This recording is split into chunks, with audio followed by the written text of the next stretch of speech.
അല്ല വൈകിട്ടില്ല പത്രത്തിലുള്ള പത്രത്തിനുള്ളത്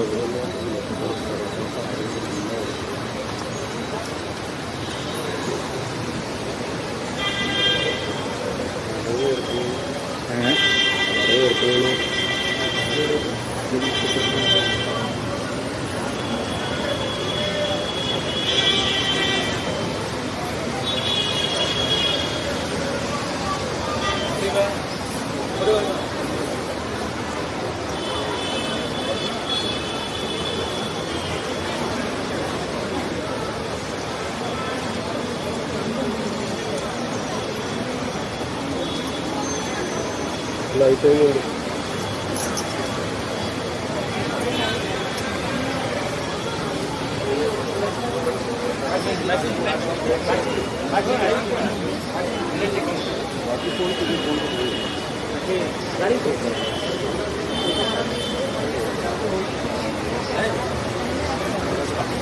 സഞ്ജീവേ ലീഡേഴ്സൊക്കെ നിങ്ങൾക്ക് ഇറങ്ങി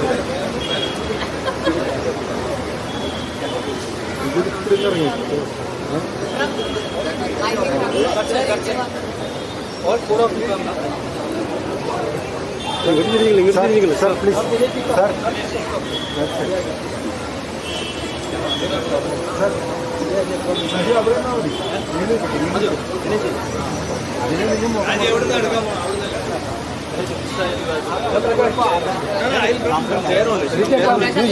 യുഗം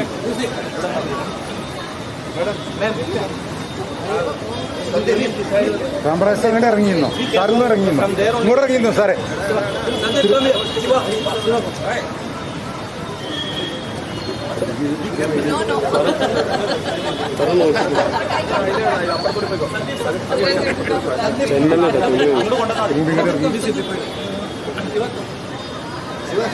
താഴേക്കൊന്നു വേണി താഴെ ഇങ്ങോട്ട് ഫേസ് ആണല്ലോ.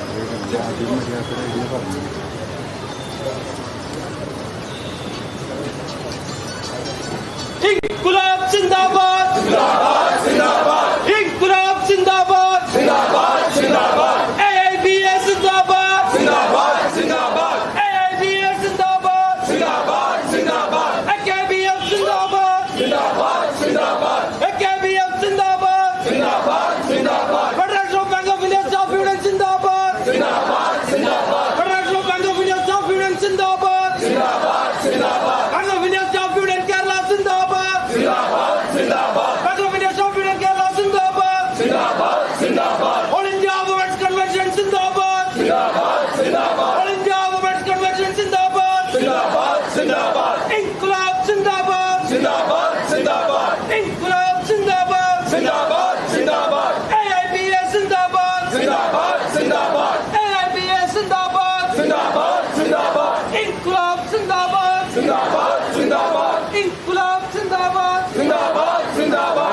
Inqilab Zindabad! Zindabad! Zindabad! Up, red flag!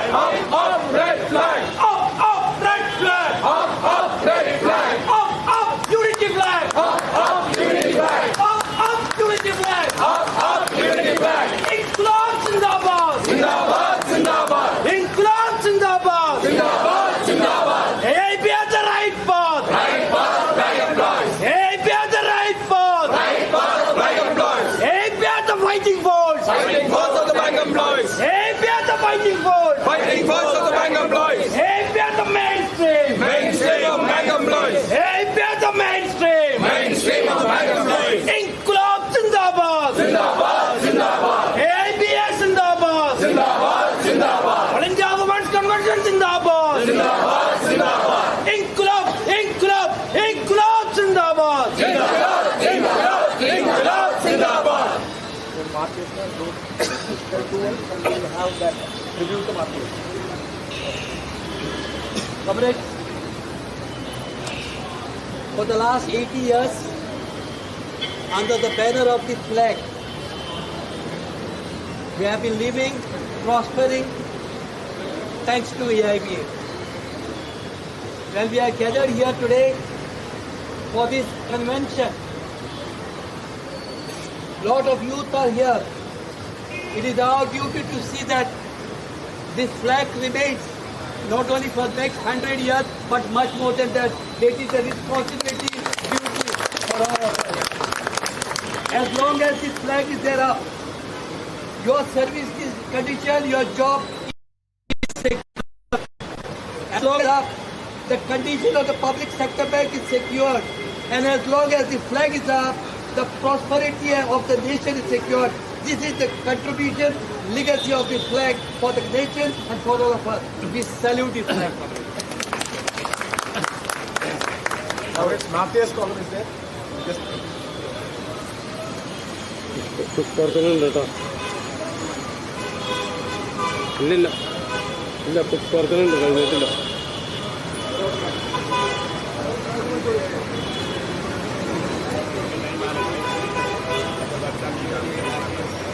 Inqilab Zindabad! Zindabad! Zindabad! Inqilab Zindabad! Zindabad! Zindabad! Rakta Sachika Zindabad! Zindabad! Zindabad! Rakta Sachika Zindabad! Zindabad! Zindabad! Inqilab Zindabad! Zindabad! Zindabad! Inqilab Zindabad! Zindabad! Zindabad! Inqilab Zindabad! Zindabad! Zindabad! Rakta Sachika Dhiranmar! Rakta Sachika Dhiranmar! Rakta Sachika Dhiranmar! Rakta Sachika Dhiranmar! Dhiranmar Avaramanmar! Dhiranmar Avaramanmar! Dhiranmar Avaramanmar! Dhiranmar Avaramanmar! ഇല്ല നിങ്ങൾ മരിക്കുന്നില്ല! ഇല്ല നിങ്ങൾ മരിക്കുന്നില്ല! ഇല്ല നിങ്ങൾ മരിക്കുന്നില്ല!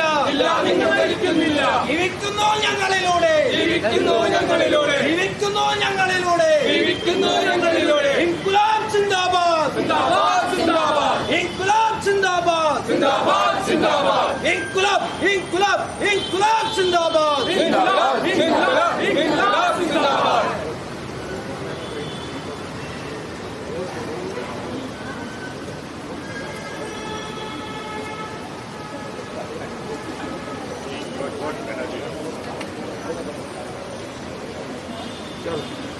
Okay, comrades, we will now move on to a stage. Those who are still remaining to register, they can register and we will start the inaugural session sharp at 10 a.m. Okay.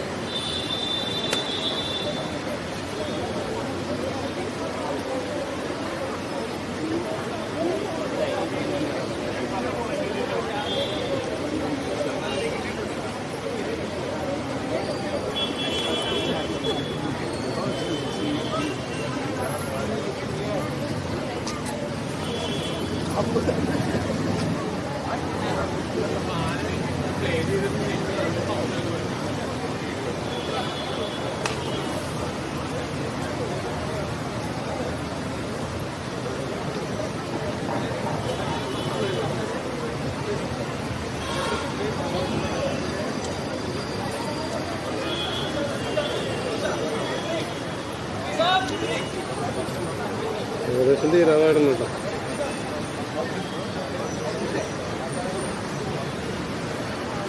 Okay, വർഷം കഴിഞ്ഞു.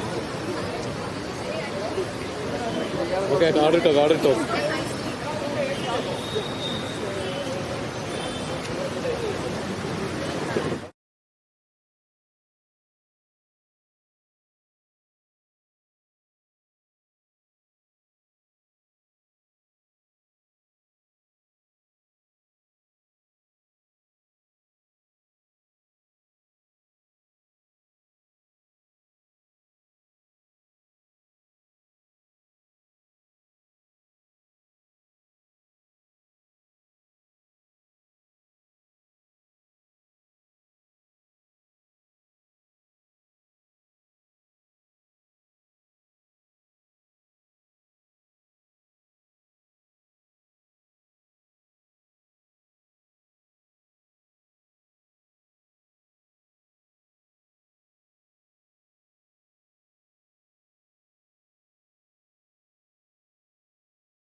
സ്വാഗതമരുളുന്നു കലാസാഹിതി തൻ വീട്.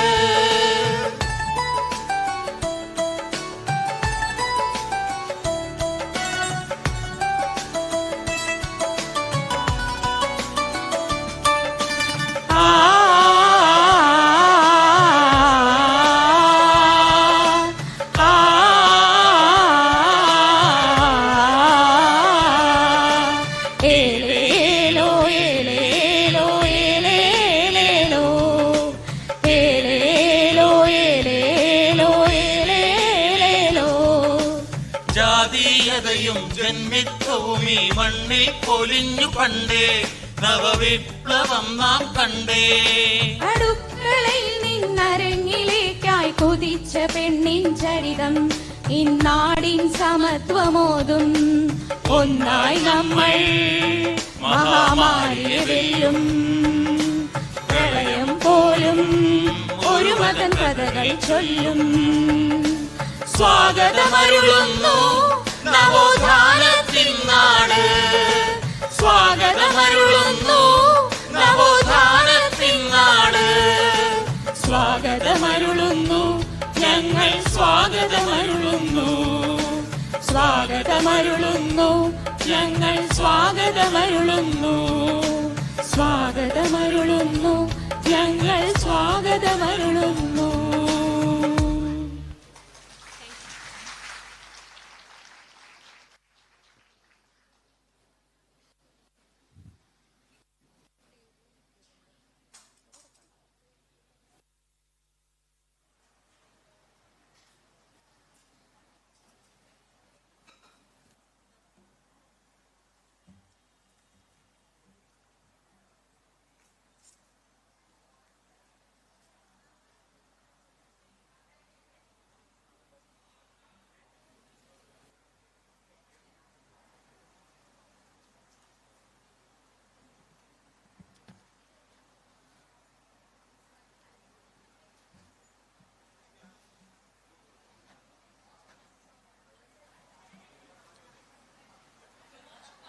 Hello.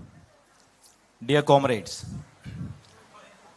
we will start our inaugural session now. First of all, a very hearty welcome to all the beautiful ladies of Federation of Bank of India Staff Unions to Kerala. This is our 4th All India Women's Convention being held at Ernakulam, Kochi, Kerala. We know that you all are eagerly waiting for this convention for so many days. All the preparatory works were going on in the background, and some of the preparatory works you may be knowing through the WhatsApp media and social media channels. Now, I'm starting the session. First of all, I am welcoming to the dais our respected President of Federation of Bank of India Staff Unions, Joint Secretary of All India Bank Employees Association, respected Comrade Maxi Pereira to the dais.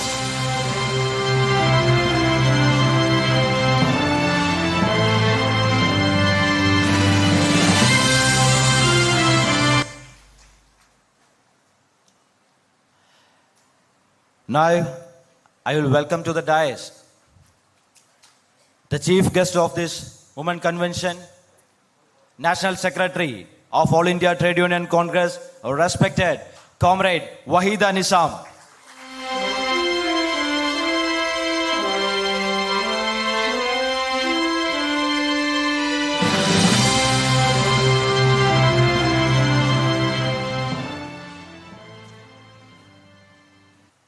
I am welcoming to the dais Joint Secretary of All India Bank Employees Association, General Secretary of All Kerala Bank Employees Federation, General Secretary of All India Canara Bank Employees Union, Comrade B. Ram Prakash.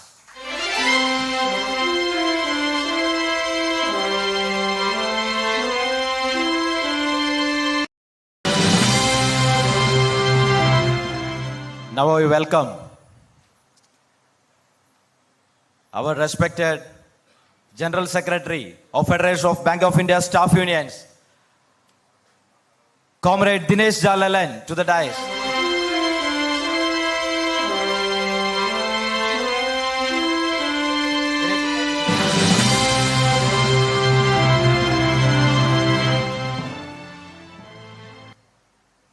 I would like to welcome to the dais Chairman of the Federation of Bank of India Staff Unions, Vice President of Bank of India Staff Union Kerala, respected Comrade T.V. Sivaramakrishnan.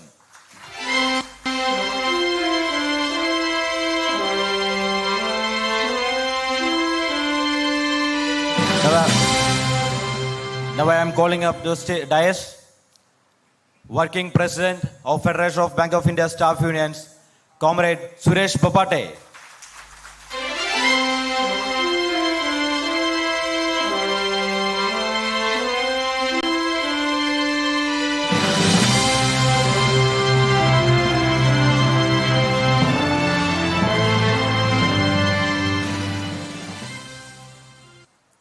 Now I am inviting to the dais National Convener of All India Bank Employees Association Women's Council, Central Committee Member of All India Bank Employees Association, Comrade Richa Gandhi.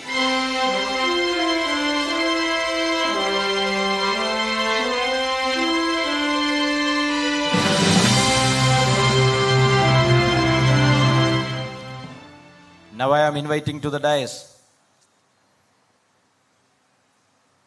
Central Committee Member of All India Bank Employees Association, Vice President of All Kerala Bank Employees Federation, and the Chairperson of the Reception Committee of 4th All India Women's Convention, Comrade P.M. Ambujam.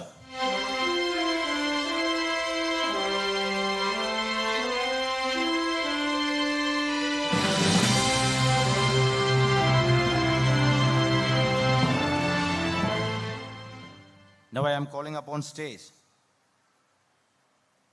our Vice President of Federation of Bank of India Staff Union, Comrade P.C. Sridhar.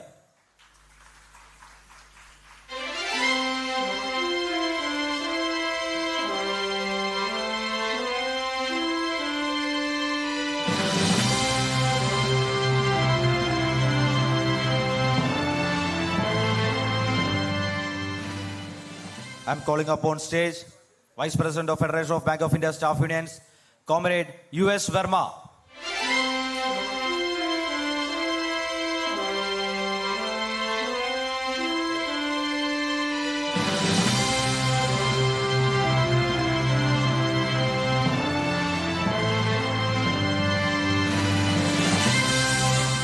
calling upon stage Vice President of Federation of Bank of India Staff Unions, Comrade Bikar Bahadur.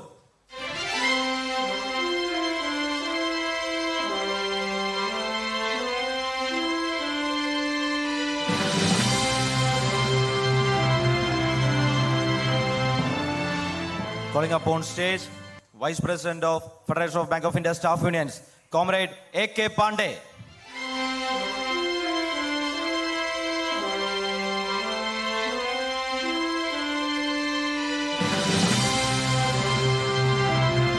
Calling upon stage Deputy General Secretary of Federation of Bank of India Staff Unions, Comrade Anil Dubey.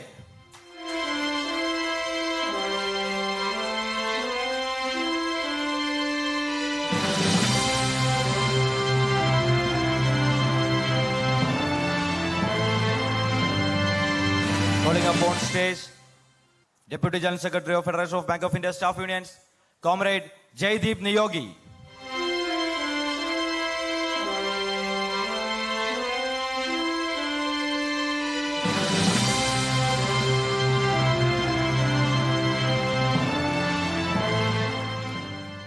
Now I am calling upon stage Assistant General Secretary of Federation of Bank of India Staff Union, Comrade Jigisha Desai.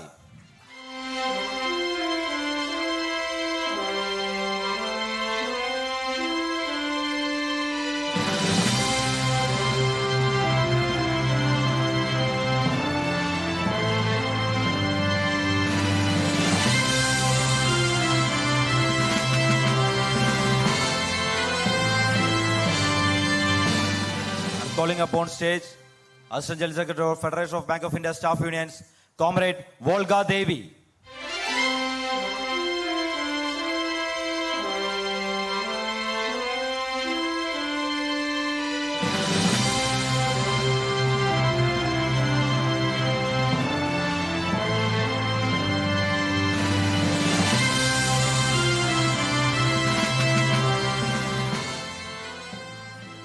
Now I would like to call upon to stage Central Committee Member of All India Bank Employees Association, Comrade Rashi Saxena.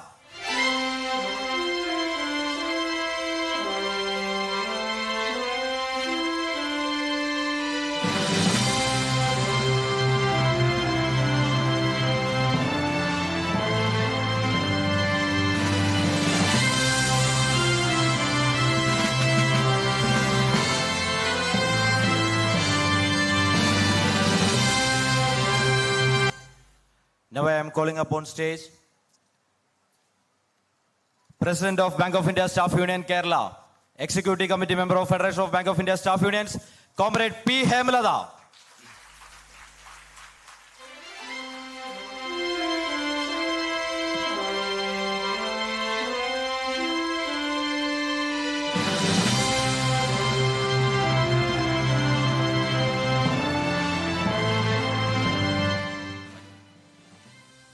Comrades, now I am handing over the dice to the President.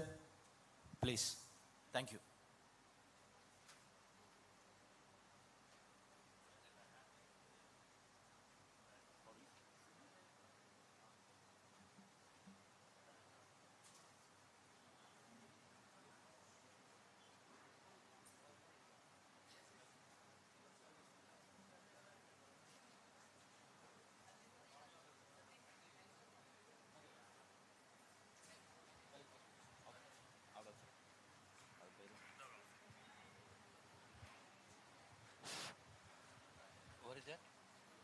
Hello.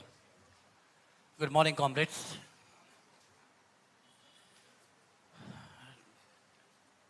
And a very warm welcome to this 4th National Women Convention. Without any much delay, I will now request the chairperson of the reception committee, Comrade P.M. Ambujam, to address us.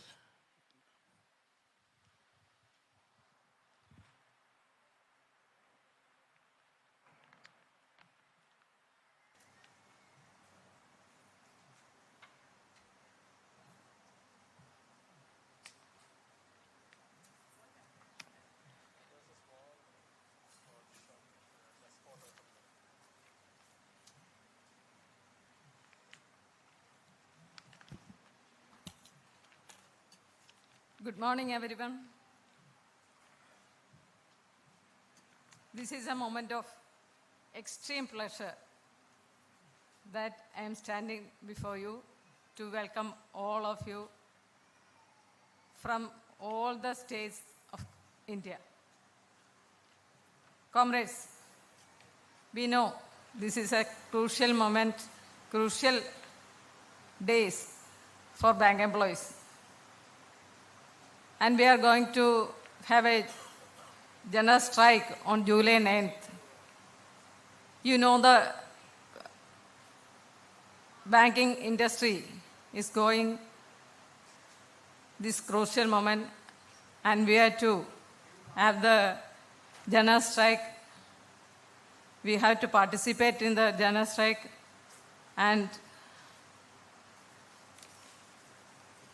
it should be a high time, because all the matters prevailing in India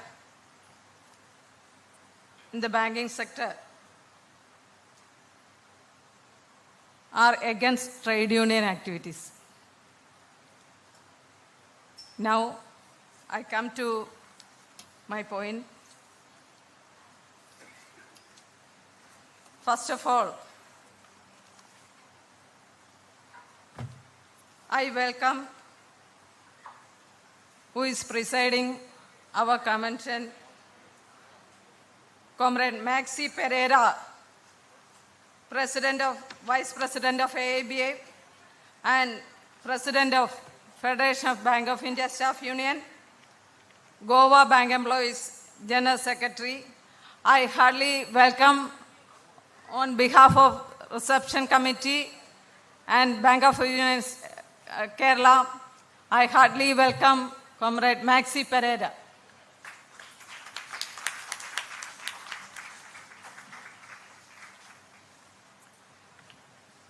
Now I welcome Comrade Wahida Nizam, who is the National Secretary of AATC and is a member of World Federation of Trade Union, and on AATC she is organizing the cleaning staff of Chennai and all the working in Chennai. I heartily welcome Comrade Wahida Nizam. Now I welcome Comrade Richa Gandhi, the National Women's Convener, ABA, and ABA CC member, Canada Bank Employees Union Center Committee member. I heartily welcome Comrade Richa Gandhi.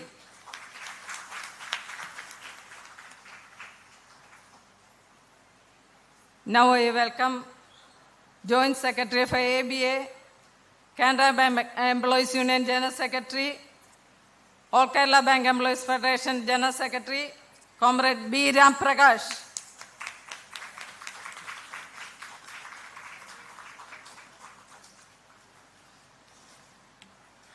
Now I welcome Dinesh George Jalan, General Secretary of Federation of Bank of India Staff Union.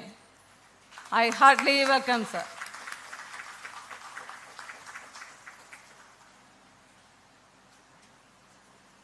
I welcome Comrade Sivarama Krishnan, Chairman of Federation of Bank of India Staff Union, Kerala.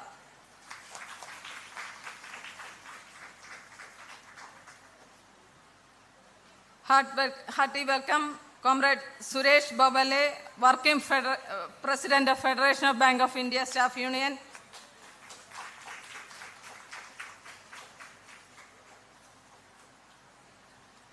And now I welcome Vice President of Federation of Bank of India Staff Union, Comrade U.S. Verma.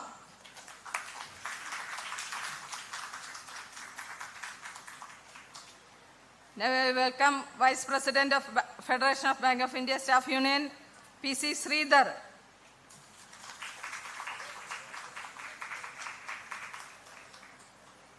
Hearty welcome to Vice President of Federation of Bank of India Staff Union, A.K. Pandey.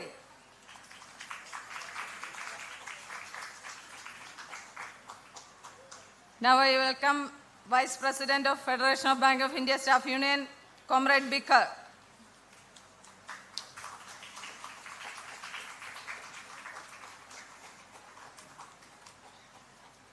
Hearty welcome to Deputy General Secretary of Federation of Bank of India Staff Union, Comrade Anil Dubey.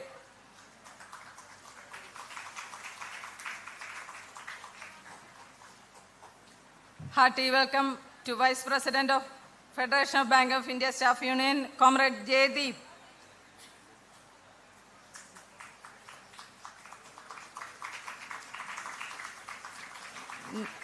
Now I welcome CC member of AABA, Rashi Saxena.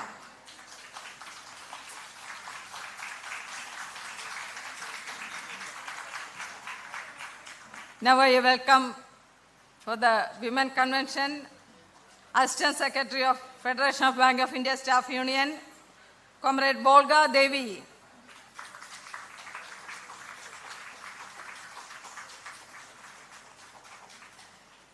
Now I welcome Assistant Secretary of Federation of Bank of India Staff Union, Comrade Jigisha Desai.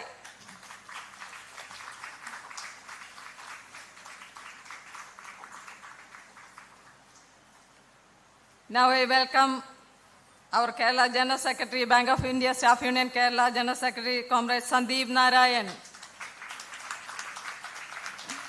And lastly, I heartily welcome Comrade P. Hemalada, President, Bank of India Staff Union, Kerala, Chairperson of Women's Council, All Kerala Bank Employees Federation, and CC member of AABA. Hearty welcome, Comrade P. Hemalada. Thank you.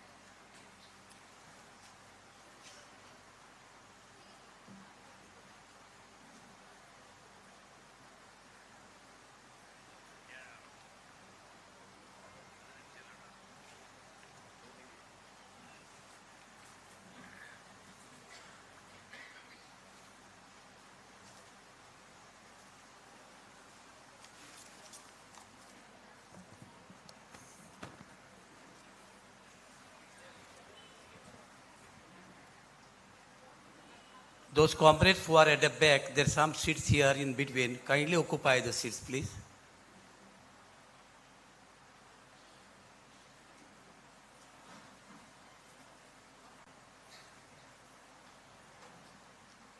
Chairperson of the Reception Committee,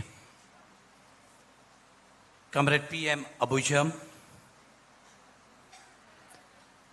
General Convener and Assistant of this Reception Committee, Assistant Secretary of our Federation, and the General Secretary of our Kerala Unit, Comrade Sandeep Narayan,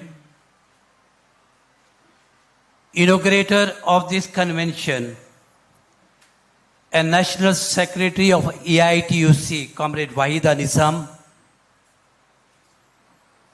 National Women Convener of EIBA, CC member of EIBA, State Secretary of Madhya Pradesh State Canara Bank Union, Comrade Richa Gandhi, Joint Secretary of EIBA, the General Secretary of AKBF, General Secretary of Canara Bank Employees Union, Comrade B. Ram Prakash, Chairman of the Federation, Comrade T.V. Siva Ramakrishnan, Working President of the Federation, the General Secretary of our Nagpur unit, Comrade Suresh Bopate, Vice President of the Federation, and the General Secretary of the Chennai unit, Comrade P.G. Siridhar, Vice President of the Federation, General Secretary of the MP unit, Comrade U.S. Verma, Vice President of the Federation and the General Secretary of the Delhi unit, Comrade Bikar Bahadur, Vice President of the Federation and President of the UP unit, Comrade Arvind Pandey, Deputy General Secretary of the Federation and the General Secretary of the Surat unit, Comrade Anil Dubey, Deputy General Secretary of the Federation and General Secretary of the Calcutta unit, Comrade Jaydeep Nyogi, Assistant Secretary of the Federation, Comrade Jigita Desai, Assistant Secretary of the Federation, Comrade Volga Devi, President of the Kerala Unit, Executive Committee member of the Federation, CC member, Vice President of the All Kerala Bank Employees Federation and Chairman of the Kerala State Women Council, Comrade P. Hemlata, Comrade Rashid Saxena, CC member of the EIBA, office bearer of our Federation, EC members, and my dear comrades. A very good morning to one and all. I'm really happy to welcome you once again to the 4th National Women Convention. I see the presence of a lot of young comrades here. Your visible confidence and enthusiasm that we see ensures and guarantees the future of this organization is perfect. We know that, comrades, our federation has got 25 units spread throughout the country, covering every place from metros to urban, from semi-urban to rural areas. And I'm very happy that in this convention, all the 25 units of our federation are representing, covering the entire state. All glory and tribute to all of you, comrades. We really do appreciate that all of you have come, setting aside your personal family difficulties and problems and responsibilities. It shows your conviction. It shows your commitment. It shows your involvement. It shows your determination for this organization. For that, once again, we salute you, comrades. Comrades, this convention is being held in the background of two important developments. On one side, we are celebrating in this Jubilee year the 80 years of our beloved organization, EIBA. We are also celebrating the Platinum Jubilee of our own beloved federation. We are also observing with gratitude and celebrating the centenary birth of our beloved leaders, Comrade Sampath, Comrade Sushil Ghosh, Comrade Tarkeshwar Ghosh, who gave us so much for this organization. And in the midst of this celebration, we are also facing the other side, the challenges being posed by the government policies. And I'm sure the celebration and inspiration that we get in this convention and in part of this celebration will give us a confidence to face these challenges and to convert these challenges into opportunities. Comrades, we are holding this convention in this beautiful city of Kerala. And thanks to the State Federation as well as to our own unit, they have done a wonderful arrangement. Salute to both of them and to all the comrades. Kerala, comrades, every now and then we are known as a God's own country. And the place that we are meeting here today, Kochi, is known as Queen of Arabian Sea. Kerala has been blessed by God by its natural beauties, from mountain to hill station, to beaches to backwaters, you name it, their culture, their biodiversity. That is why it is called God's own country. But when we meet in this convention, when I go to the history of the movement, the 80 years of EIBA, the 75 years of Federation, I am proud and I am with conviction to say that my EIBA, my Federation, is God's own association, is God's own union. Because in the history of the movement of EIBA, in the history of the movement of our Federation, it has provided us everything, from improving the welfare of the members, from giving us secure service condition, from taking care and strengthening the public sector bank, and also taking the interests of the nation. And that is why I am proud to say EIBA is God's own union. So when everything is provided to us, by the Federation, by the EIBA, secured condition of wages, better wages, secure service condition, social security, dignity of life. The question before us, before all of us should be, what is then the purpose of this convention? Why are we meeting here today? And when I pose this question to myself, I am reminded of a story which I have read some years ago of one grandson and one grandfather. And the grandson asked his grandfather one day, Dada, every day I get up in the morning, I go to school, I study and come. And this is repeated every day. What is the purpose of my life? What is the purpose of my studies? And this grandfather takes his grandson into a room. The room was totally dark. And he asked the grandson, can you see anything? The grandson says, I can't see anything. I can see some feeling of figures, but I can't see anything. Then the grandfather lights a candle and asks him, can you see now? He said, yes, I can see now. And the grandfather then told the grandson, my dear child, God has blessed you with this life. This life is a gift of God to you. You are blessed by God with different talent. The education is to improve this talent. And after improving this talent, after living your life, be the light to the world. Be a light to remove the darkness of injustice. Be a light to remove the darkness of exploitation, to bring peace in this world. Today when we meet here, this convention also, comrade, for all of us to be the light of the Federation, to the light of EIBA, to remove the darkness of injustice in the society, in the banking industry, and in our nation, comrade.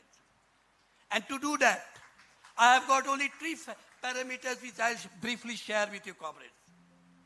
The first thing, in this convention I am aware that when you start the deliberation, in your discussion you will be talking about your own problem, about the difficulties that you are facing at the branches, about some of you not getting your request transfer, about some of you who are pressurized to do the work, some of you who have to wait late, some of you who are facing harassment, for some of you who are facing the abuse of the customer. Yes, you have a right to express this. But at the same time, this convention is made and called by the Federation to convert you from the agonizing position to organizing position, from complaining position to the leadership position, to fight the challenges which you are facing at your branches and in the bank. This is the purpose. And for that, comrade, the first thing that you need to do, be an informed member. Gather knowledge. Knowledge is a big garden, comrade. Unless you cultivate it, you don't get the fruits of it. And in EIBA, in the Federation, because of the hard work of the leaders of this movement, we have got a bipartite settlement.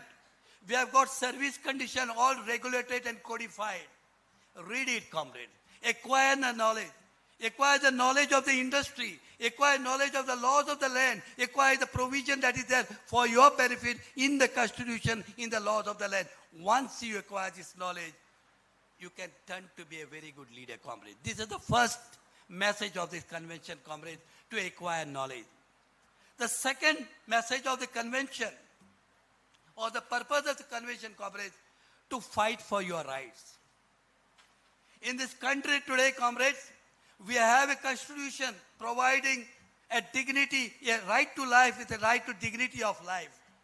We have in our banks bipartite settlement. We have got every settlement. Unfortunately, whether in the country or in the bank, implementation is the issue. Interpretation by the management is a different issue. The challenges come in the implementation. And the implementation will come whether in the society, whether laws of the land or in the banking industry, if we fight together. So learn to fight, comrade. If you don't fight for rights now, you will not have a right to cry over what you lost, comrade. Remember this. This is the second message. The third message of this convention, comrade, as you enjoy your right, fight for the rights of the unorganized sector, comrades. On the 9th of July, we'll be going on strike, a call given by the Central Trade Union Comrade. The purpose of this strike call of Central Trade Union Comrades is to fight against the government policies, the policies which are bringing victimization, the policies which are increasing the distress, the policies which are increasing the unemployment, the policies which are bringing injustice, the policies which are increasing exploitation in the society. And that is why EIB is rightly and decisively decided to join this strike, comrades. But as we fight for in the CTU, in the Central Trade Union along with them, we have to remember the language of the union is solidarity. The vast number of unorganized sectors are there. They don't have any service condition. They don't have proper wages. So much of discrimination in every respect. I was going to the circular issued very recently by EIBA and a decision taken by the EIBA Women Council demanding separate washroom in the banks. Till today, some separate washroom are not there. And I was reading some 2 weeks back a story which came from Delhi in a construction site. A pregnant woman who was working in a construction site, constructing the building, because of its nature's cause and urgency, she utilized the washroom of the building which is under construction. When the contractor came to know about it, she was dismissed from service on the same day, comrade. This is the state of discrimination, injustice in the organized sector. Who will fight for them, comrade? Our organization has given us everything. Many of us, including myself, we got everything on platter. They sacrificed their life. They lost a job to give us a secured wages. Today, when we are enjoying, thanks to this organization, thanks to these leaders, let us share what we have with the unorganized sector in different ways, by joining the movement of the Central Trade Union, or by supporting the other organizations, NGOs, to take care of this unorganized sector. And the last, comrade, message of this convention is remain united. All today what we have got is a gift of the united struggle, comrade.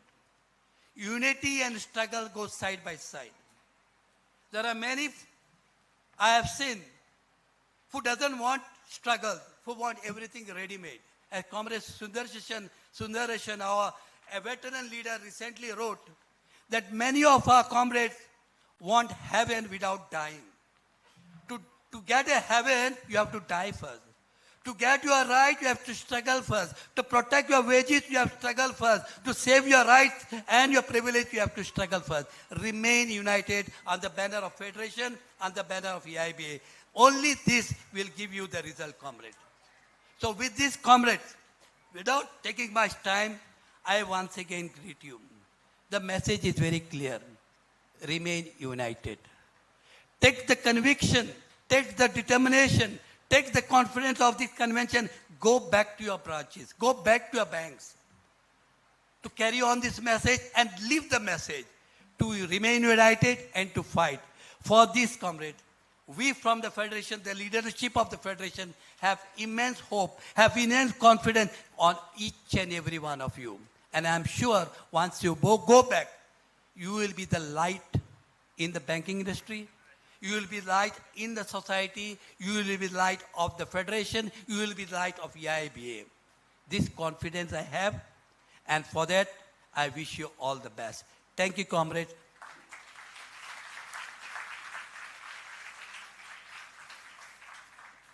Comrades,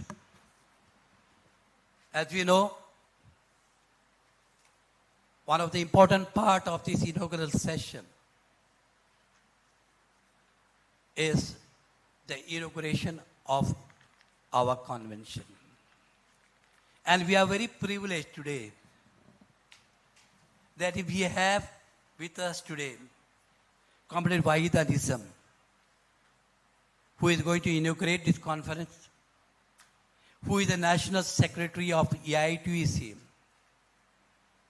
And you know, EITUC is the mother of all trade unions. EITUC was formed in 1920. Today they are celebrating 125 years, and EITUC has always been the supporter of EIBA. In every struggle of EIBA, EITC has been there. And today we are really privileged that we have the eminent presence of Comrade Wahid Nizam, who has worked tirelessly, not only to the trade union movement, but even otherwise, particularly for the unorganized sector. And therefore, she'll share with us her experiences. She'll share with us with her wisdom. Let us listen to her and get motivated from her speech. Comrade Wahid Nizam, please.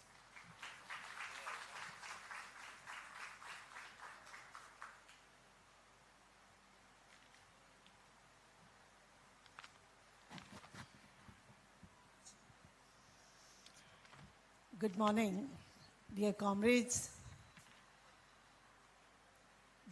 I am immensely pleased to be inaugurating this 4th Women's Convention of the Federation of Bank of India Staff Union. It's my privilege to be a part of this convention.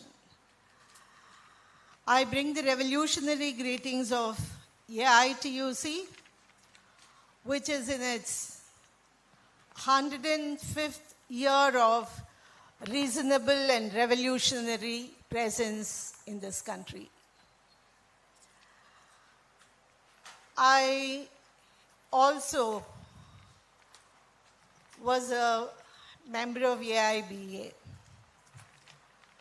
I was a bank employee. I worked for Andhra Bank. When I retired, thanks to Nirmala Sitharaman, the bank mergers, and when I retired, however much, I wanted to be a retiree from Andhra Bank. Ms. Nirmala Sitharaman never wanted it. So I retired from Union Bank of India.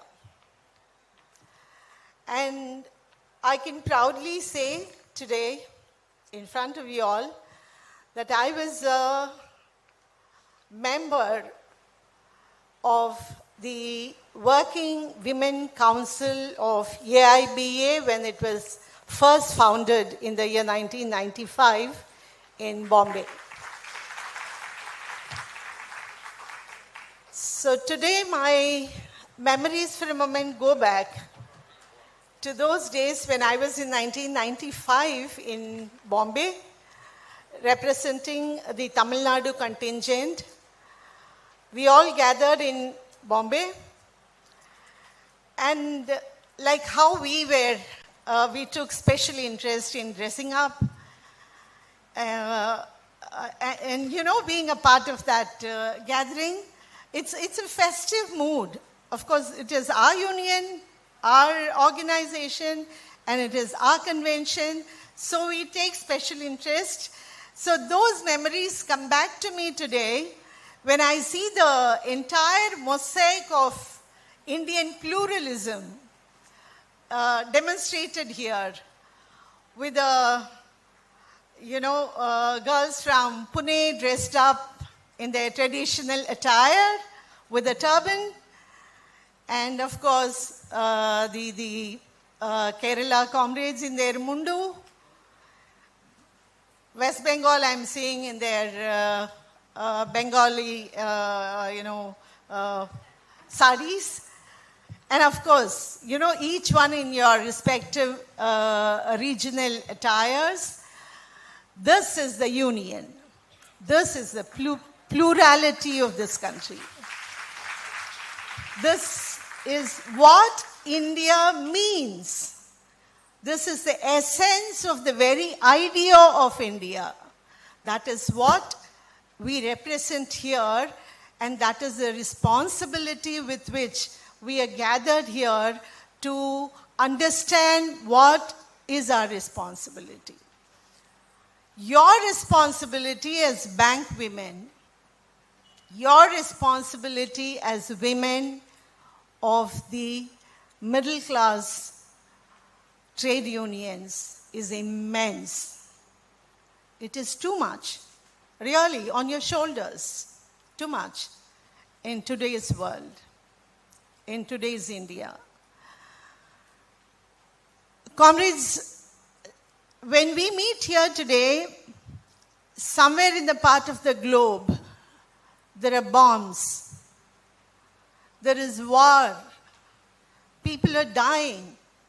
Children are dying. Starvation is used as a weapon to kill a section of the people. It is not I who say starvation is used as a weapon. It is the statement by the United Nations. The Human Rights Commission of United Nations, when they went to Palestine, they came back and said, it's horrible. It's horrible. Starvation is used as a weapon. In the 21st century, when we are here, when artificial intelligence is trying to captivate us and capture us, when somebody like Elon Musk is planning for a tour to Mars, picnic to Mars, that kind of development in the technology, when this is happening, this world is also seeing children dying of starvation, children losing their lives to bombs, women dying of hunger, of poverty, countries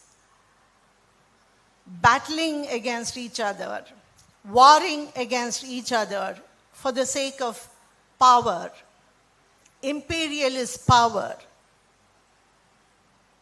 It is only you and I, it is only you who have learned, who have had the privilege of getting education, can understand and perceive as to what is happening in the world. When America and Israel joined together and impose aggression on the countries, when Israel captures Palestine, when Israel attacks Iran and America supports, it is not something that is happening in isolation in the world. It is not something that we sit here as onlookers and see, okay, this is happening in some part of the world. I'm not, in any way affected. No, my dear comrades, we are affected. Our country is affected. The last person in this country of 146 crore population is affected. We are affected. The humanity is affected. We are a part of this humanity. It is necessary for us to understand as to what is happening. It is happening against the humanity, which we cannot tolerate, which AIBA shall not tolerate, because AIBA is an organization that is founded with a social conscience, with a political conscience, with a social perspective, just not to get few more thousands or few more hundreds for our salaries. No, it's just not the objective of AIBA. AIBA's objective is commendable, comprehensive, and large, involving the entire humanity. Therefore, it matters to us when something is happening. How does it, when it matters to us, what is expected of us is expression of solidarity. The whole world is expressing solidarity. Therefore, it is also our responsibility to express solidarity, to make people wake up to the reality. India wasn't this. India was not this India today. India was a country committed to non-alignment. India's foreign policy was committed to Palestine having its own land. Mahatma Gandhi, none less than Mahatma Gandhi, he had said, Palestine belongs to Palestine. So give it to them, do not war. This was said in 1938, even before that was formed. So that is the legacy, comrades, of us, of AIBA. This is happening in the world, and this impact is there on India. In India, what is the situation that we face? Your industry is a part of the entire gamut, yes. But you also, please remember, comrades, you are the most privileged section of women in this country. You know you belong to the minuscule 3% of the women workers, just 3% of the women workers who are in the organized sector, who get everything guaranteed in the Constitution, in the Indian Constitution. Equality, justice, equal pay for equal work, and also privileges for emancipation of women, like maternity benefit, like anything and everything. You belong to that minuscule section of 3%, which means 97% of women workers in this country are not on par with you. They are definitely not on par with you. They do not have guaranteed job. They do not have guaranteed work. You bank employees are the most privileged. When the price rise pinches the stomachs, of course it pinches us also. But there is some compensation for us. I have seen AIBA circulars. When the AIBA circular of dearness allowance comes, on the sidelines there is a small box which also talks about the actual price rise and how it impacts the workers in the unorganized sector. I have seen that. I don't know if it is like continuing now like that. You know, that is to make us aware as to where we are and where the rest of the women workers are. So we get compensated. AIBA workers and also a pensioner like me, of course, we also get compensated. We have the guarantee. The man gets the same, man bank employee gets the same salary and the woman bank employee gets the same salary. ऐसा ही होना है, इसमें क्या है, फर्क क्या है? ऐसे ही आप लोग सोचेंगे. This is how we think, isn't it? तो क्या? This is equality. लेकिन this equality is not available to the entire country, in spite of the fact that there is something called Equal Remuneration Act in this country. This is not available. This is available to AIBA, thanks to AIBA, which has fought and got this right from its inception. When this is the case, AIBA, we can proudly say, it's one of the largest industry-based trade union, majority trade union. You're the largest. No other industry in this country has such large membership like you. No other industry in this country still enjoys what is called bipartisan. No other industry. Along with bank people, insurance used to have their bipartisan. Now insurance bipartite is running into rough weather. Some insurance companies have not signed their wages. This is bipartisan even going into the rough weather. While this is happening, you also are facing difficulties.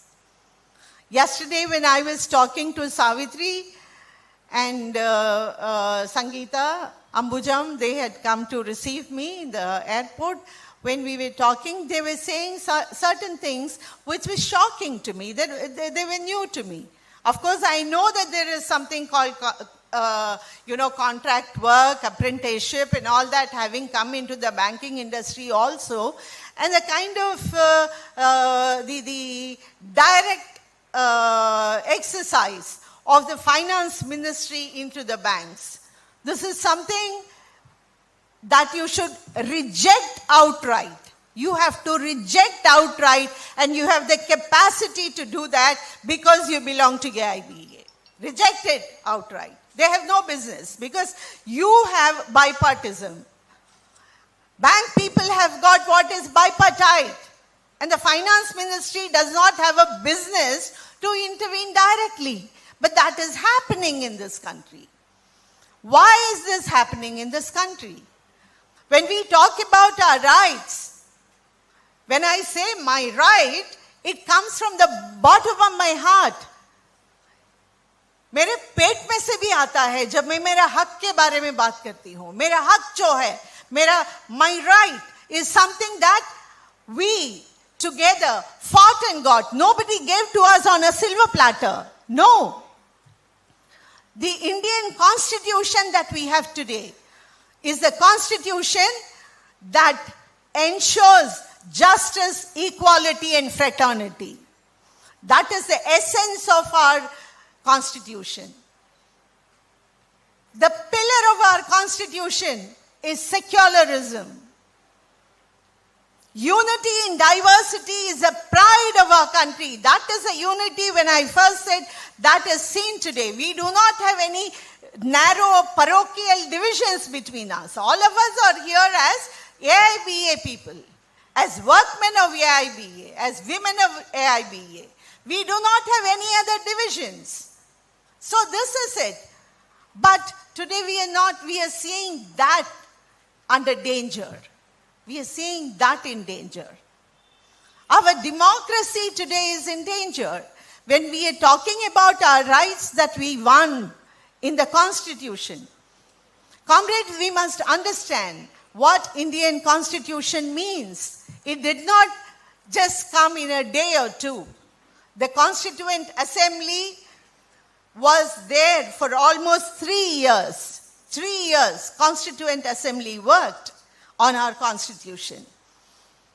There were 175 sessions of debate for the Indian Constitution.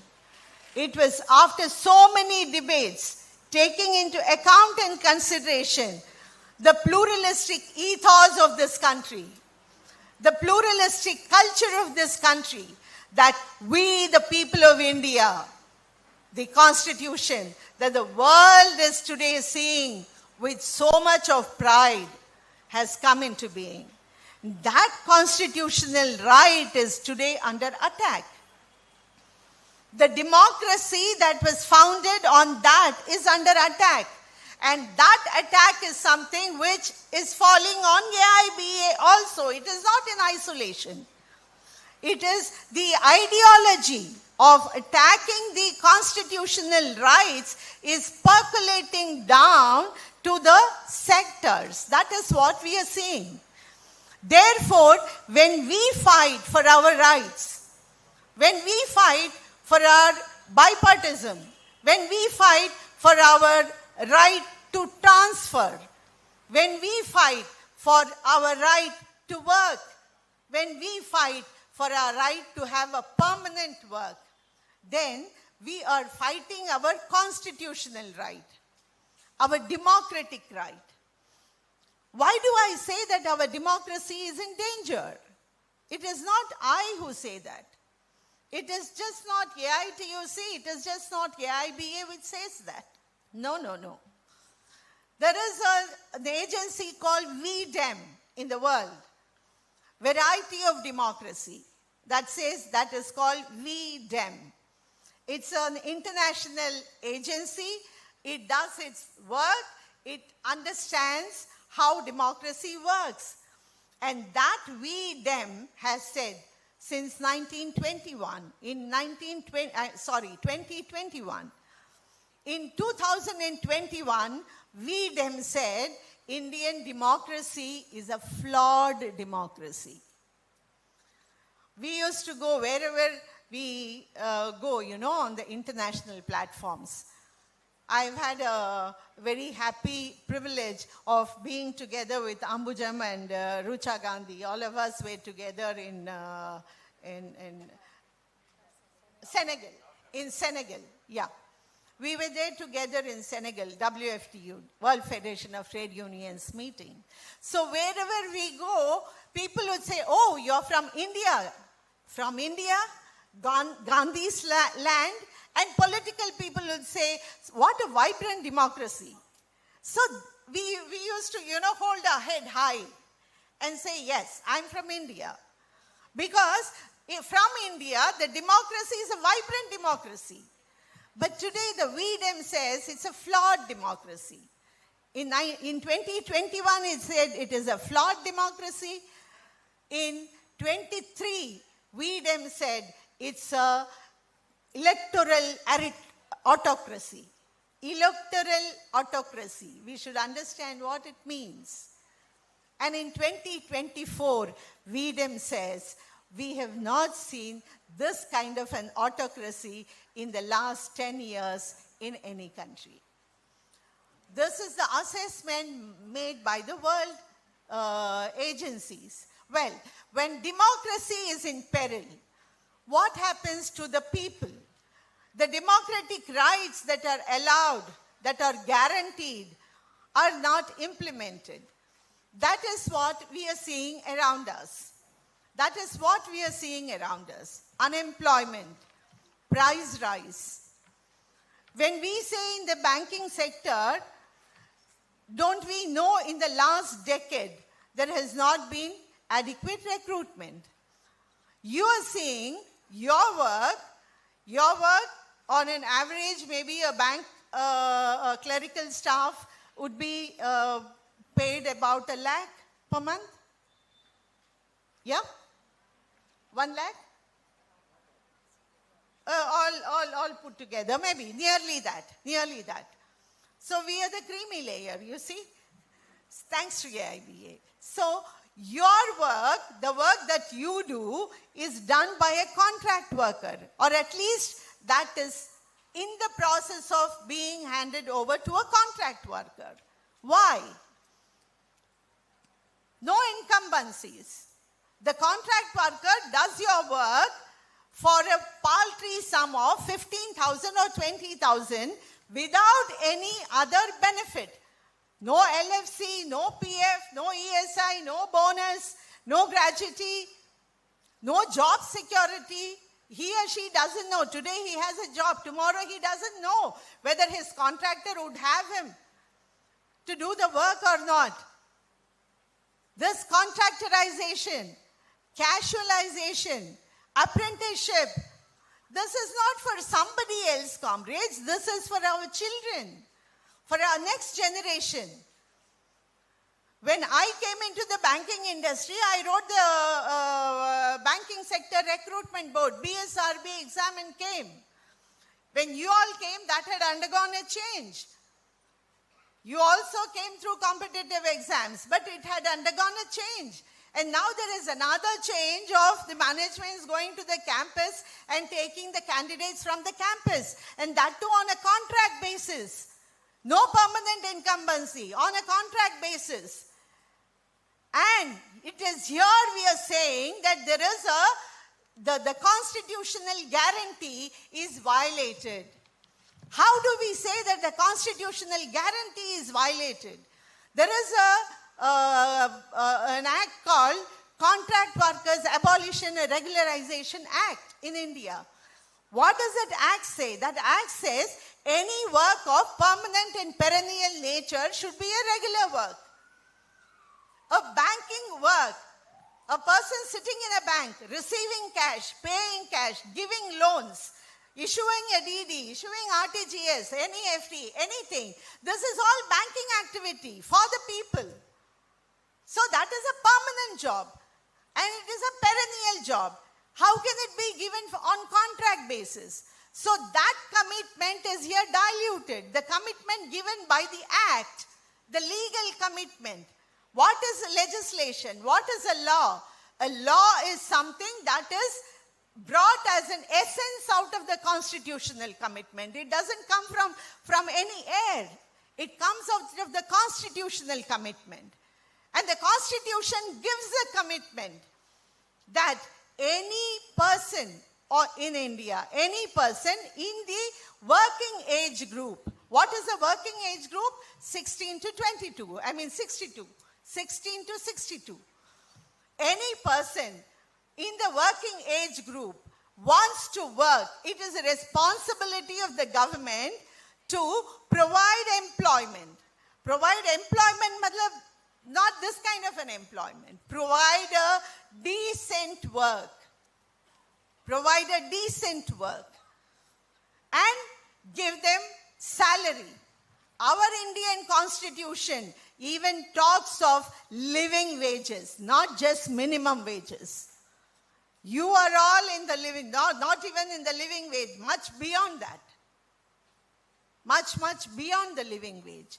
You know, in this country, people do not get even minimum wages. 97% of women workers languishing in the unorganized sector do not get even what is called minimum wages.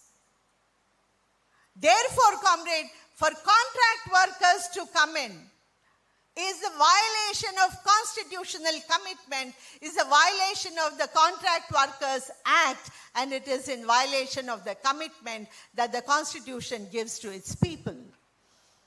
It is a responsibility of the state to generate employment, and that employment has to be a decent employment with guaranteed social security, guaranteed job, guaranteed wage, which is not given.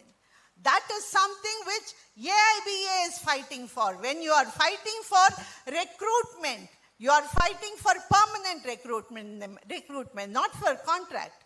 Therefore, you are a part of fighting to preserve the Constitution. You are fighting, AIBA is fighting to protect Indian democracy, like how AIBA has fought for nationalization.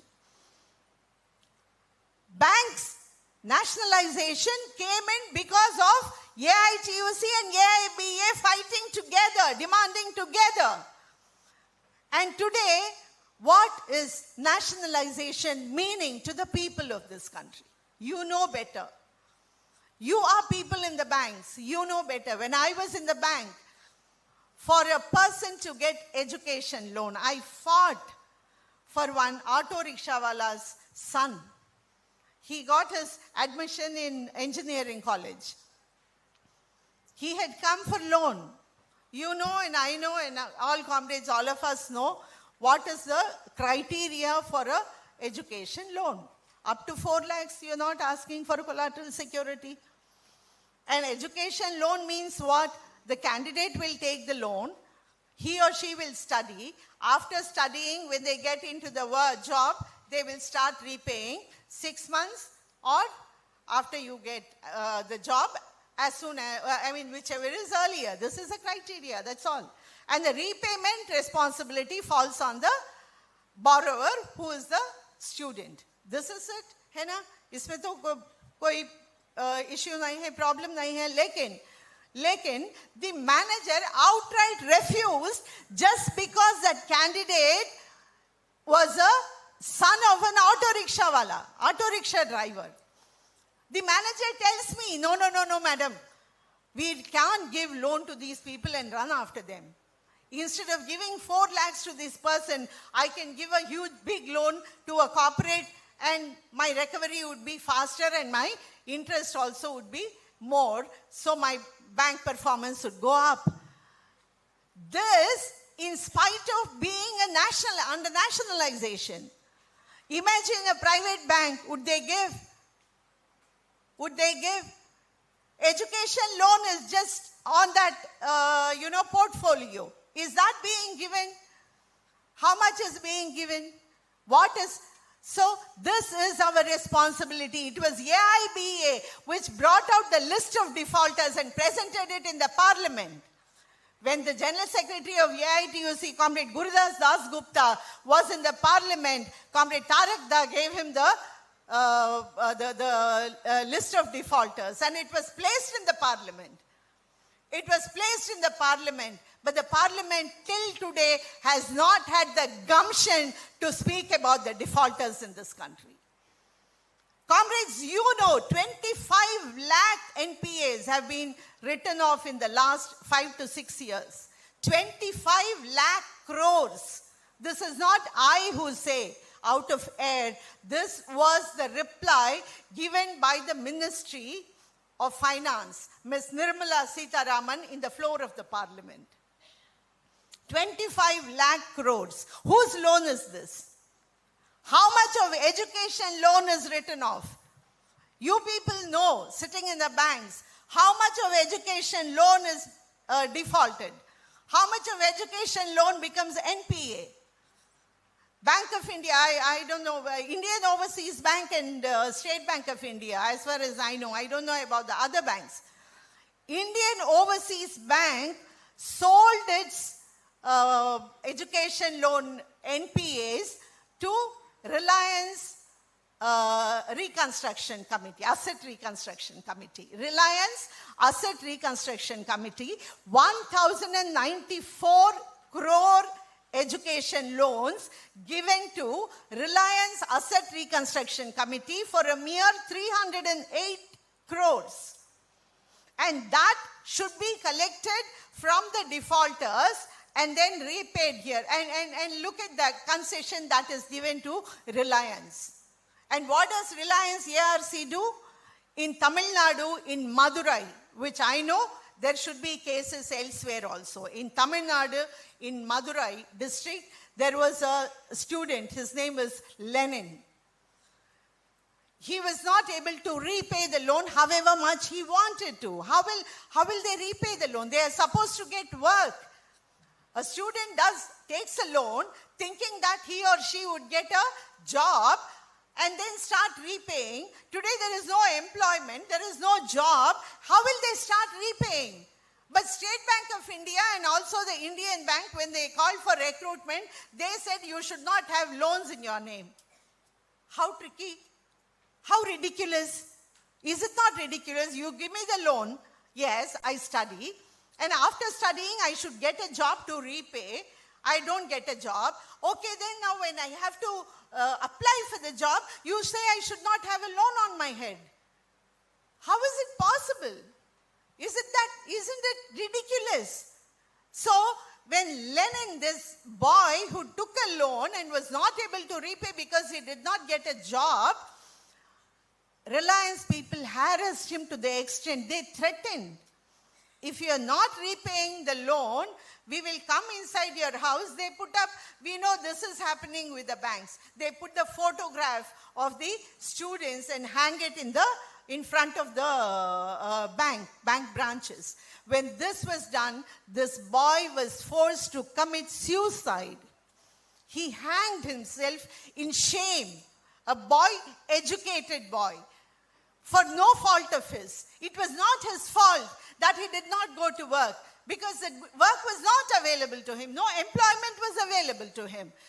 And you don't give him time to repay the loan, or the kind of concession that you give to Reliance Asset Reconstruction Company, you're not willing to give it to the student. Instead of giving that concession to the Asset Reconstruction Company, why don't you give it to the student? And say, okay, 50% of your loan is written off, 50% of your loan you repay over a period of 4 years or 5 years. Why should this not be done? Why do we lose the lives of people like Lenin because of your fault, because of the fault of the government policy? This is something, for me, I see in the media reports.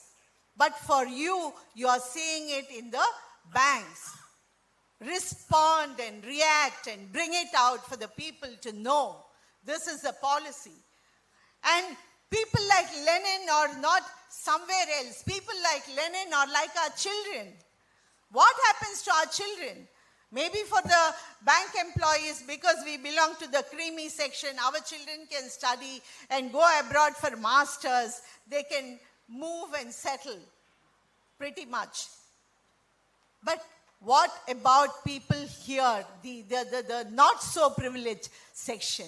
That is for them that we raise the voice. When 25 lakh crores is written off, what happens to the laws that are brought in for the sake of big companies? Airline crash happened. Air India loan was written off. Air India was sold to Tata for a song. AIBA came out with a beautiful, circular as to how much was written off, how much was the benefit given to Tata. And Tata flew the planes of Air India, the old, fleet, and 242 people die. This is for the hunger of private capital who want to make money in spite of putting the lives in danger. This is happening around us. This is for us to understand. The contract work, it is for us to understand who is being deprived. Our next generation is being deprived.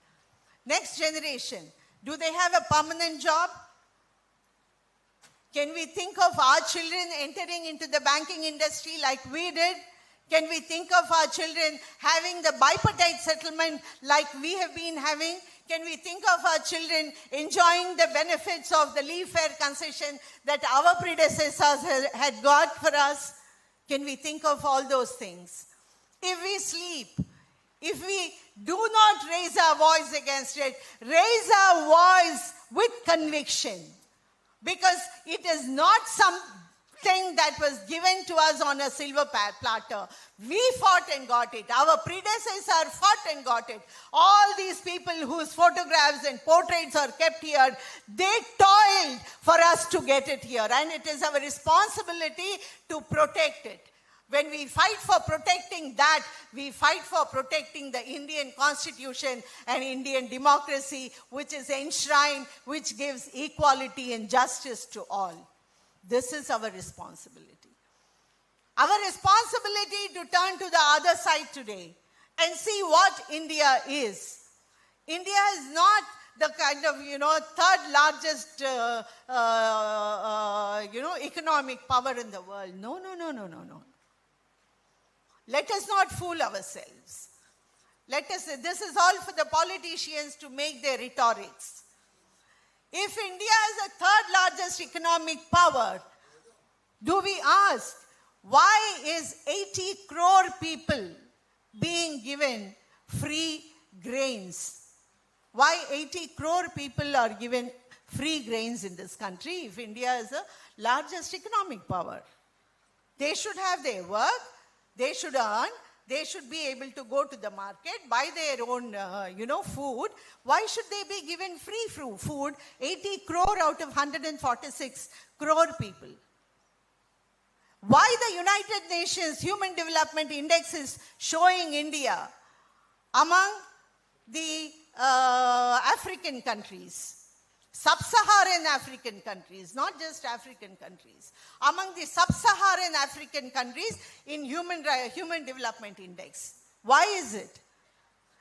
Why in India, women during delivery, childbirth, die out of anemia?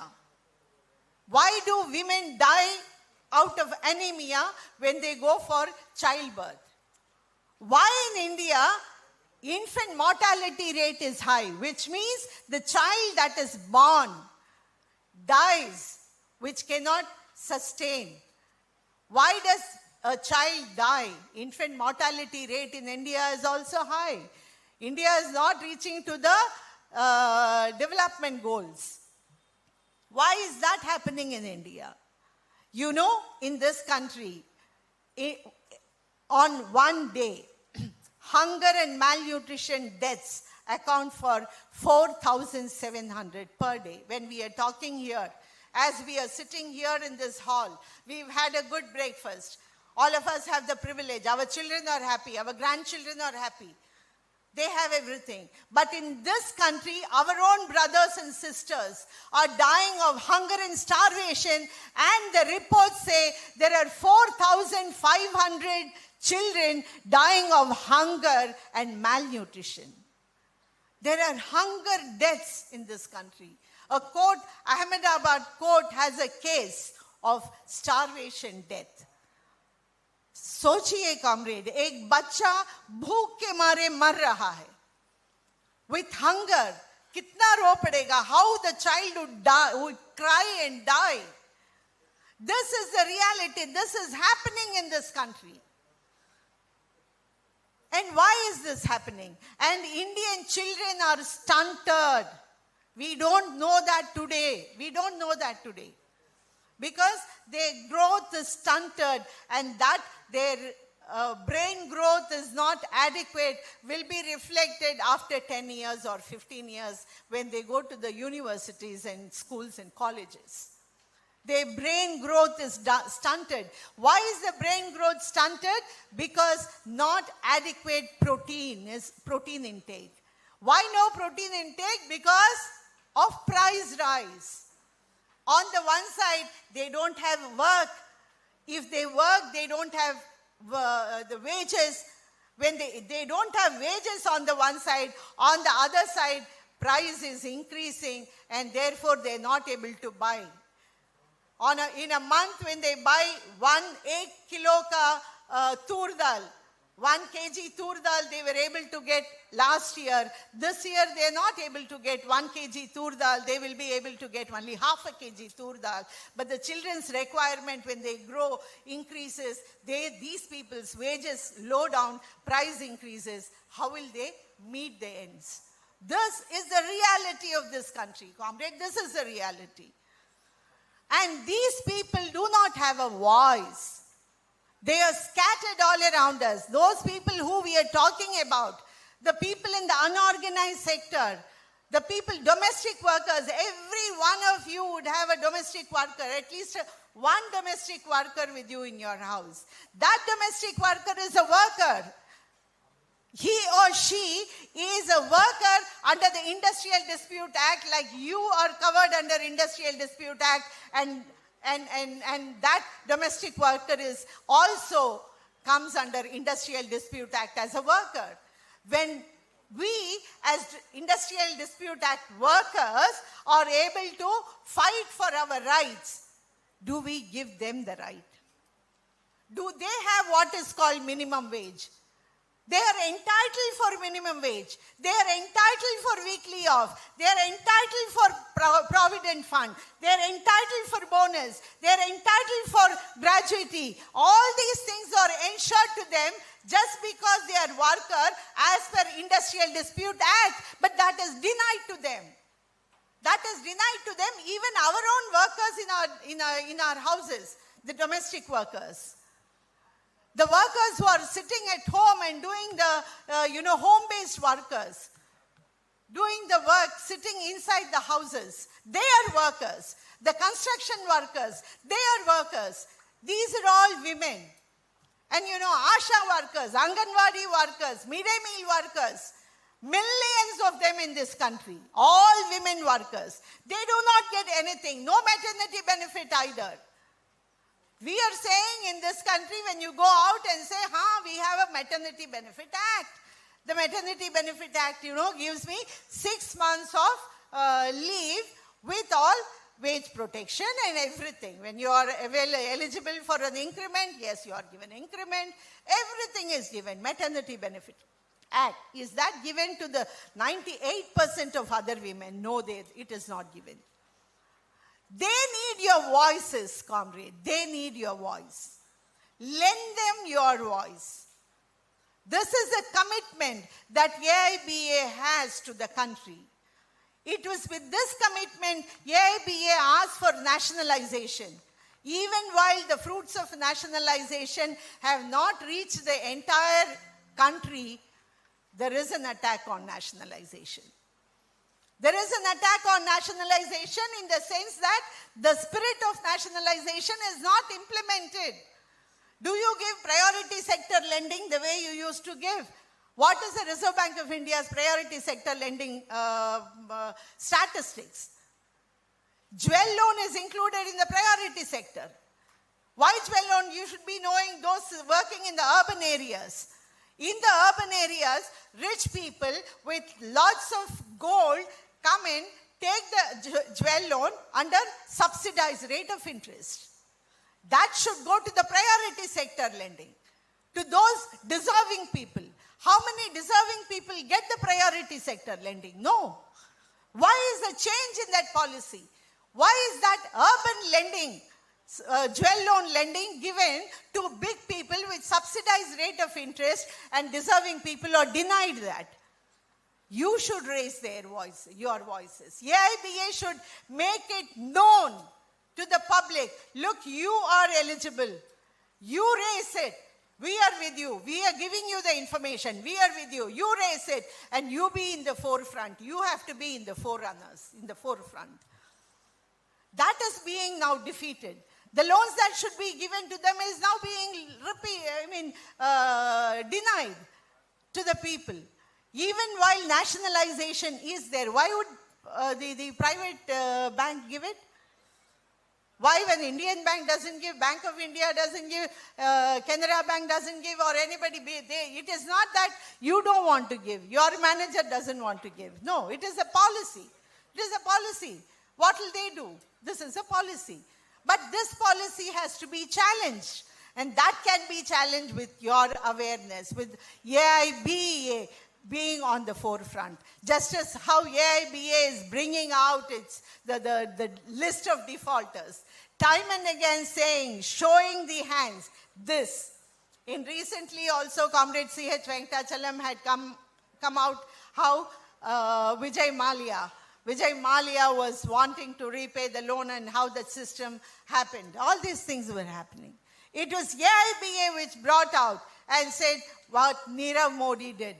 What Nirav Modi did, we did not know. I mean, Aam Aadmi could not understand what it is. It is AIBA which is able to bring out. It is the responsibility, comrade. It is just not the responsibility for the women. For the women of bank, your responsibility is much more.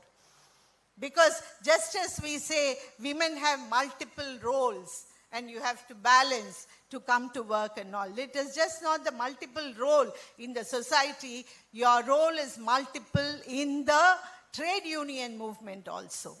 To lend your voice to the voiceless women workers languishing in the unorganized sector.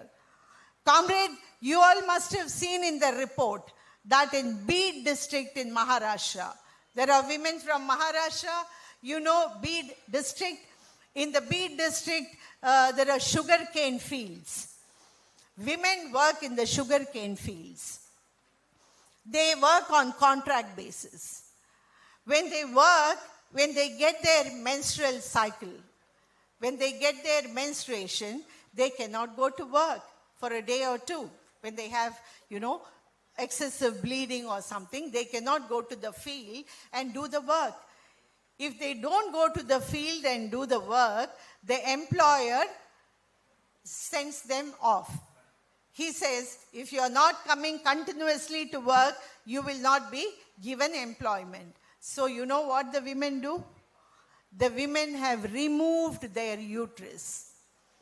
The women have gone, the fertile women, not the women after the menopause. The women, the fertile women, are forced to go and remove their uteruses for the sheer reason that they are denied employment during their period of menstruation, and denial of that employment means denial of food to their children at home. Therefore, they remove the uteruses. How grave the situation is. It is just not that in the sugarcane industry, it is just not that in the bead. I know the place where I come from in Tamil Nadu. There are places where textile work, hosiery work, women sit and do the work.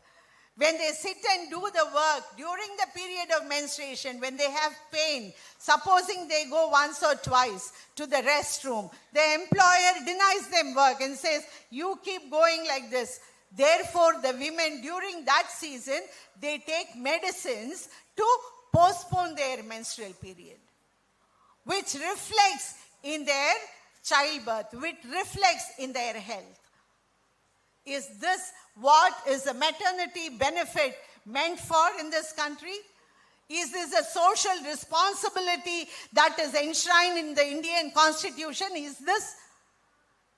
They are forced to do it due to poverty, due to unemployment. They are not protected. They should be protected. The employer should have a fear. Suppose I do it, the state, the government will take the action against me. The employer should have that fear. Suppose I do this to the woman. Suppose I deny work and salary to the woman during her menstrual period, then the state would take me to task and they may deny me the license or something like that. Some fear the employer should have, but the employer does not have any fear. This is just not the case of the women in the sugarcane field. This is also the case of women in the IT sector. We are looking up, our children are in the IT sector. What is the condition of our women, our children in the IT sector? You know there are statistics coming out today to say that there are lots of suicides in the IT sector. Children are put to mental stress. Stress is something which I have never come across in my lifetime. Depression is something which I have never heard of. Depression, we use it somewhere. But depression and mental stress is something today everybody is using. It has come in the general parlance because our children are stressed due to work in the IT sector. They do not have time even to think of themselves. The infertility rate is increasing among the children. This is a part of that stress and depression. This is not somewhere else happening. This is happening among us and it is happening to our children. And who have to raise the voices? It is we. It is we who are protected. We have to raise our voices. National Crime Records Bureau today says that there are deaths, suicides among the unorganized sector workers due to poverty. Due to poverty. I said hunger, children are dying of hunger and starvation. When a mother looks at the child dying of hunger and malnutrition, how will the mother live? The mother too commits suicide. This is happening not in sub-Saharan Africa. This is happening in India among us. Somewhere among us, somewhere in this country, somebody is dying of hunger. Somebody is dying of poverty. This is happening among us. Who raises the voice for them? We have to raise our voice, comrade. Lend our voices. Lend our voices. When we go on strike, we can go on strike.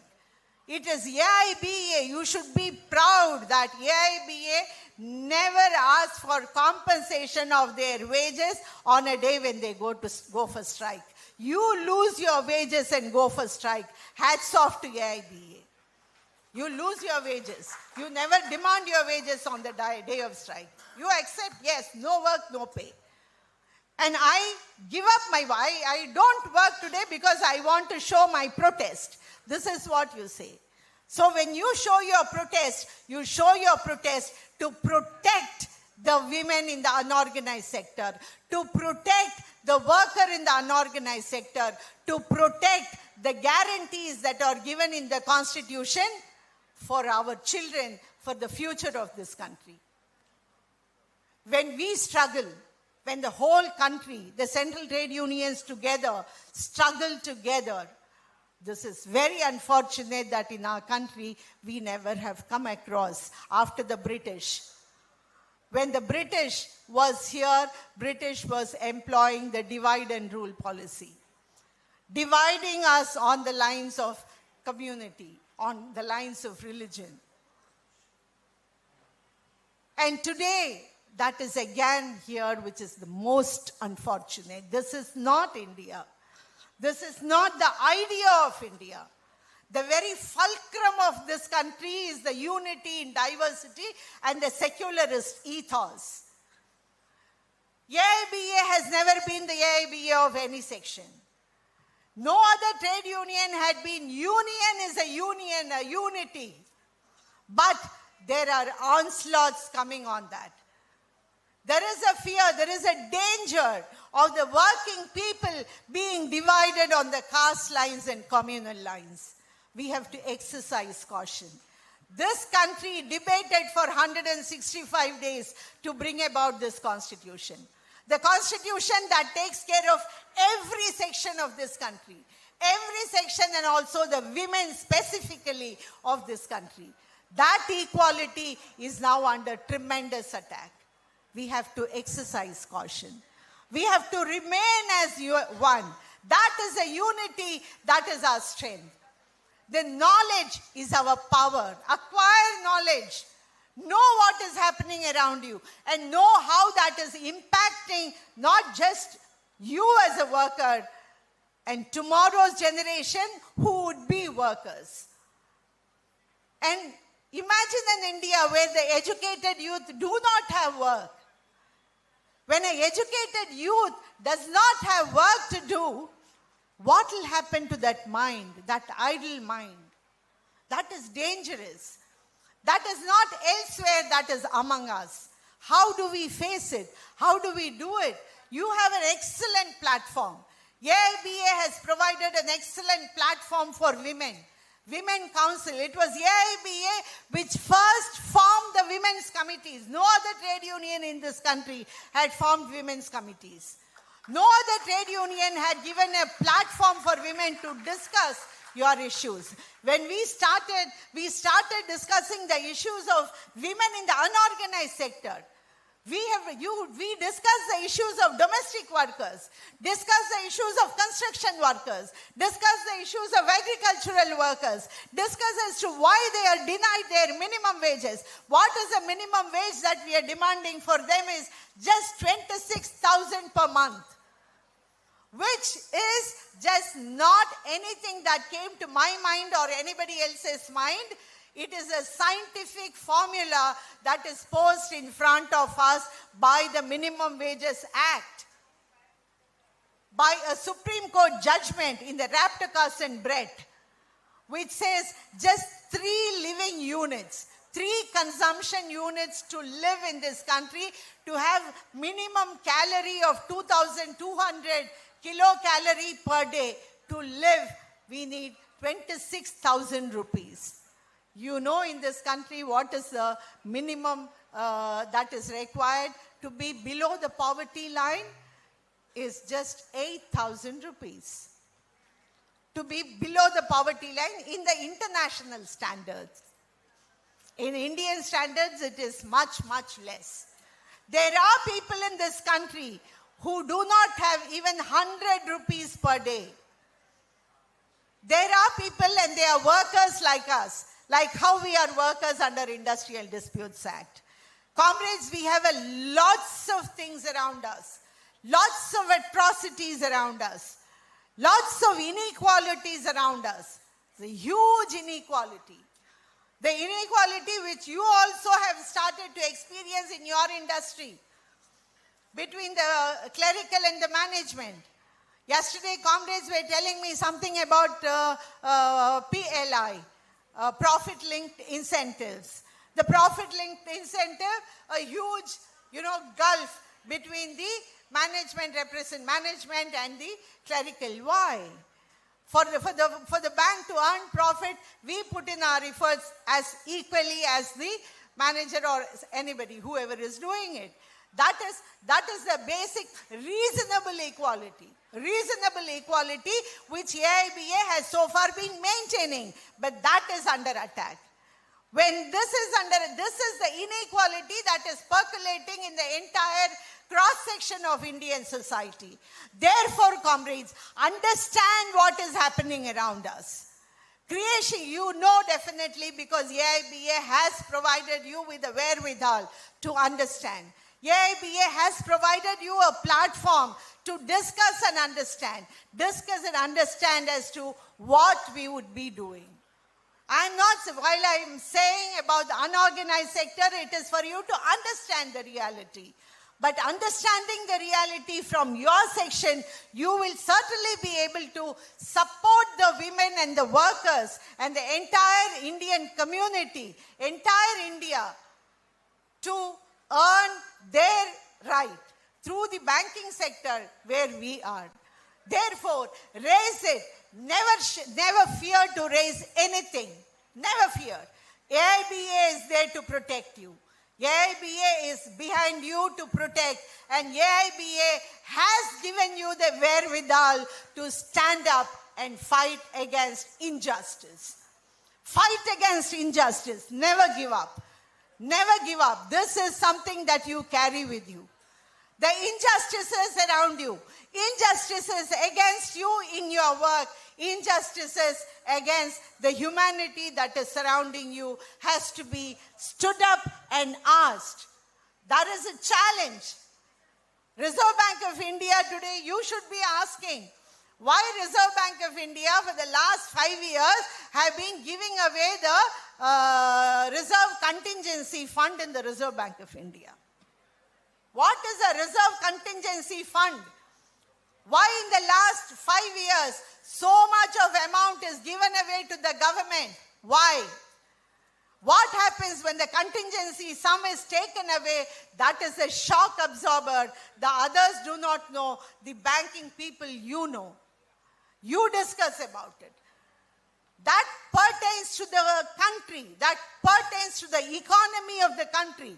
When others say the economy is in peril, they just say it as a statement. You as bank people know as to why it is in peril. When it is in peril, you as bank people know how the policy should be intervened to be brought on rail to protect the economy from going into doldrums. You have to raise it. You have the responsibility. And today, your responsibility, your action, your understanding is something that is the most needed in this country. You are the voice of the voiceless. Please raise your voice for the voiceless. Please raise the voice for the woman who does not have a penny on hand to feed her baby. Please raise the voice for the woman who wants to give education to her son or her daughter and does not have a free education in this country. Free education is enshrined in the Constitution. Demand free education.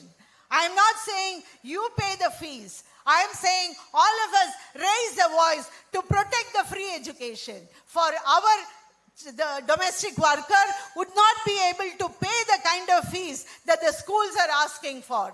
Because she cannot pay the fees that the schools are asking for, her child would go uneducated. Please raise a voice. All of us need to raise a voice. We need to raise a voice for the construction worker who carries bricks on her head, even in spite of being 25-year-old pregnancy on her womb. She carries the child on her womb. And there is a law in this country that such pregnant women should neither be denied job nor should be asked to carry so much burden. When you see a woman, stand up and ask them, why are you giving this work to her? Give her light work. This is the voice that you give. When we give this voice, they gain confidence. That is the confidence that is needed today in this country, comrade. Every injustice around you should be fought, should be asked. We look at it every day around us. We have to raise our voice. Raising our voice is something that we do to protect the country, to protect Indian democracy, to protect humanity. That is the commitment with which nationalization was brought, and that nationalization today has to be protected. In your fight for this, you also fight together for the country. I request, I appeal to you to discuss, have a good discussion, come out with a good declaration. With that declaration, move forward with militancy, courage, commitment, and conviction. Wish you all the best. With these words, I feel proud to declare this convention inaugurated. Thank you so much.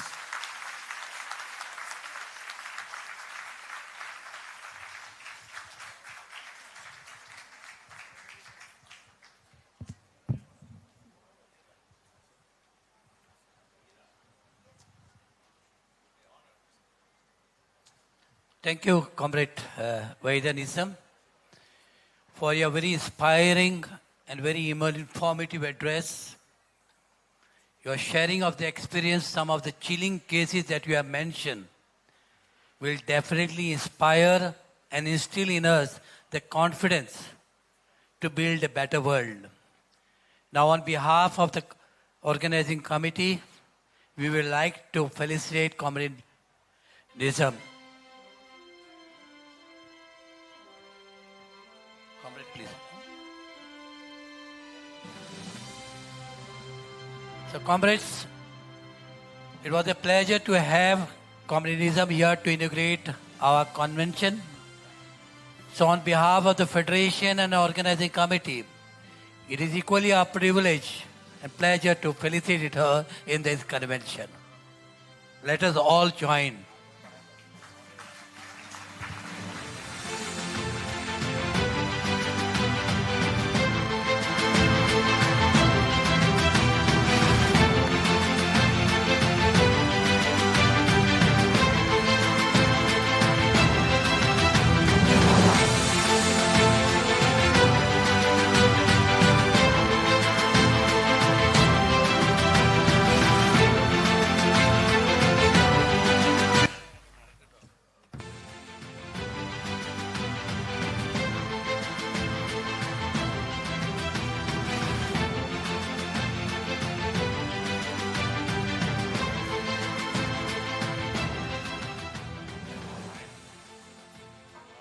Thank you. Comrade, before we go to the next speaker, two announcements, please. This inaugural function is shown live on YouTube. The link has been shared to each and every one of you. You can kindly share the link with your comrades in your own states. Being a holiday, they can watch this program. Secondly, a humble request to everyone. Kindly do not throw any waste in the floor. Our comrades, our volunteers will come with the waste, or there are, I think, dustbins. They will come. Kindly avoid that. Okay, comrades, now we go to the second speaker of the day. We are very happy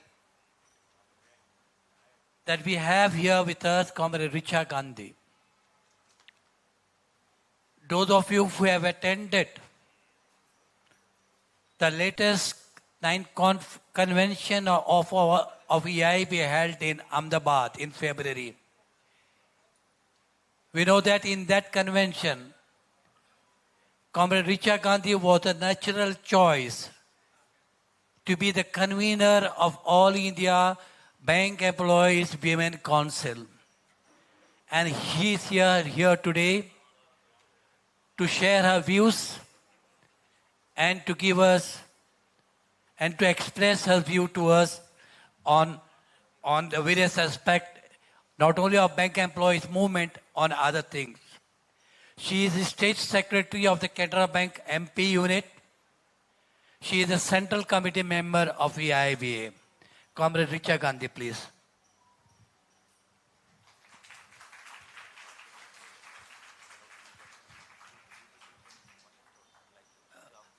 Comrade, before Richa could speak, we know that at the end of the inaugural function, we will be starting the deliberation. Every unit will be given opportunity. We will try to accommodate as much as possible, but for the time being, 2 participants from each unit will do. So kindly give the chit to our volunteers so that we can prepare ourselves to call you at the end of the inaugural session. Thank you, Comrade. Comrade Richa, please. Thank you, Comrade. Comrade P.A. Ambujam, Chairperson of the Reception Committee. Comrade Pereira, President of Federation of Bank of India Staff Union. Comrade Wahida Nizam, National Secretary of AITUC. Comrade B. Ram Prakash, Joint Secretary AIBA. Comrade Sandeep Narayan, General Secretary of Bank of India Staff Union, Kerala Unit. Comrade P. Hemlata, President of Bank of India Staff Union, Kerala Unit. Comrade Dinesh Jha Lalan, General Secretary of Federation of Bank of India Staff Unions. Comrade T. V. Sivaramakrishnan, Chairman of Federation of Bank of India Staff Unions. And respected comrades who are sitting on the dais and off the dais, and all a very big good morning to all the beautiful girls. Actually, I would say that Comrade Sandeep had welcomed all the beautiful girls, but he forgot to welcome all the handsome males also. Because without handsome males, I think the presence of all the women over here stacked up in the room full of all the women, as Vahida ma'am said, that when we get the women in such a number in single hall, it is a treat for us. So we cannot forget the male counterparts who are the handsome ones, and we are not the one who are discriminating between the beautiful and the handsome. So when we are talking about beautiful ones, we have to at the same time talk about the handsome males also, who have made this possible, who have made this women convention. So today when we talk about the women in banking industry, I would like to share some statistical data with you. With more number of women increasing day by day in banking, we are not only actually working, but we are becoming slowly, we are becoming the driving force of the banking sector.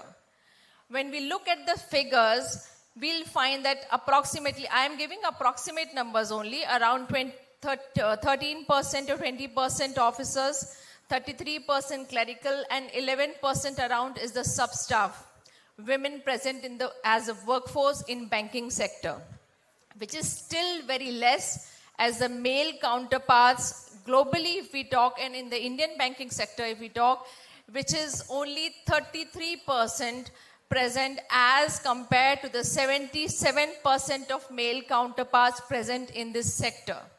And if we generally talk about the other sectors also. So if we look at the figures, we'll just see that what a big major gap there is between the 77% and the 33%. It is quite difficult and to analyze that why this gap is so much big still in such a modernized, in modern ages, it's still the gap is so big. If we look at the developing countries, developed countries and emerging countries, we'll find that the ratio of this is very less. It is around 1:1. The gender ratio is around 1:1. If we talk about the counterparts of SEBI or RBIs in US, the gender ratio is almost 1:1. So if they have so much participation of women, then why can't the number of women increase in our country also, in all the other developing countries also? So it lies the responsibility of us, this number of women, how to increase the number of the participation, the women participation in the workforce. If we talk about a study, McKinsey study, we'll find that it stated that if the women workforce increased globally, the GDP could increase by $28,000 trillion in 2025. This study was given in 2015. So 10 years back when it was given, that time also it expressed explicitly that this could, the women workforce, participation of women workforce can make such a big change. Indeed, survey gives that only 28% women are holding the C-suite positions. Why this disparity is still there? Why this gender discrimination is still there? So this is the time when we have to churn our minds and think about how we have to bridge the gap. How we have to bridge the gap and how we have to come out with flying colors.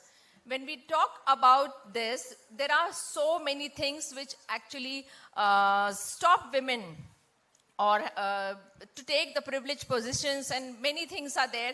We'll discuss, I'll talk about those things also, but we'll talk about more about what we have in ourselves so that we can reach to higher positions and we can educate other women also to reach to the same, to use her potential to the fullest. How can we bring that? So when we talk about this, we have career gaps also. During pandemics also, it becomes difficult for a woman to re-enter the workforce. Approximately 77% of women, 76% of women want to re-enter the workforce whenever they are taking the breaks. May it be the child care, may it be the traditional responsibilities, may it be the taking care of the elderly ones, it may be anything.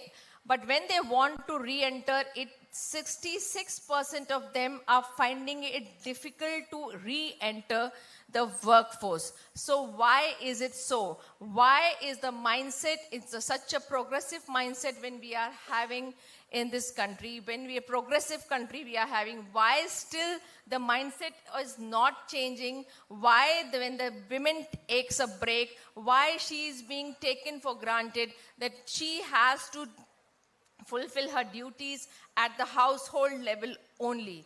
Why it becomes difficult to again re-enter the workforce?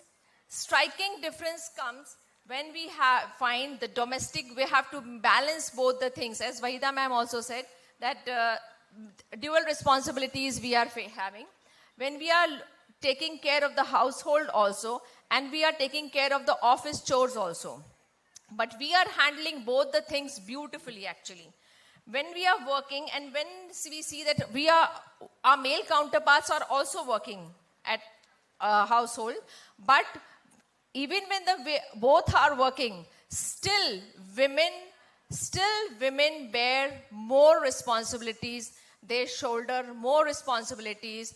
Maybe it any taking care of the child, taking care of elders, anything, they bear more responsibility, and there is no doubt about it. Sometimes actually it becomes so emotionally taxing that when she has clashes with her office chores and something comes up with a child in the school or something comes up with the traditional responsibility she has to bear at her home. She has to go through the social obligations. So why it is so? When we talk about the challenges of women in the banking sector or in a generalized, when we talk about it, a random survey was done about 100 women. They just expressed their views that what they felt when they had been offered the leadership roles, or in generalized when they offered something to do to work or something. Every time 51% of them had expressed that they were reluctant in taking the leadership roles. 51%. Just believe that the total number are more than 50% of women were reluctant to take the leadership roles. That too because of the social obligations or the traditional responsibilities, or whenever they are being offered some leadership role, the first thing which strikes in their mind is that if I'll go out and what will happen to my kids or my family, who will take care of them? So this is the reason. Some shared that they feel biased. Some felt that they are being not considered equivalent to the male counterpart. Some felt that we are not given responsibilities. Why we are not given responsibilities? So these were the many things which were shared by women. But on the contrary, what I feel is that women have more power, and she has more power, and she is more towards the change. She is more transformational. When she is more transformational, why? This proves that she has more ability to take care of the team if she leads if she is given the responsibility of the team, she will lead it in a better way. We are actually gainfully employed. When we are gainfully employed as a banker, as a woman working in banks, we are having every month, we are getting salaries. Everyone is getting on the same date, we are getting the salaries, whether it be pandemic or something, every time we get the salary. So when we are gainfully employed, we have much more say in the family things also. We have a bigger say. We work, we give better living conditions to the family. We contribute towards the economic progress of the nation. So when we have so much power and we have we are socially more aware, we are economically independent. We know we have much more ways to pursue our dreams. We have much more ways. I was just looking at she's sitting, she's just taking the photograph. So I was just thinking that she has a camera and she's taking pics everywhere. So she's following her dreams actually. It is a passion which she is following.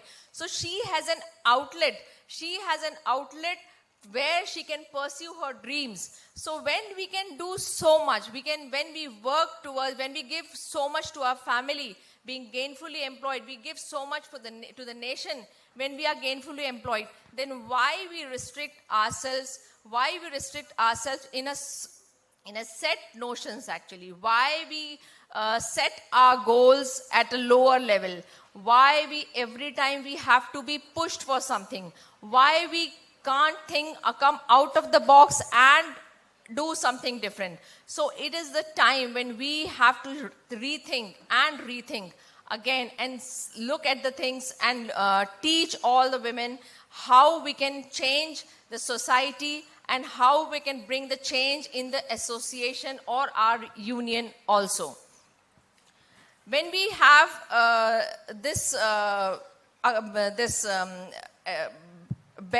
better place, we have the views, we have the diverse views.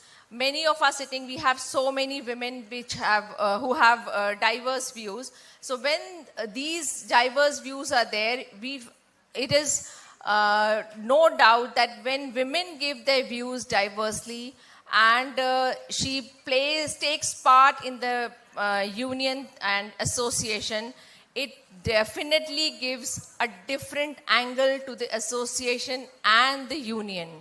No doubt it will give a different perspective also. We have to, with our diverse views and with all our working pattern, we have to give the acceptability. We have to work for the acceptability of women. We have to work for because acceptability will not be served on a silver platter to us. We'll have to earn it. We'll have to earn it by doing and bringing change in the society as well as in the union also. When we talk about women, we talk about the power. Women power when we have the power to give birth to a child. When we give birth to a child, we make a family, which makes a society, and in turn, which makes a nation. So when we have the power to make the nation and give birth to child which no one has, so we are the ones who are at the center of everything. We are the pivots. Everything revolves around us. Everything moves around us. So it is us and only us who can bring the change and who can bring the change, and it is our responsibility not only to raise our kids, especially when we are raising a girl child. When we are raising a girl child, it becomes more of our responsibility to raise her in a manner, compared to a tree which has strong roots. And the girl, when she grows up, she'll not deflect from her path in any adverse condition. So it is the time when we have so much power, which can bring so much change at both the levels, at the household level also, and at the workplace also. Why it is becoming so difficult for us. It is becoming so difficult to us to change ourselves and to take the leadership roles. We are the multitaskers. We are better in management because we know how to distribute our time and energy. We know how to take care of the family. At the same time, we do our chores at the office also. So we are better in managing, distributing our time and energy, so which proves that we are better in management also. So if so much we have within us, why not bring the change? Why not bring the change and change the society and bring a beautiful change which all women present over here can make? We have to come out of the cocoon actually. We have to come out of the set notions. We have to come out of the imposter syndromes. Many syndromes we can talk about. We are still facing motherhood penalties and maternal pay gaps and gender pay gaps. Many things we are facing. So we have to come out, and it is only us and only us who can change.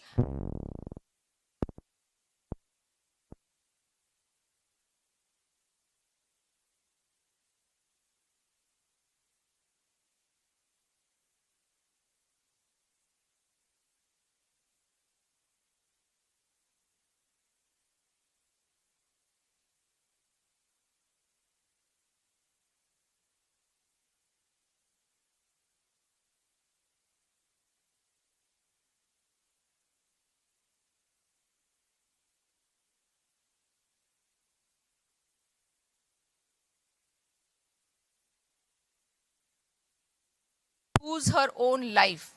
When she chooses her own life and she is not being questioned on her decisions and she is not being judged for those. So it is the time when I, as a convener, it is not only actually my responsibility, it is my duty to share with you all that all these responsibilities with dual roles of women plays. She has so much in her, but it is very difficult to get her out of that.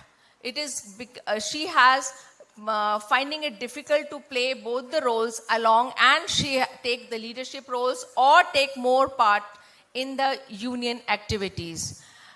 AIBA, when we talk about this, AIBA is our union which has given us the platform where we can speak out our minds, when we can share our ideas. It is AIBA who has strived hard to bring women into the mainstream. It has always worked hard and always taken care of women. It has always thought that women should participate, and not only participate, but the actual participation it requires. So when we talk about women participation, it is our responsibility, and not only our moral responsibility, but as a women in banking sector and in the privileged position under the banner of AIBA, sitting in our comfort zone, it becomes more of our responsibility to take care of the women who are still fighting for the basic things like education, basic things for financial independence, for literacy, or healthcare. So we have to work for the upliftment of the women who still are in that, who are still facing that difficulty. When we talk about women in AIBA and in banking sector, we cannot forget our Tarak Da, our beloved leader. Tarak Da, who was a visionary. And Tarak Da always believed in an inclusive participation and collective strength of the union.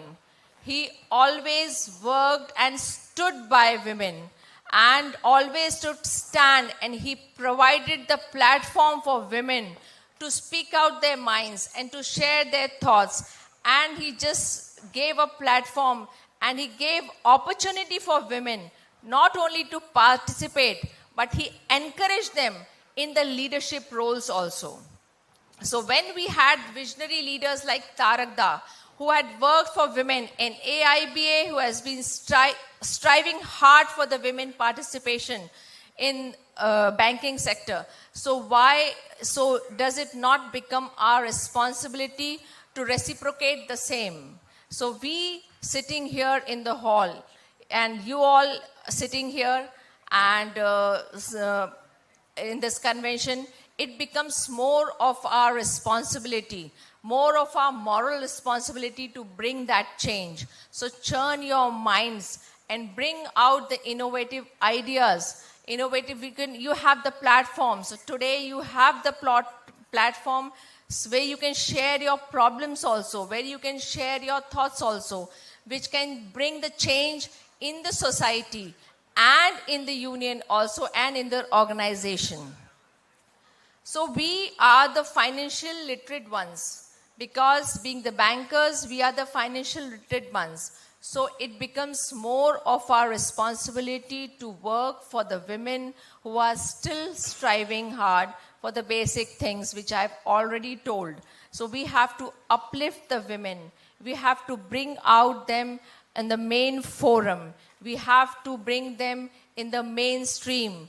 We have to bring them on the forum where they can also speak out the things, what they feel and what the problems they have.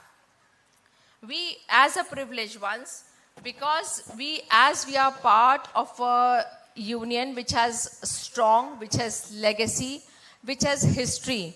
So it is not only that, it is only and only because of AIBA that we are standing here and we are having this women a hall full of women. So it is because of AIBA. So it as a privileged ones, it is more of our responsibility to take care of the organization and of the union activities. When we have, I have seen so many girls with all the traditional attires I am seeing. And with this mindset I have that we are still in love with our traditions, because many have been pressed in the traditional things only. So with the progressive mindset and with the traditional thing which we have inside us, we can bring, no doubt, we can bring a drastic change in the society and in our organization. We cannot remain just the silent spectators, because we cannot remain as silent spectators, because we are a part of a big movement. Our presence, our perspective and our participation, I think the 3 Ps, we need to follow the 3 Ps. So that will make an immense difference. And actually that immense difference is required. And we cannot be just be the beneficiaries.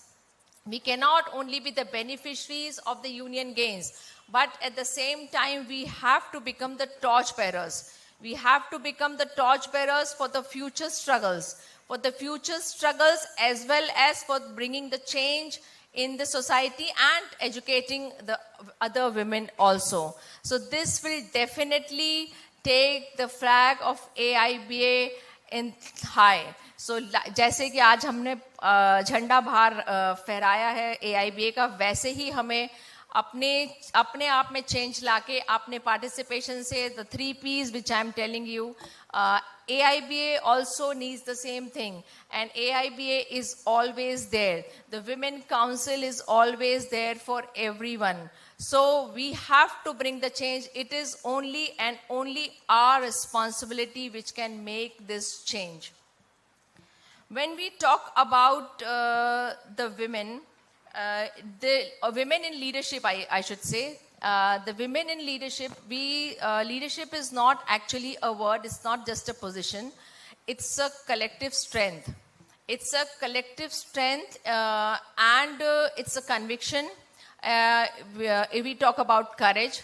When a woman raises her voice, when a woman raises her voice, when she stands for her colleagues, or when she raises her voice against something unjust, unfair practices, she herself becomes a leader. She becomes a leader. So if we can if we can do this much only, raise our voice, because raising a voice by women brings a change in the society, brings a drastic change in the society. And when she makes her change, when we raises a voice, movements transform. So we are part of a movement, a very big movement, which requires our participation at the same level. We need to work, we need to participate. Once again, I'll say that the 3 Ps, the presence, participation, and our perspective, it is required. We women can speak out. So women in leadership is not just about taking check boxes. It is not just a passing time. It's not just a passing phase, but actually it is a deep-rooted, long-lasting transformational change. It's a transformation. It's a big transformation in which our participation is required. Our perspective is required. So we have to follow Ps. Again, I am repeating 3 Ps. So this way we can take AIBA also forward along with the women participation. So when women leaders, passion, enthusiasm, optimism, clear vision, creative thinking, and better approach towards challenges makes the women leaders excel.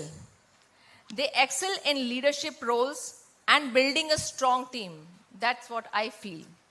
When women leads with empathy, because when she leads with empathy, she makes a strong bond. She builds a strong team. She believes in inclusivity, which makes her teammates more responsible. They feel more respected. They feel more engaged.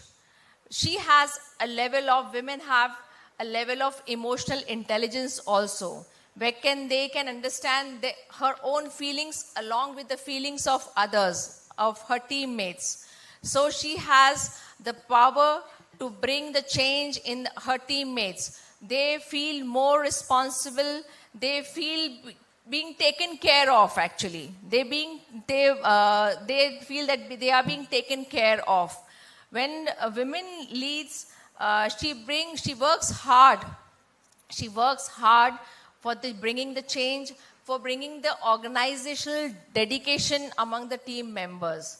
So she is the one who can bring the change and who can transform her team or the association or the union which she has been linked to. So comrades, when we are sitting here in the convention, 4th Women Convention, it's not only a secure platform, actually. It's not only a secure platform or the voice which we have been given, for which the AIBA has worked for years, and this is the result of that only. So it is our responsibility to guide the young comrades. It's more of the responsibility of the senior women leaders. I see the hall full of all young women. So guide them. Stand by your colleagues. Be bold. Take initiative. Participate. So this lead with empathy and power. So this is the thing which will bring the change in the organization, and this is the need of the time also. When we encourage our colleagues and mentor our younger ones, we just develop the cadres, actually. So it is very important for making a long-lasting changes also, which will continue for the generations. So let us make that change as a proud member of AIBA. One thing I will surely say, the impact will resonate across generations. So if we develop cadres, change will reflect across generations. So standing here today in the 4th convention, Women Convention of Bank of India, I once again congratulate and I once again wish success to this convention. But this convention can only be success if you participate and you take and make full use of this forum where you can speak out and you speak out whatever you feel and whatever change you need and whatever you want. That only will make this convention a success. So once again, I would like to congratulate and I would like to wish everyone and all the beautiful girls sitting here who will deliberate, who will participate in the deliberation and make full use of this forum and the forum provided by Bank of India. So, and when you will go from here, you will carry on with you will have the beautiful memories along with the education part. You will be, you will feel more educated about the organization, about the difficulties in the organization which we face. So that way, your participation is must. Once again, I wish a great success to this convention. Thank you. Thank you, Comrade Risha, for sharing your views and sharing the data about the participation and the role of women. I'm sure the comrades here will take your advice and take leading roles in our organization. Now I request the organizing committee to kindly felicitate Comrade Richa Gandhi, please.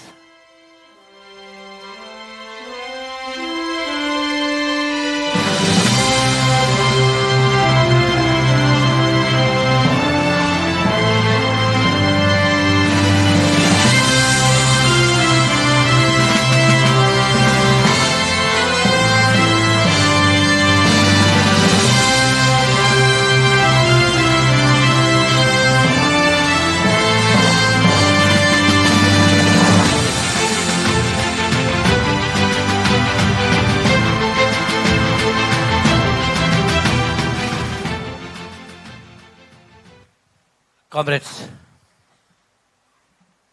we are equally honored to have with us today the Joint Secretary of EIBA, the General Secretary of All Canara Bank Employees Federation, the General Secretary of the Canara Bank Employees Union, Comrade Ram Prakash. Ram Prakash kindly address the gathering. Thank you.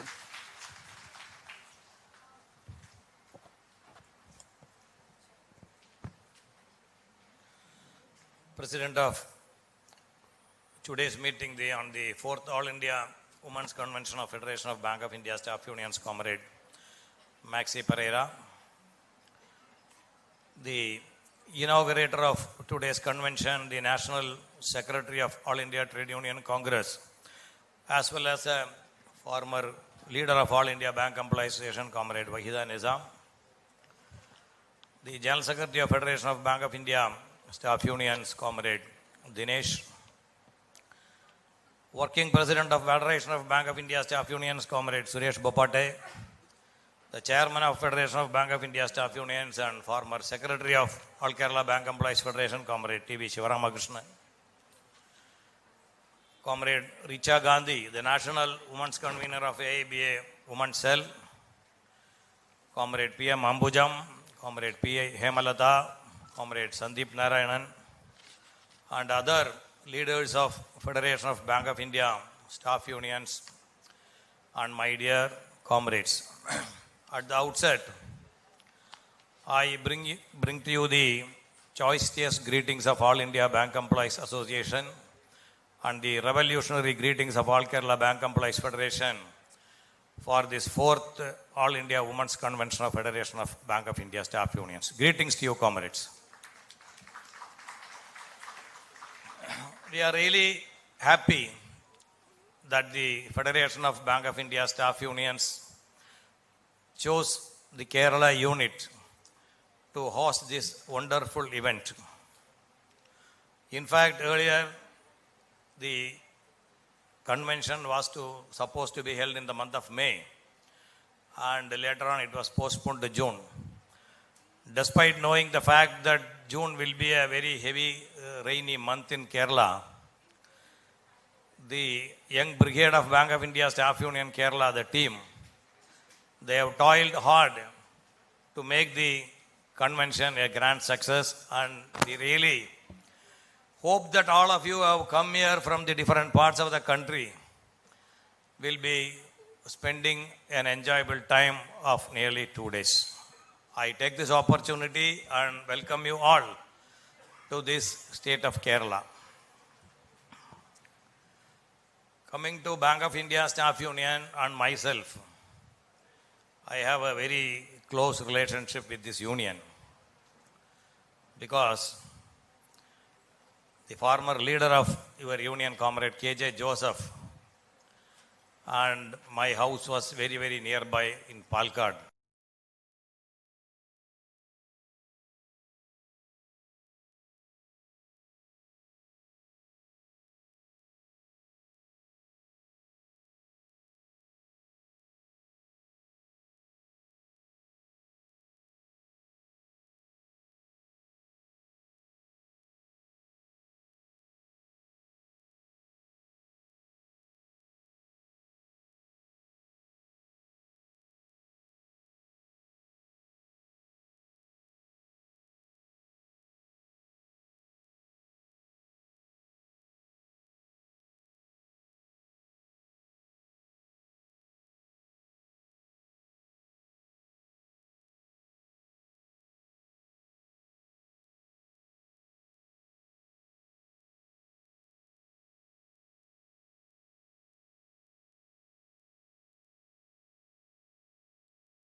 So, a guest who has come here, I would also like to introduce him to all of you.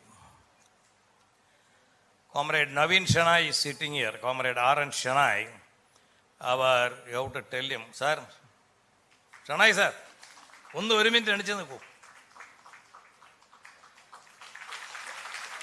Comrade R.N. Shanai was our former leader, who was a leader of the Central Bank of India Employees Union and Central Bank of India Officers Union, who was also a leader of All Kerala Bank Employees Federation, residing in this town of Ernakulam, who is a very close associate of Comrade Tarakeshwar Chakravarti and Comrade C.H. Venkadajalam. And he is a nonagenarian running the age of past 90. Past 90. We have not invited him to this meeting. I am telling you, we have not invited him. Seeing my WhatsApp status that there is a meeting of All India Bank Employees Association which is conducted in this town, he has come on his own. We have not sent any vehicle. So that is the attachment of our former leaders towards All India Bank Employees Association, and that is the glory of AIB.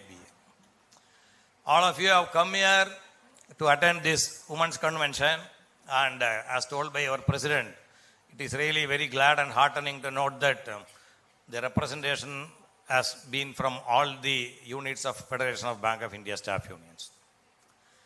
I have been asked by the organizers to talk on a specific topic, the history of the Indian banking and the role of AIB.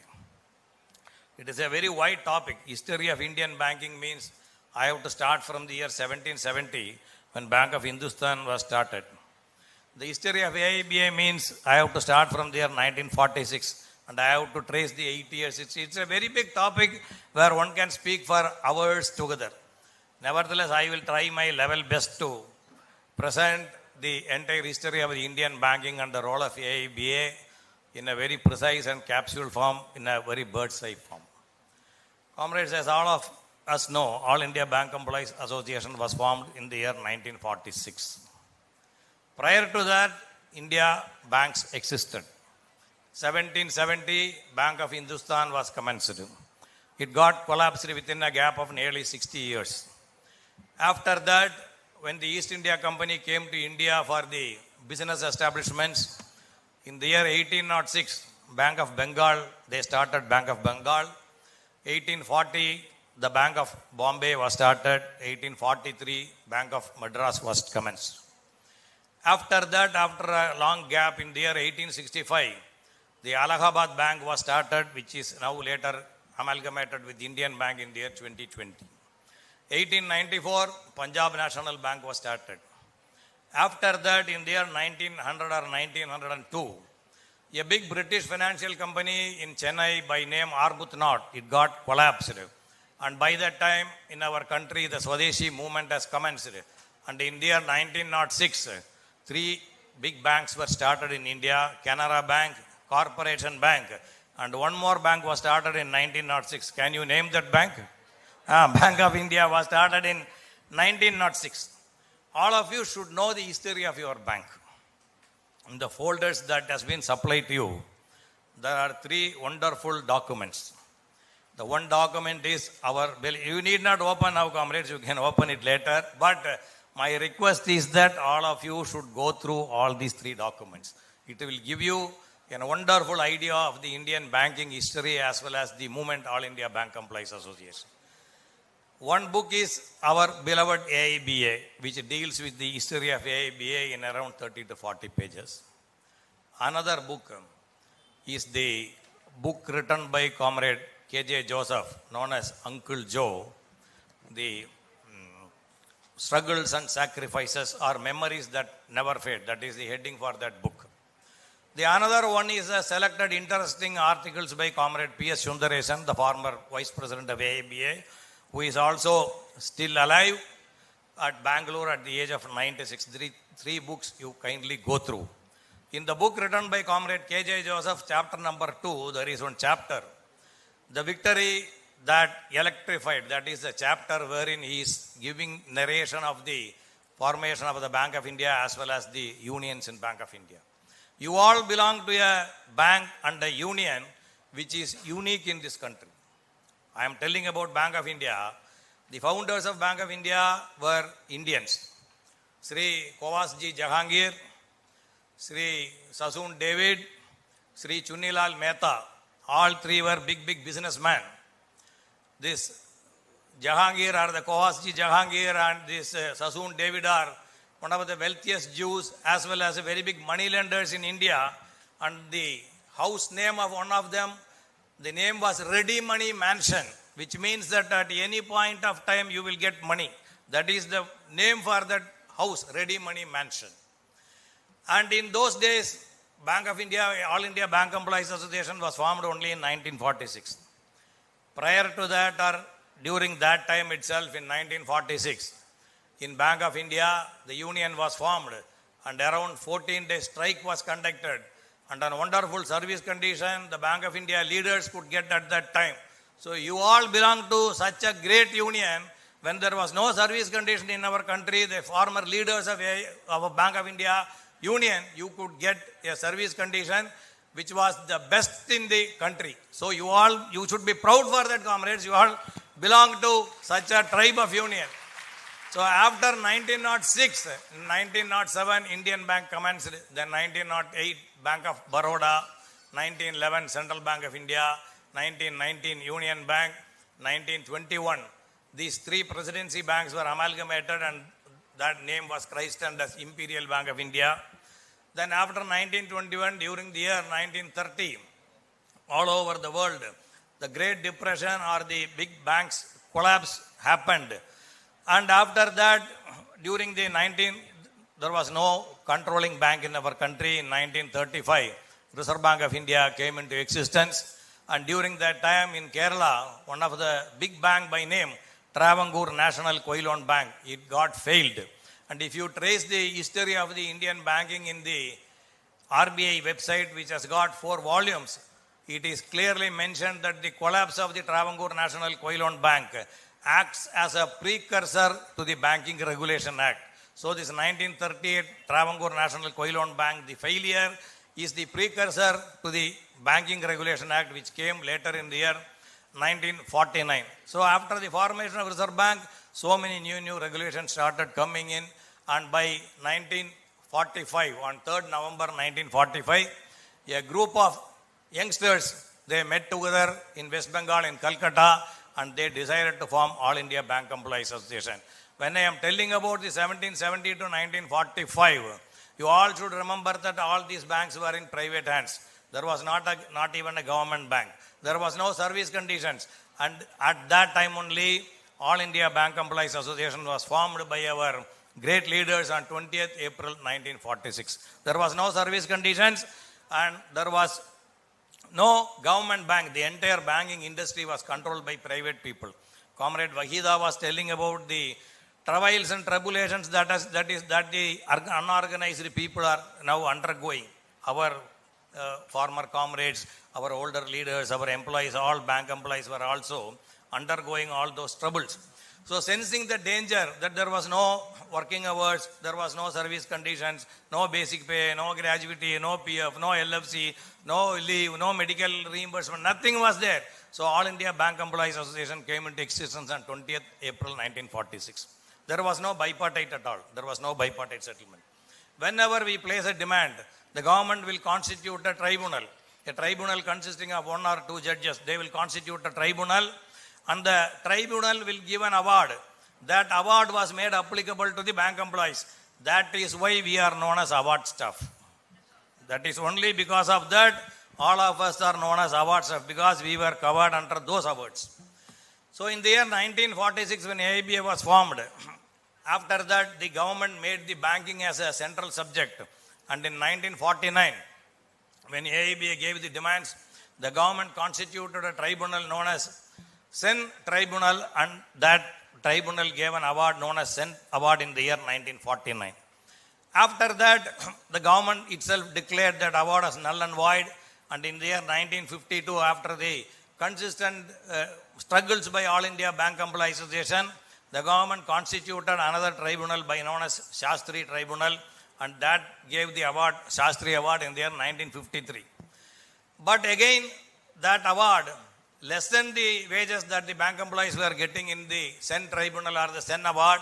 So again, agitations were started, and AIB again gave a strike call on 23rd September 1954. The first All India strike call was given by All India Bank Employees Association. The government constituted another tribunal known as the Labour Appellate Tribunal, and that tribunal gave a award changing the benefits that was given by the Shastri Award. But the government headed by Jawaharlal Nehru, they decided that under the pressure from the bankers and the bank owners, they decided that this award should not be implemented. Now all of us are fighting against the present government. On July 9, we are going on one-day strike. So many demands we are placing. The present generation of people, or the present generation of bank employees, we all think that we are fighting only against the Modi government. It is not so, comrades. Right from the days of 1946, whenever a government goes anti-people or anti-labor or anti-bank employee, All India Bank Employees Association has plunged into action, and we have gone on innumerable struggles and sacrifices. That is why in the year 1954, when the Labour Appellate Tribunal Award, it bettered the award of Shastri Award, and when it was sought to be implemented under the biggest of the owners of the banks, the Jawaharlal Nehru government, they decided not to implement this Labour Appellate Tribunal Award. And you will be really wondered to know that the Labour Minister of the then Jawaharlal Nehru government, Sri V.V. Giri, he resigned the post stating that what the government is telling. So that is the history of All India Bank Employees Association. The struggles of All India Bank Employees Association forced the Labour Minister of our country to resign from his post, and he stood with All India Bank Employees Association. So after that lot of struggles All India Bank Employees Association has to take, and every time whenever the award gets, that period gets over, again and again AIB has to struggle for this betterment of the service conditions. So this Shastri Award, that also got expired. Then after that another Bank Award Commission came. After that again in the year 1960s, the government constituted another tribunal known as Desai Tribunal, which gave an award in the year 1962 known as Desai Awards. For almost around 15 to 17 years, the All India Bank Employees Association has struggled much to get some sort of service conditions. So All India Bank Employees Association thought that this is not the right way of fighting and going for these tribunals and awards. We have to think in a different way and we have to proceed. And on the one side, the banks were under the private control. So many banks got collapsed during that time. In the year 1960-61, in Kerala also one big bank by name as Palai Central Bank, it got collapsed. And because of the collapse of the Palai Central Bank, number of employees, they lost their jobs and depositors lost money. And the collapse of the Palai Central Bank only paved way for the government to constitute the Deposit Insurance Corporation, which is now known as the Deposit Insurance Credit Guarantee Corporation. When the Travancore National Koi Loan Bank failed, it became the precursor for the Banking Regulation Act. The collapse of the Palai Central Bank paved way for the Deposit Insurance Credit Guarantee Corporation. So the All India Bank Employees Association, right from the days of 1946, we have been telling that banks are the nation's bookkeeper and the money in the banks are the savings of the hard-earned money of the common people. So the government should be the custodian of public money is the slogan raised by All India Bank Employees right from 1946. So taking the cue from the various awards, All India Bank Employees Association in the 13th conference of All India Bank Employees Association held in the year 1964 at Trivandrum, AIBA coined two slogans. One slogan was that no more tribunals, we want bipartite settlement. The another slogan was nationalize the banking industry. So these were the two main slogans coined by All India Bank Employees Association in the year 1964, and AIBA conducted a lot of struggles and strikes raising these two slogans, and all of us know that on 19th October 1966, the first bipartite settlement was signed between All India Bank Employees Association and Indian Banks Association. On 19th July 1969, 14 banks were nationalized by the then Prime Minister of India, Srimati Indira Gandhi. So that is how the change has taken place in the gamut of the Indian banking industry by All India by the intervention of the All India Bank Employees Association. From a completely private monopolies, from a completely privately managed banks, All India Bank Employees Association, through its continuous struggles, it could change the landscape of the Indian banking from private to public through nationalization of the banks in the year 1969. And after that, lot of intervention by All India Bank Employees Association in the year 1975. The regional rural bank came. Again in the year 1980, another 6 more banks were nationalized by the government of India. Thus from private, it became to publicly owned or the government owned banks. And with regard to service conditions of the bank employees also, we could make much advancement from the first bipartite settlement in the year 1970. We could sign the second bipartite settlement.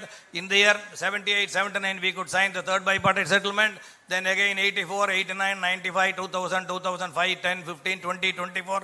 We could sign the 12 bipartite settlements in a continuous gap of 4 to 5 years. All India Bank Employees Association could achieve. But all of us know that after post-1991, the thought process of the government has come to a lot of change. And the government, successive governments, they are trying to shift the public sector banking to private sector banking, or privatization or foreignization is taking place. When I joined the bank in the year 1988, below Canara Bank, it was written within bracket, wholly owned by Government of India. Below Bank of India, it was written wholly owned by Government of India. Below Central Bank of India, it was written wholly owned by Government of India. Now what is written below Bank of India? Have you noticed it? Is it wholly owned by Government of India? It is a Government of India undertaking. From wholly owned by Government of India, it has now changed to a Government of India undertaking. Now the government wants that from Government of India undertaking, they want to change it to Adani undertaking or Ambani undertaking or some X undertaking. That is the shift of the thought policies of the government. With regard to the labor laws also, a lot of changes they are trying to bring in. Wahida was talking about the Maternity Benefit Act and all those things.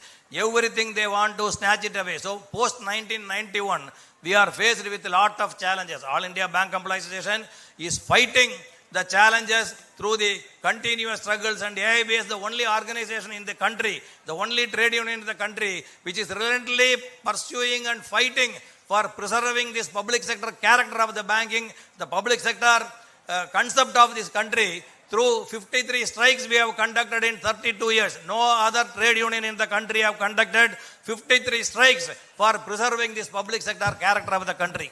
So the Indian banking industry or the Indian banking system, it got changed from a private system to a public sector or through the nationalization of the banks. It got changed to the government control.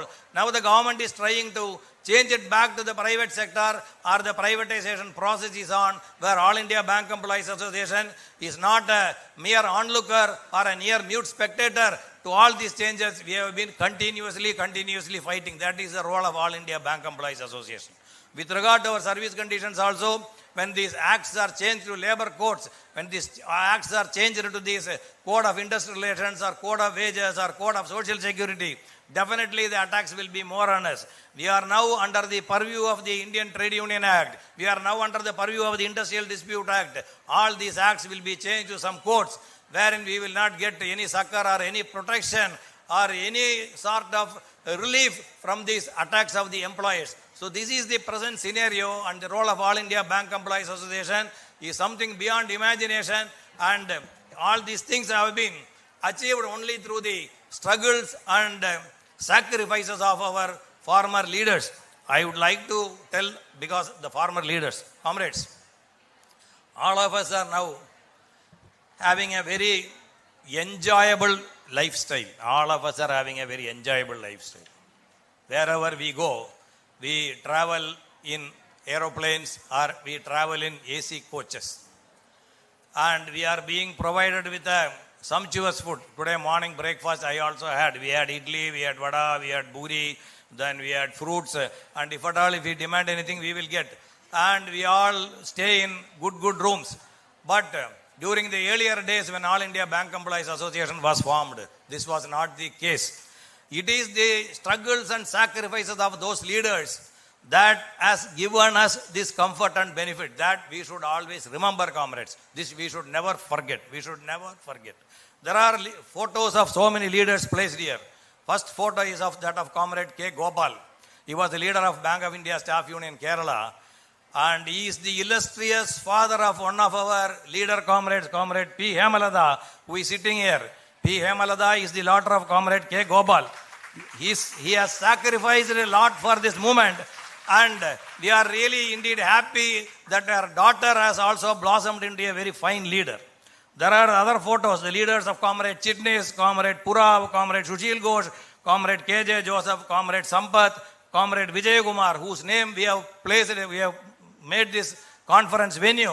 After that, we have a galaxy of leaders of All India Bank Employees Association, Comrade Prabhatkar, Comrade Parvana, Comrade Tarakeshwar Chakravarti, the leader of All Kerala Bank Employees Federation, Comrade T.K.V. Nair, and Comrade A.V.G. Nair.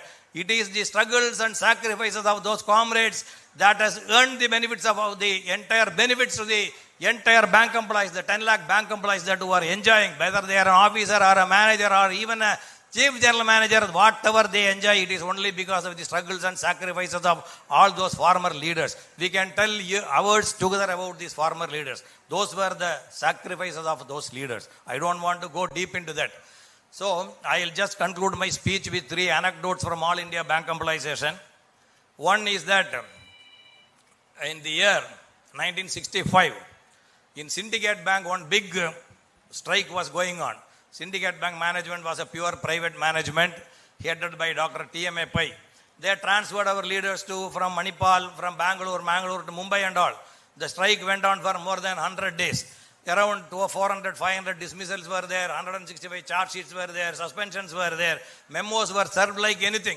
And ultimately, the matter was referred to the Chief Labour Commissioner, IBA intervened, government intervened, and at that time, the General Secretary of All India Bank Employees Association was Comrade Prabhatkar, who was also a MP of the Member of Parliament of the Indian Parliament from 1957 to 1967. So Prabhatkar was asked to go and negotiate with the Syndicate Bank management, and he travelled to Manipal, the head office of Syndicate Bank, and the bank had announced a lockout. The gates were closed and big locks were there in front, and in front of the big gates, hundreds of comrades, thousands of our comrades were shouting, AIB Zindabad, AIB Zindabad. So when Prabhakar landed, the gates were opened and Prabhakar was taken to the head office. On the top floor of the head office, the owner of the bank, Dr. T.M.A. Pai and Vaman Kudua was standing. And the negotiations were conducted and ultimately the strike, the matter was settled. After that, Dr. T.M.A. Pai asked Comrade Prabhakar, only one question. Prabhakar, I want to ask you one question. All these comrades or these employees or these workers who are standing outside this compound and shouting, AIB Sindabad, are employed by me. They are all my relatives. I have given employment to all of them. I am giving wages to all of them. But they are not shouting Dr. T.M.A. Pai Sindabad. They are not shouting Syndicate Bank Sindabad. They are shouting AIB Sindabad. They are shouting Prabhakar Sindabad. What is the reason for that? Prabhakar told only one reply. You would have given them jobs.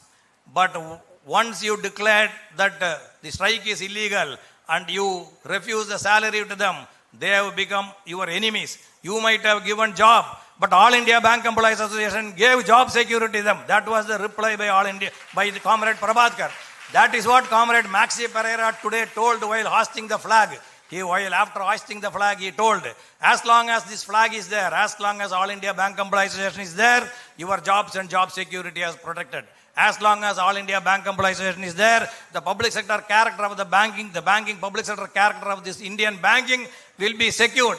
As long as this flag of All India Bank Employees Association is there, the country will be secured. That is what Comrade Maxi told today morning. Number two, comrades, after this 1969 nationalization, the Srimati Indira Gandhi called our leaders, Comrade Prabhakar and Parwana, she called and she asked, you have been demanding for nationalization. But he is also told it is only AITUC and AIBA which paved way for nationalization. Indira Gandhi called our leaders and asked, as you told, I have nationalized the banks. I have taken the management control from the private hands. I have taken the shareholding control from the private hands and I have given to the government what you can give in return. Our leaders did not ask for any their private benefits. They did not ask. Parwana was jobless. Prabhakar was also jobless. Parwana was dismissed from Punjab National Bank. For years together, he was staying in All India Bank Employees Association Delhi office. He did not marry at all. He gave his entire life to All India Bank Employees Association. So they did not ask for any personal benefit. They asked that even though the banks are nationalized, the control is vested with the managements. We want a control over the director board. You please appoint a director from the workman staff, a director. That is how this workman director system came into our banks from 1972 and it was invoked till 2014. After the present government came, they have not appointed any directors. So that was the vision of our leaders, comrades. Number three, one more thing I would like to tell. I was telling about the sacrifices. With the sacrifice quote of one of our leaders, I will conclude my speech. We had one of our leader, one of the finest leaders by name Sundar Rao in Andhra Pradesh. A big strike was going on of cooperative bank employees in the state of Andhra Pradesh and Sundar Rao was leading that strike. It was going on for days together, it was going on. And on one fine day, the bank management decided that the strike should not go on like this. We have to conclude it. So they called Sundar Rao that we will have a discussion and we will finish it. So by around 12 o'clock, the discussion was fixed. And in those days, there was no telephone, no STD, no trunk call, nothing was there. So one telegram came to Sundar Rao at that time and Sundar Rao opened the telegram. He just had a look at the telegram. He folded it and he kept it in his pocket. Then he went for the discussion. By 5:30, the discussion was over and it was very favorable for the employees. The employees were very jubilant that after so many days, we are getting a very good settlement. So they wanted to celebrate and they told Sundar Rao, comrade, we are really thankful to you. We have to celebrate this. Sundar Rao told only one thing, I am also ready for the celebration, but now I have to go to my home because my mother has passed away in the morning.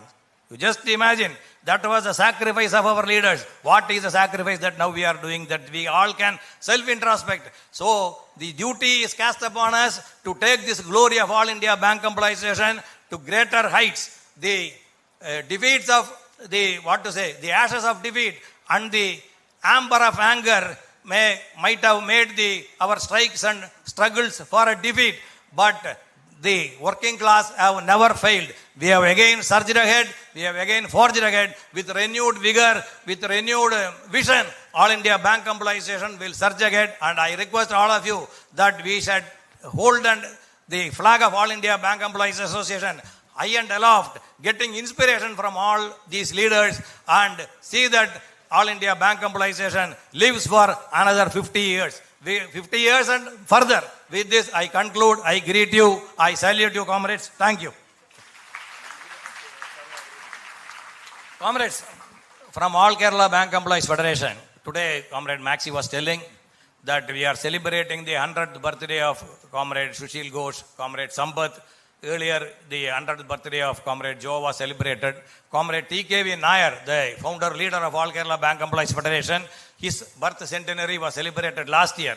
And on his birth centenary from All Kerala Bank Employees Federation, we have come out with a souvenir which is consisting of around 200 pages. Many of the articles are in Malayalam. Some are in English. Those English articles, those who have come from other states, you can read and you will get an idea of the All India Bank Employees Association, TKV Nair's involvement in the movement, as well as his relationship with other leaders of the movement. Our comrades will be distributing.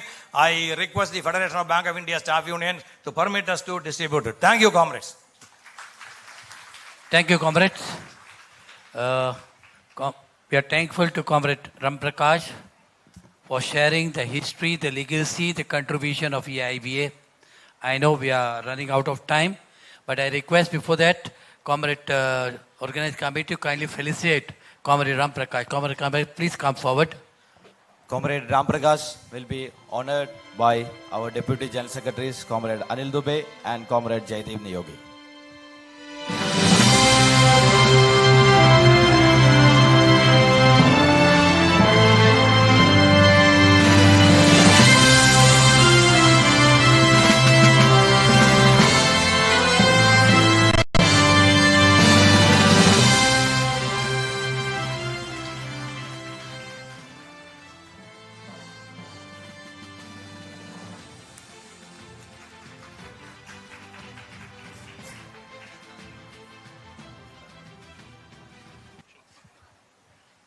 Thank you, comrades. And now, we are coming to the last part of this inaugural function, the vote of thanks.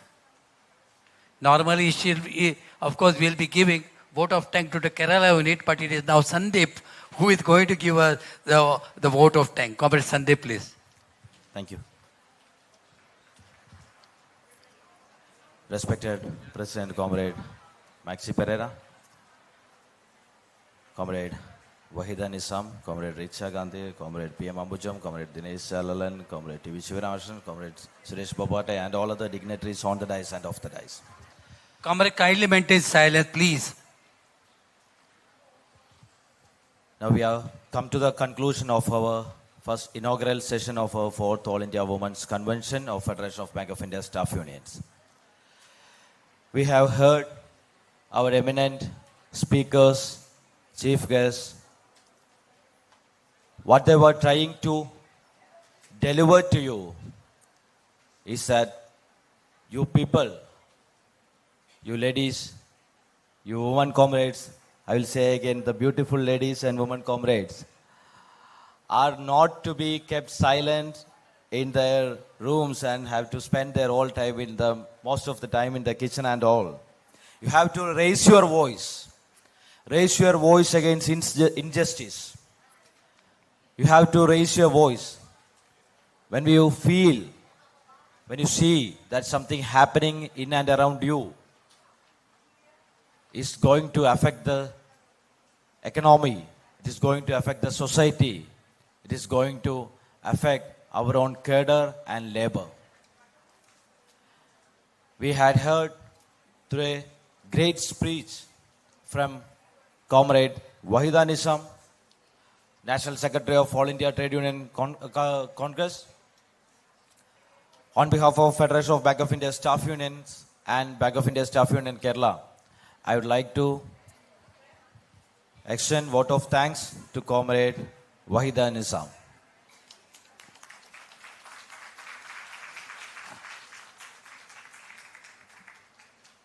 Comrade Richa Gandhi, our national convener, has deliberated to you.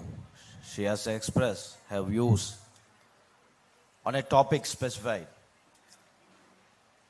Women in leadership is not just a trend but a transformation.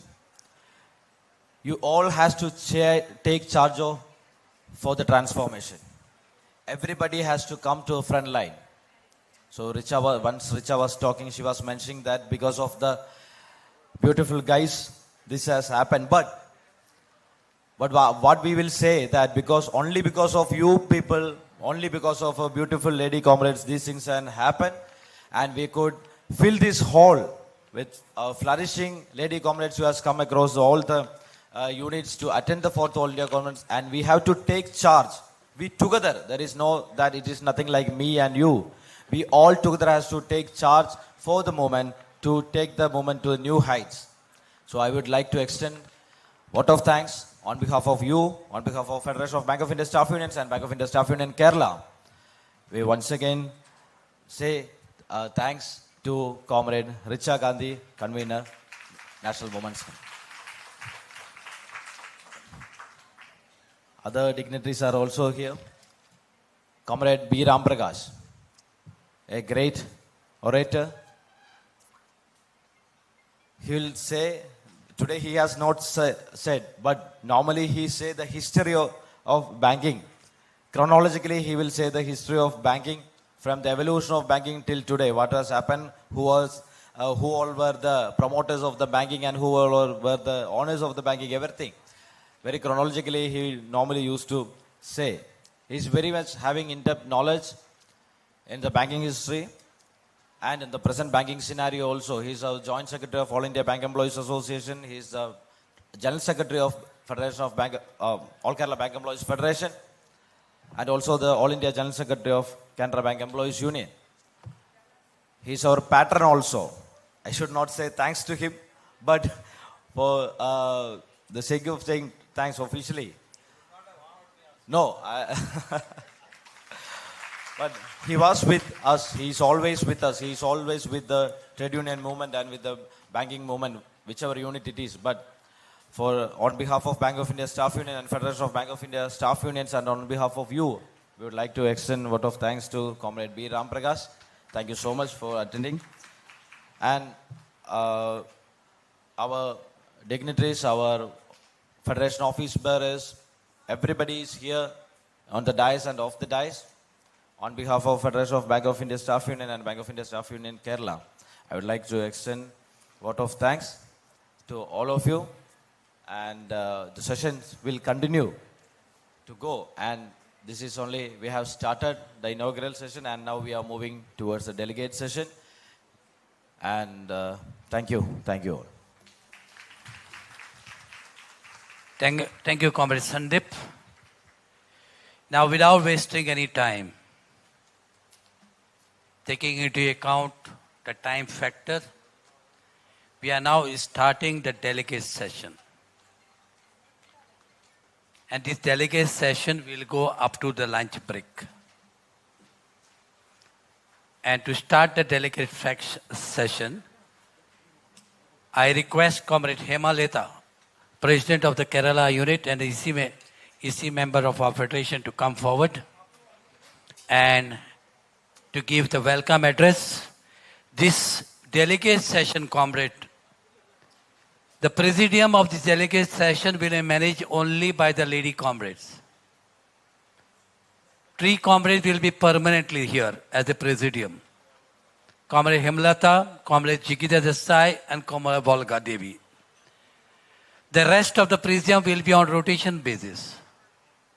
3 to 4 comrades from each unit will be called to compose the presidium during the part of the deliberation. So the office bearers will be sitting down during the deliberation of the delegate session.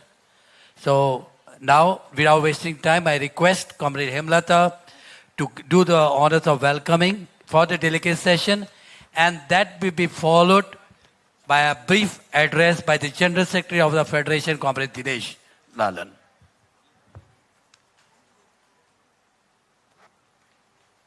Respected Presidium, leaders on the dais and off the dais, and my dear comrades. Hope all are comfortable at Ernakulam. Okay? Is it okay? Yeah. In the earlier sessions, our leaders spoke about our beloved organization, All India Bank Employees Association, and the role played by our organization for the nationalization of banking industry and for the betterment of wage and service conditions of bank employees. We all know that the situation in the country is worse than earlier. Our leaders told about all those things in the earlier sessions. The agenda of the government is to privatize the public sector, outsource our jobs, which will definitely affect our recruitment. Now, the government has consolidated 29 existing central labor and industrial laws into 4 labor codes. Their plan is to implement it on stage by stage, starting from this year, 2025. Obviously, this is going to be a threat to our job security and other service conditions.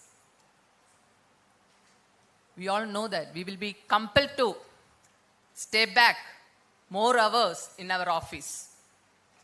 Moreover, our right to form union, right to negotiate, right for collective bargaining will also be badly affected. All of us know that this July 9th is going to be a historical day of the working class of this nation. Along with other trade unions, All India Bank Employees Association will also be in the forefront in the national-wide strike as a leader of the banking sector. Comrades, we all know that 50% of our bank employees are women. So we have to play a vital role to protect ourselves, our bank, our union from any external attacks. For this, Federation of Bank of India Staff Union, under the banner of All India Bank Employees Association, is in the forefront to organize women employees to strengthen us to face the present challenges. Comrades, we are all good workers, henna, good homemakers, nice parents, good teachers for our children, good decision makers. We can do miracles in our working environment and this society. So, what prevents us from coming forward to protect each other and take the leadership role in our beloved union?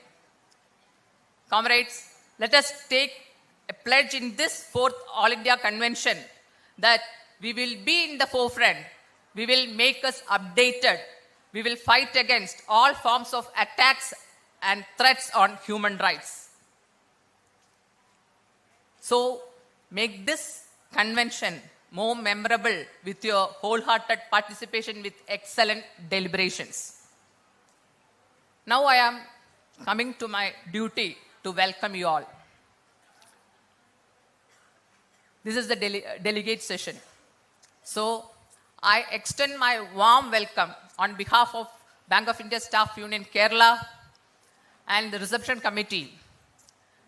You all comrades from different parts of our country to this delegate session. And now the presidium, you all know that the ladies are going to preside the delegate session. So I extend my warm welcome to Comrade Jijisha and Comrade Volga, our Assistant Secretary of Federation of Bank of India Staff Union, Rashi Saxena, our AIBA CC member, and our General Secretary, Comrade Dinesh Jalalan, our President, Comrade Maxi Pereira, and the other leaders of our Federation on the dais and off the dais. So, thank you all. Make this convention more fruitful. Thank you.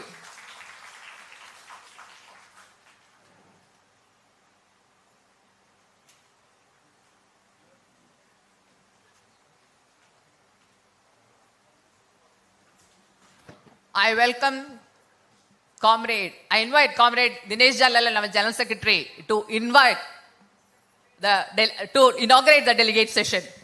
Please come.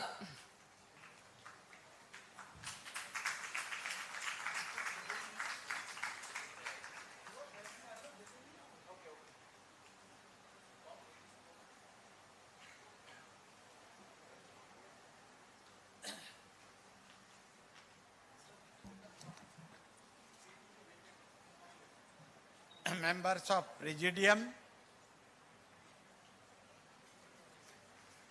leaders of Federation of Bank of India staff unions, on the dais, off the dais, and my dear comrades. Let me first thank all of you for having responded to the call of Federation of Bank of India staff unions and for attending this convention in large number. Let me also thank on behalf of Federation of Bank of India staff unions, distinguished guests, speakers who were very candid in presenting before us a picture of social, political, economic scenario that is obtaining in the country. We were also privileged to hear eminent speakers on the role of AIA in ameliorating the lot of workers in different banks for generations together and bringing in a better condition of service, a better condition of workplace. We are also fortunate to hear the history of bank employees movement under the banner of All India Bank Employees Association, evolution of wages and service condition through struggles, through collective bargaining, through third-party adjudication. We pass through different phases of hurdles.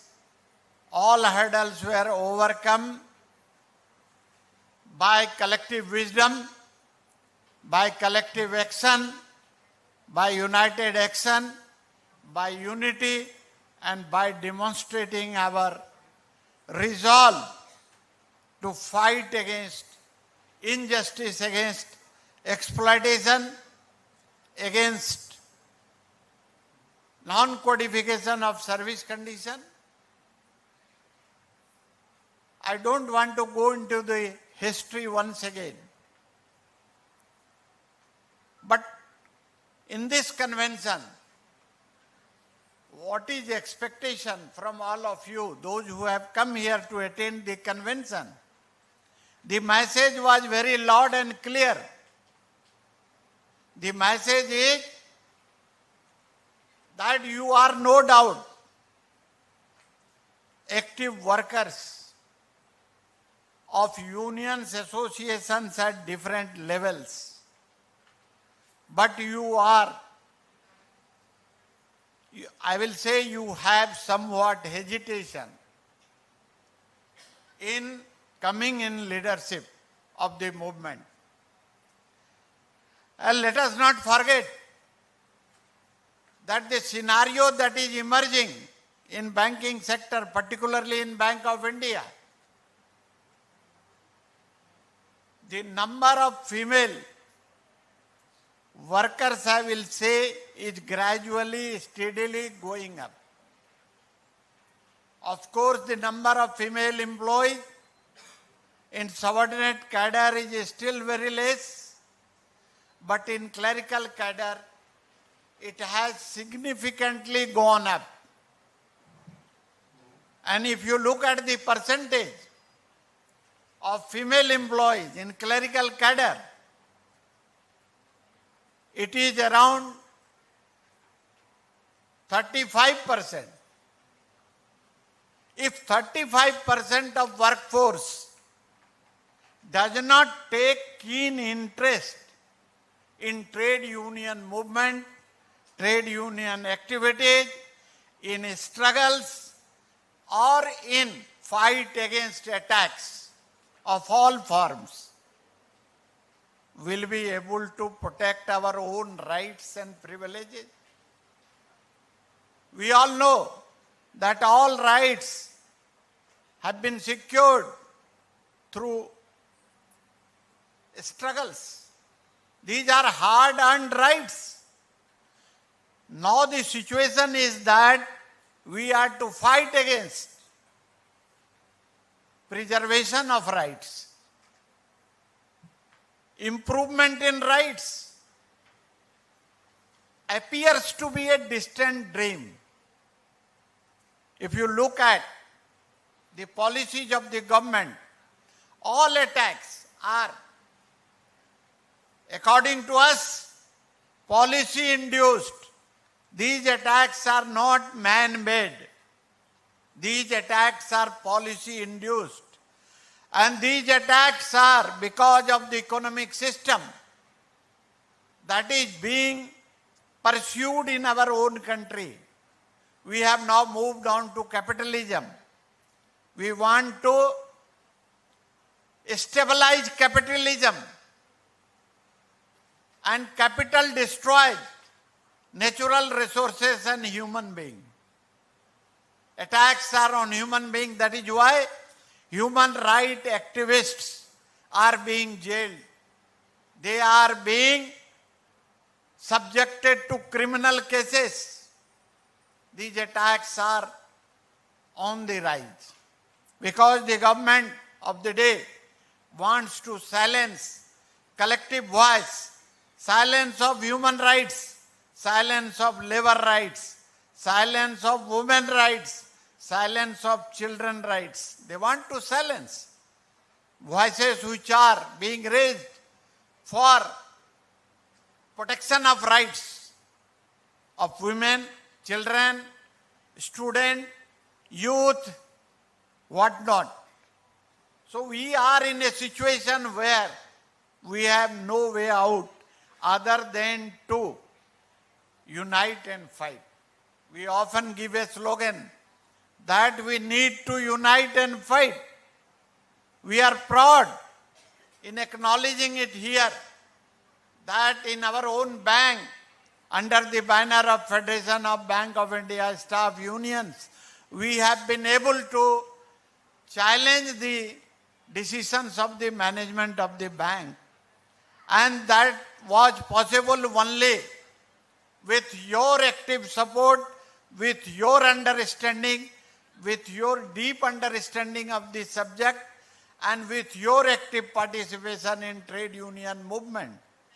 Whenever a call has been given, you all have responded to that in a very effective manner. Of course, we may not have been able to bring in a lot of changes according to our expectation, because I will repeat that let us not forget, once again I will repeat, that these changes are policy induced. So we need to have a political fight, and unfortunately I will say that we lack understanding on the subject, and we are not able to wage a political fight against the ruling establishment. Unless we fight out politically, we will not be able to ameliorate our condition. We will not be able to meet the challenges effectively and squarely.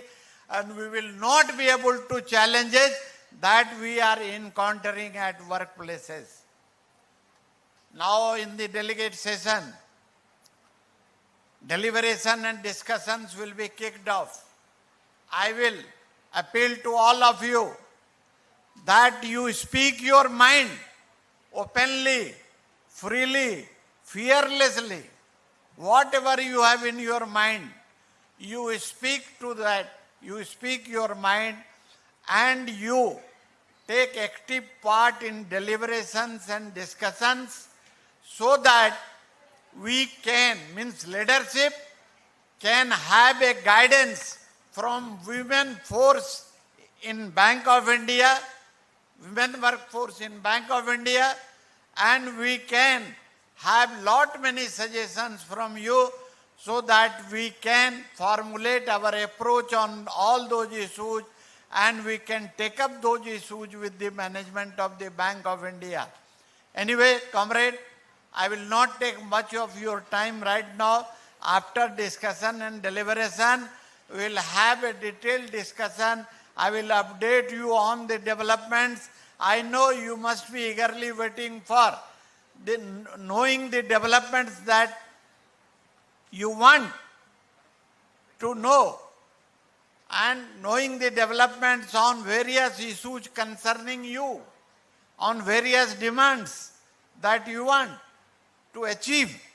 I will definitely speak on those, and I will not take much of time. I will just conclude by once again welcoming you, thanking you, and on your behalf, on behalf of Federation of Bank of India, I will like to thank Bank of India Staff Union Kerala Unit for having accepted our request to host this women convention, and they have organized this convention in a well-planned manner.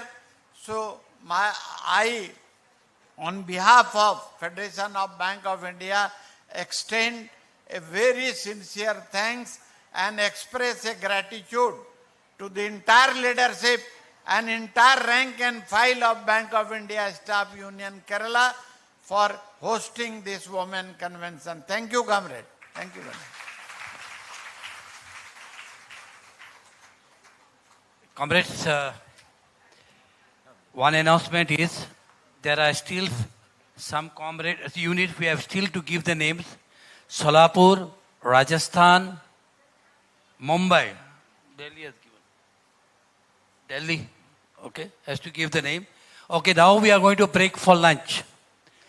Lunch is for half an hour. Please maintain the timing. Dear comrades, According to the timing here. President has given you only 30 minutes to have the lunch, but I think Sandeep will announce the timing of the lunch break. But I had to give you more time for lunch because today we are going to give a feast from Kerala, a vegetarian feast which is called as Sadhya. In the materials and bag provided to you, there is a leaflet. And if you see that, you can see a big plantain leaf itself, which is having lot of curries served in it. And inside it, each curries and items are mentioned, and the description is also mentioned. So we hope that you will be having a good feast here. Actually, you have to eat the full feast with your hands, not with spoons. Okay, it will be served with 2 desserts, rice, broken rice payasam and broken godam payasam, means wheat payasam, and you will enjoy it. I hope that you will enjoy it. And timing is that within 1 hour. That means sharply by 2:30 we have to resume the delegate session. By 3 o'clock, our distinguished guest, Advocate Surya Binoy, will be deliberating, discussing with you. She will be speaking on designated topic, gender justice in the 21st century, where do we go from here? So she will be here around 2:30. We have to come. It's not buffet. It has to be sit and eat over the table. So only 150 people can sit and have the lunch at a time. It's everything ready. The first 150 people reaching there will get the feast first. They will have the opportunity to taste it first. Others has to wait, but everybody will get the feast. Thank you.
Then who will be the first speaker?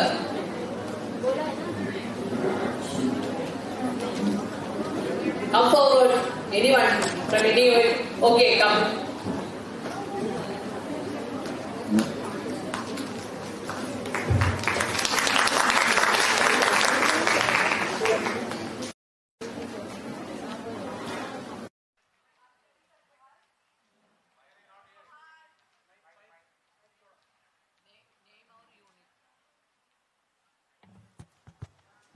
Hello, आप सभी का Johar. I am Anupama Kumari from Bokaro zone, Jharkhand state. सबसे पहले मैं bank of India Jharkhand state को धन्यवाद देना चाहती हूँ कि वो मुझे ये प्लेटफॉर्म प्रोवाइड किए कि मैं अपने कुछ शब्द इस मंच पे रख सकूँ। स्टेज पे बैठे सभी लीडर्स का धन्यवाद और यहाँ पे आए हुए सभी कॉमरेड्स का बधाई और स्वागत करती हूँ। अभी जस्ट मैं यहाँ पे बैठी हुई थी, 10 बजे मैंने देखा कि एक PDF है जो रोटेट हो रहा है व्हाट्सएप पे। तो उसमें क्या है कि मार्च 2025 के अकॉर्डिंग एक डेटा तैयार किया गया है, जिसमें फॉर एग्जांपल मेरा बोकारो जोन है। बोकारो जोन में मान लेते हैं 80 ब्रांचेस है, उसमें 40 ब्रांचेस का लिस्ट बनाया गया है कि उनको रिवॉर्ड दिया जाएगा, उन स्टाफ को 1000 रुपीज क्रेडिट होगा। तो क्या बाकी के 40 ब्रांचेस में जो लोग काम कर रहे हैं वो काम नहीं कर रहे हैं? तो ये तो मैनेजमेंट का हो गया ना कि थोड़ा भेदभाव कर रहे हैं। तो मैं इस मंच से ये कहना चाहती हूँ कि हम सबको मिलके, फेडरेशन को मिलके इस चीज़ का विरोध करना चाहिए कि अगर एक्सेप्ट करेंगे हम तो 80 ब्रांचेस सबको मिलना चाहिए, लाइक सबको, और नहीं तो फिर कोई भी वो चीज़ एक्सेप्ट नहीं करेगा।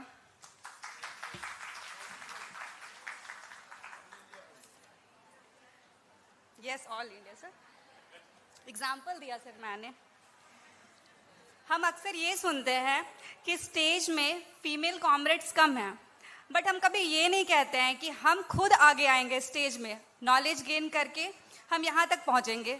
जैसे कि झा सर ने कहा कि अप्रॉक्स बैंक ऑफ इंडिया में वुमेन 33% है, तो 1/3 हम लोग हैं। मीन्स हम लोग भी ड्राइविंग सीट पे ही हैं, हम लोग डिसीजन मेकिंग का हिस्सा बन सकते हैं, हम लोग भी डिसीजंस ले सकते हैं। जैसे आप सबको पता है कि महिलाएं नेगोशिएशंस में कितनी अच्छी हैं, और अगर बात आया कलेक्टिव बार्गेनिंग का तो हमसे बेहतर ये कौन ही कर सकता है।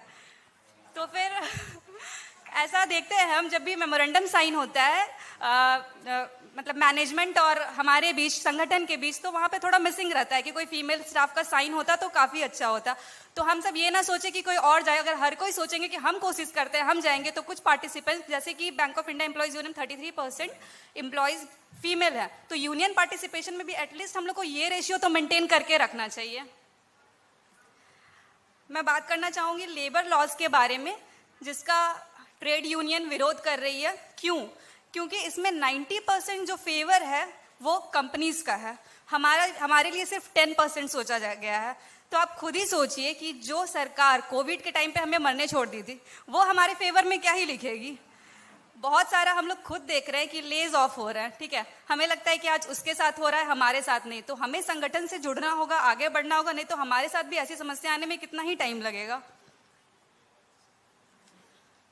और ये जो लेबर लॉज है, इसमें ऐसा है कि अगर आज हम हड़ताल करना चाहते हैं तो हमको 60 डेज प्रायर नोटिस देना पड़ेगा उसके लिए। और मान लेते हैं कि इस टॉपिक पे अभी चर्चा चल रही है या फिर वो मैटर खत्म हो चुका है, उसके 60 डेज बाद भी हम स्ट्राइक नहीं कर सकते हैं। इसका मतलब ऑलमोस्ट स्ट्राइक जो है वो इम्पॉसिबल है। दूसरा, अगर कोई यूनियन क्रिएट करना चाहता है, न्यू यूनियन बनाना चाहता है, तो जो बैंक के एग्जीक्यूटिव है वो हमारे यहाँ आएंगे और वो वेरीफाई करेंगे कि आप क्या किसी यूनियन से जुड़े हो। तो क्या आपको लगता है कि कोई मैनेजमेंट के सामने आके बोलेगा कि हम आपके खिलाफ लड़ने के लिए किसी यूनियन के साथ हैं? तो ये सब चीज़ नहीं होना चाहिए, हम लोग को ये सब का विरोध करना चाहिए। और यूनाइट होके हम लोग चाहे तो किसी भी लॉ को वापस कर सकते हैं, क्योंकि ये जो लेबर लॉ है ये बस इम्प्लीमेंट होना बाकी है, बस एक डेट आना बाकी है। तो एग्जाम्पल मैं कहना चाहूँगी कि अभी जस्ट फार्मर्स लॉ आया था, उसमें क्या हुआ, लोग यूनाइट होके उसका विरोध किए तो उसका 3 लॉ को रद्द किया गया है, वो कैंसिल हो गया है। तो वैसे ही हमें यूनाइट होके इस पे सोचना चाहिए थोड़ा। ये जो सो कॉल्ड लॉ है वो कुछ बिलियनियर्स के लिए ही है, जो क्या करते हैं, सरकारी बैंक से लोन लेते हैं, फिर सरकारी प्रॉपर्टी ही खरीदते हैं, और फिर क्या करते हैं, और फिर बैंक का लोन भी नहीं चुकाते हैं। और अगर हम, जैसे कि अभी बात चल रहा है कि एक 4th largest economic country India बन गया, तो हम लोग बहुत खुश हैं, बट हम लोग पर कैपिटा इनकम के बारे में नहीं सोचते हैं। तो अगर हम कंपेयर करें अपने से जस्ट नीचे 5th लार्जेस्ट कंट्री जापान, उसका पर कैपिटा इनकम $33,000 है और हमारा है 2800।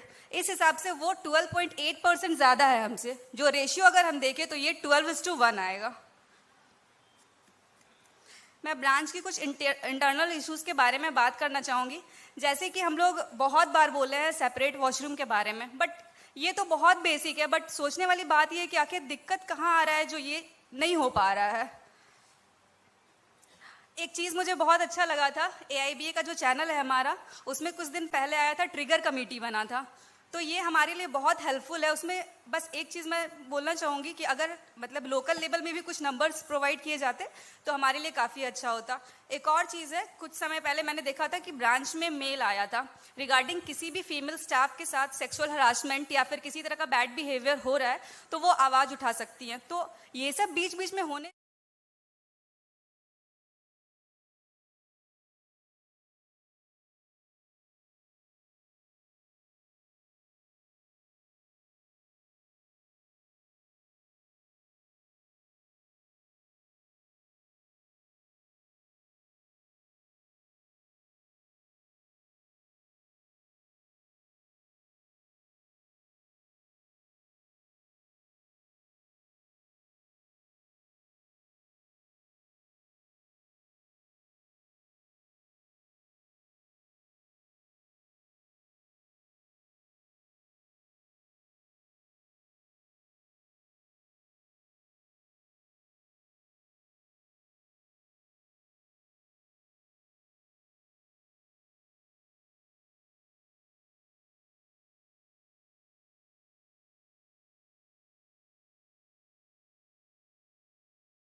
Our distinguished guest is here, Comrade Surya Binoy. She's an advocate. I will call her Comrade because you will be knowing her father, Comrade Binoy Vishwam, who is a member of parliament, and Comrade Advocate Surya Binoy is a senior government leader. She is going to deliberate. She is going to talk to you. She is going to talk to you on the topic gender justice in the 21st century. Where do we go from here? So we are glad that she is here. On behalf of Federation of Bank of India Staff Unions and Bank of India Staff Union Kerala, for all of you, I heartily welcome Advocate Comrade Surya Binoy to our 4th All India Women's Convention. Purnima from North East region. Next speaker. Next speaker, Purnima. Purnima from Northeast.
The kind of topics that have been discussed.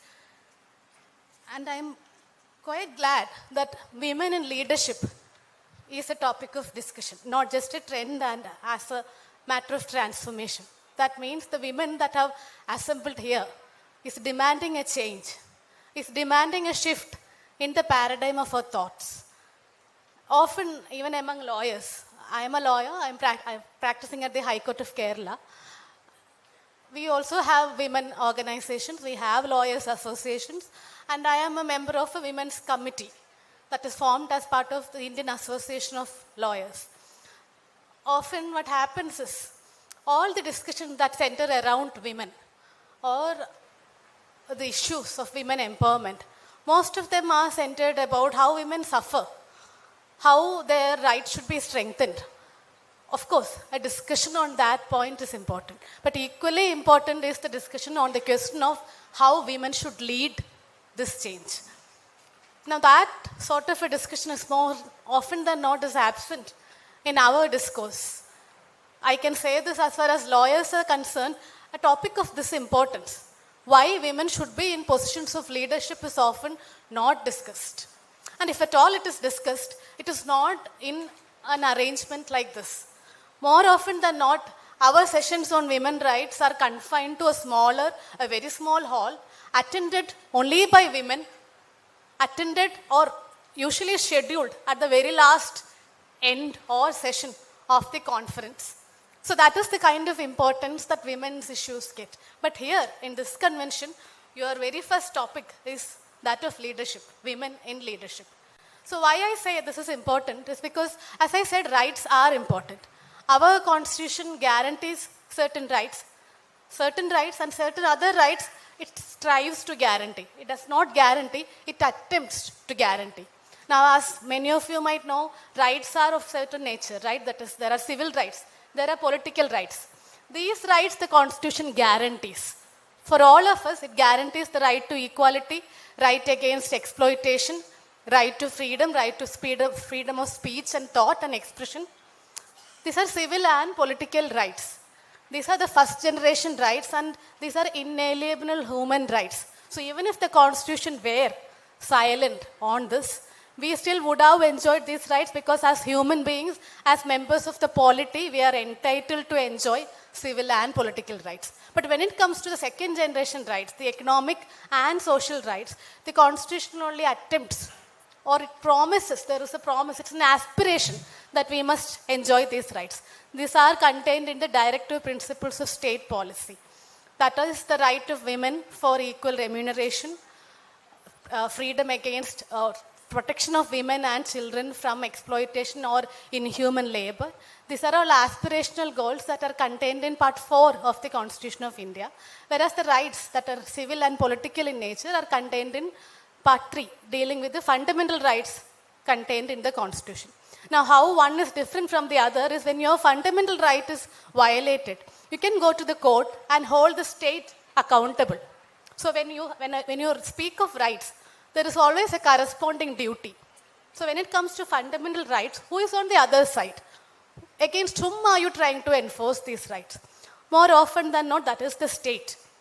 The state is answerable in a court of law when you say that your fundamental right is violated. So of course rights are important.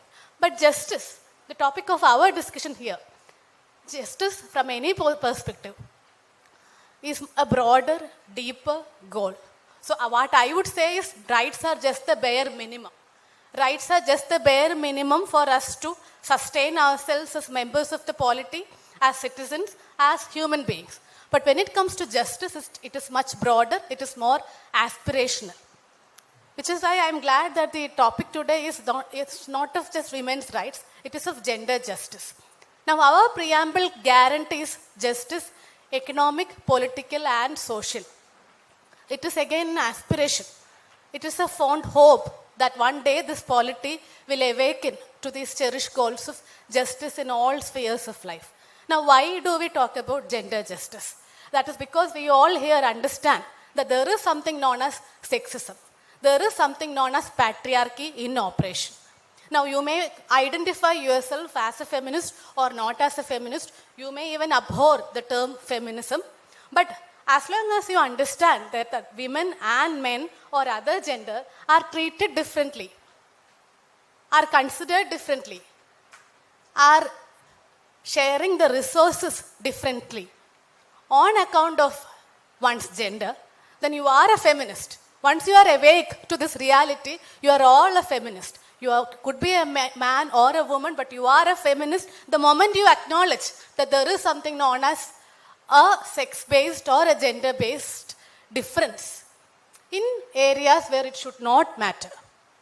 So if gender was only biological, we wouldn't be sitting here and discussing it, because if it is biological, it is not something we can change. But gender is not biological. Sex is biological, gender is not. It is because gender is not biological, it is because gender has a political, social and economic dimension that we have gathered here to discuss. Is it just that our sex, the sex on which in more cases than not, we do not have a role or control, is it just that the sex should determine our rights, our share in the resources, our claim for leadership? Now, if you look at any article, any study dealing with gender justice, especially in a country like India, where the judiciary has been very active, you will always end up coming across a number of judgments where our understanding is that the judiciary has actively promoted the cause of gender justice. And I do not disagree with that proposition that the judiciary has played a very significant role in leading the cause of gender justice. But what I say today to our comrades here, that it is not for the judiciary to take the lead. One, they are not elected. They may hold or preach very hefty ideals and principles in their judgments, but they are not elected. They are not accountable to anybody but themselves. So therefore, it is not desirable, in my opinion, for any gathering such as this to simply think that it is the judiciary who should step in. It is the law which must change, because this transformation has to happen from within us.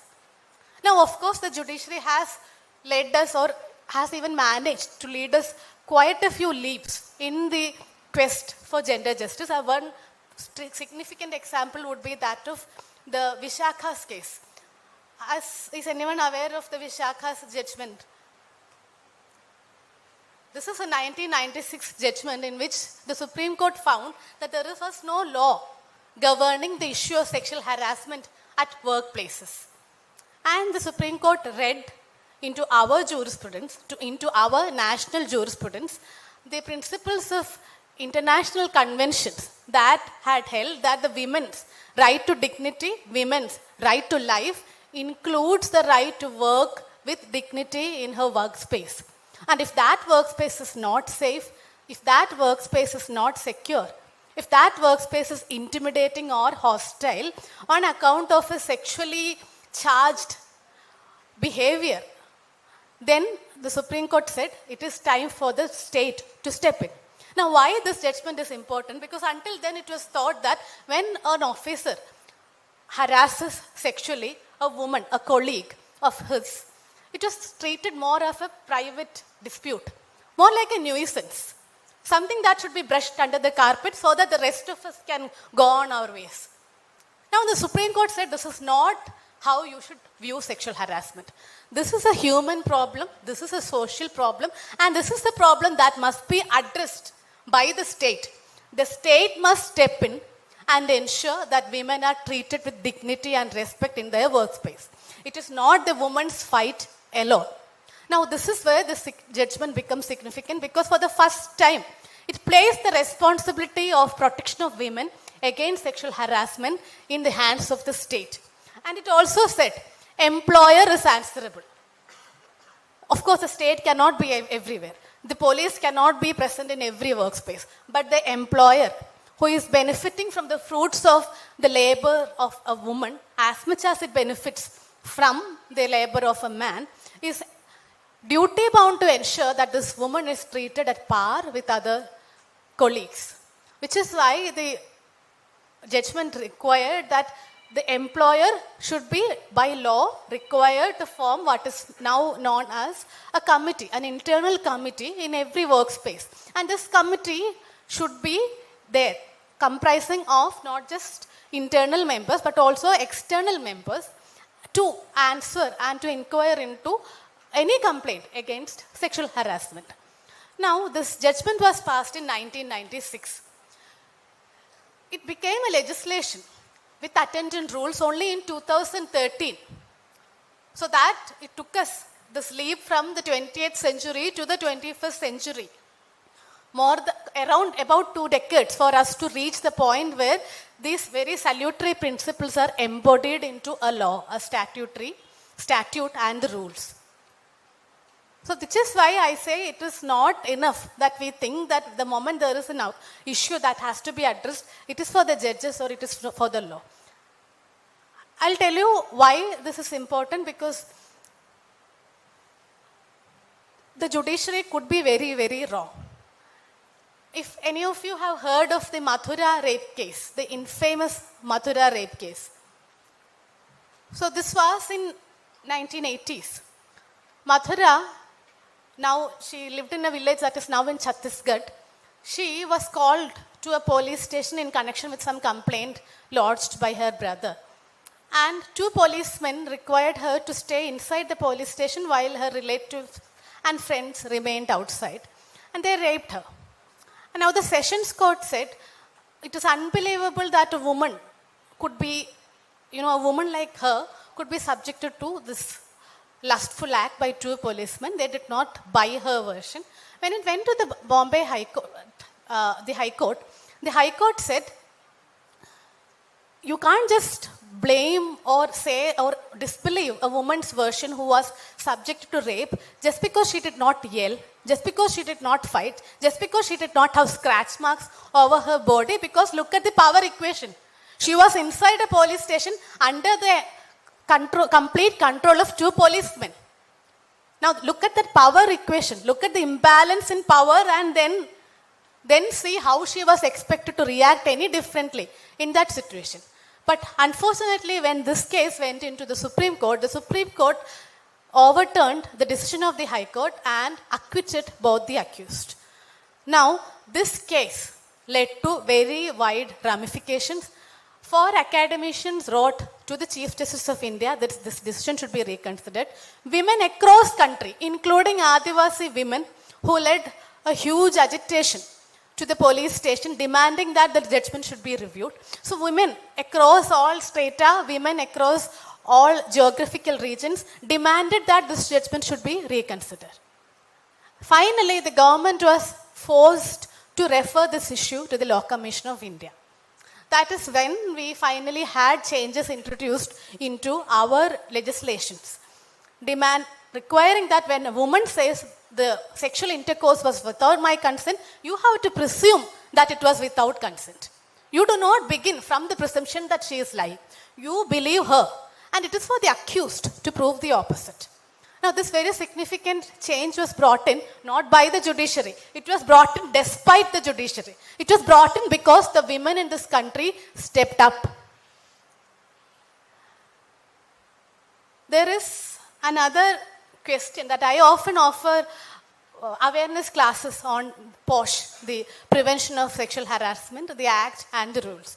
And often men among the audience ask me, why do we not have a legislation to protect men from sexual harassment? I said, women literally gave blood, literally gave their blood to have this legislation in place because it was a real problem for us. It was not hypothetical. It was not an academic issue. It was not an imaginary issue that we perceived. It was in our bonds. We felt it in our flesh. We felt it in our bonds, and we took this to the streets to ensure that this legislation sees the light of the day. So every legislation that men say are tilted in or back, more favorable to women, all those legislations have decades of women's unwavering efforts, struggle. And in this particular instance, when it comes to POSH, when it comes to the legislation against sexual harassment. It came up because a woman named Bavari Devi, she used to work in the villages of Rajasthan to prevent child marriages. She was an activist of that nature. She was a rural worker who strived to work in the community to prevent child marriages. She was raped. She was raped by a gang of men. That is why I say we literally gave blood for this legislation to come about. So if the men feel that their issues of sexual harassment at workplaces are real, let them take to the streets.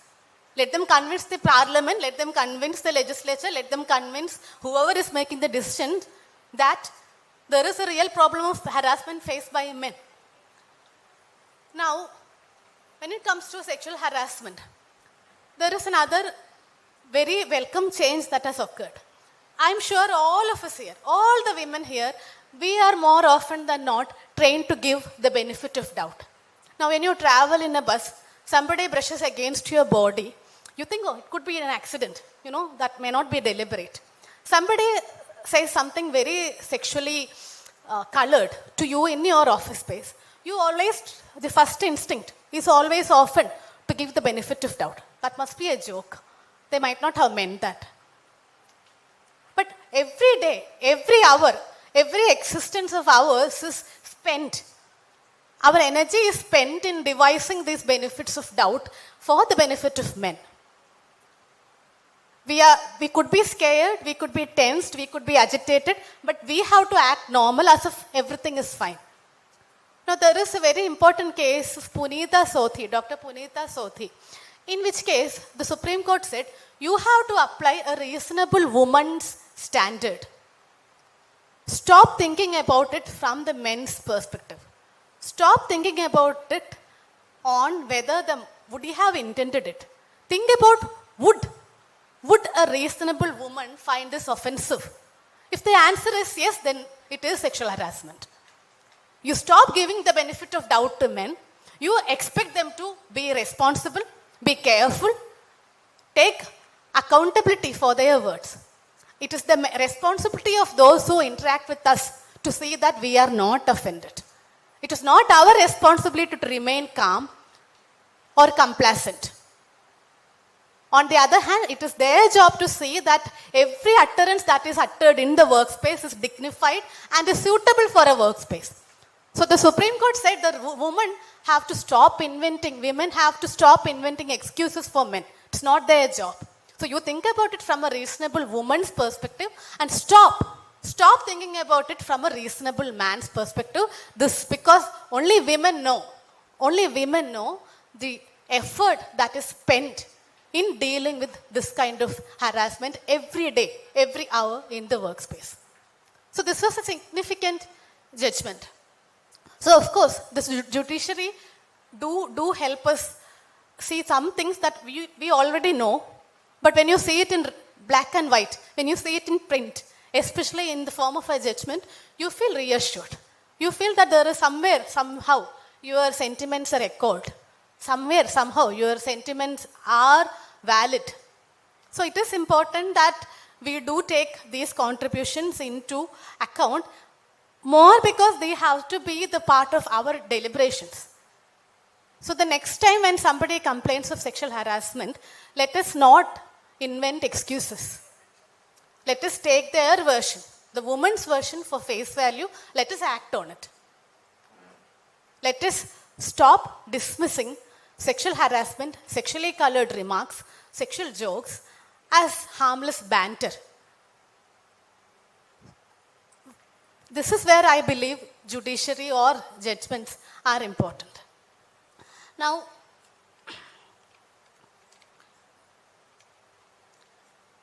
we have, why I say that this has to become a part of our discourses is because right now we only have this legislation to address sexual harassment at workplaces. Now, it is not the harassment at workplace, even if it is sex-based, even if it is gender-based, it is not always sexual. This difference is very significant. So there might be a male boss who never respects your opinion, who does not give you your promotions even if you are competent. There could be male colleagues who always take credit for your work. There could be male colleagues who outshout you in meetings, who never let you speak or have your say, who always mansplains to you. Now, are these all covered by this legislation, the 2013 legislation? The answer is no. The answer is no. It addresses sexual harassment that has a sexual undertone. So if somebody asks you for a favor, a sexual favor, and then you decline it, and then it results in hostile or intimidating workspace, then yes, it is sexual harassment. But in the absence of any sexual undertone, every harassment, even if it is gender-based, is not sexual harassment. So we need to have, I'm sure we will have to have policies, if not a law, at least policies that prevent sex-based discrimination. So the answer to that is again not to expect the judiciary to expand the definition of sexual harassment under the act, because that would be overstretching the definition in that act. Our response should be to call out the instance of sex-based harassment. There is a book called The Feminist Fight Club. So it does not ask you to come up in arms against all the men. No. It addresses instances exactly like this. You are in a meeting, you voice an opinion, and the opinion gets accepted. And suddenly the opinion or the idea is no longer yours. Some man has snatched the credit for it. Now you feel harassed, you feel embarrassed. You know that it is because you are a woman that you are so easily not heard. But then the answer is not in this legislation. So this is something I feel fora like this should address and educate men. Educate men why it is not cool to do this. And even if they say, oh, this is not sexual harassment, yeah, it is not sexual harassment, but it is still discrimination. So as long as we believe in the ideal of gender equality, as long as we believe in the Constitution, there are ways and means by which we can achieve the goal of eliminating sex-based discrimination. But for that, I believe the discussions have to start from places like this, where women have assembled, where we understand that this is a reality, where often we are dismissed. Now, there is this very interesting, I'm sure all of us have faced this.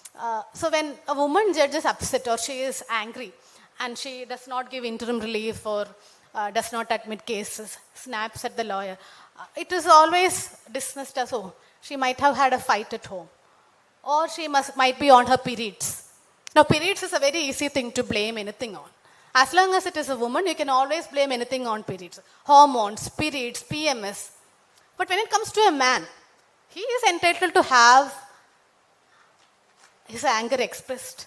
He is tough. If a judge is angry, if a judge is rude, he is tough. So he doesn't have any other human elements, that make us human.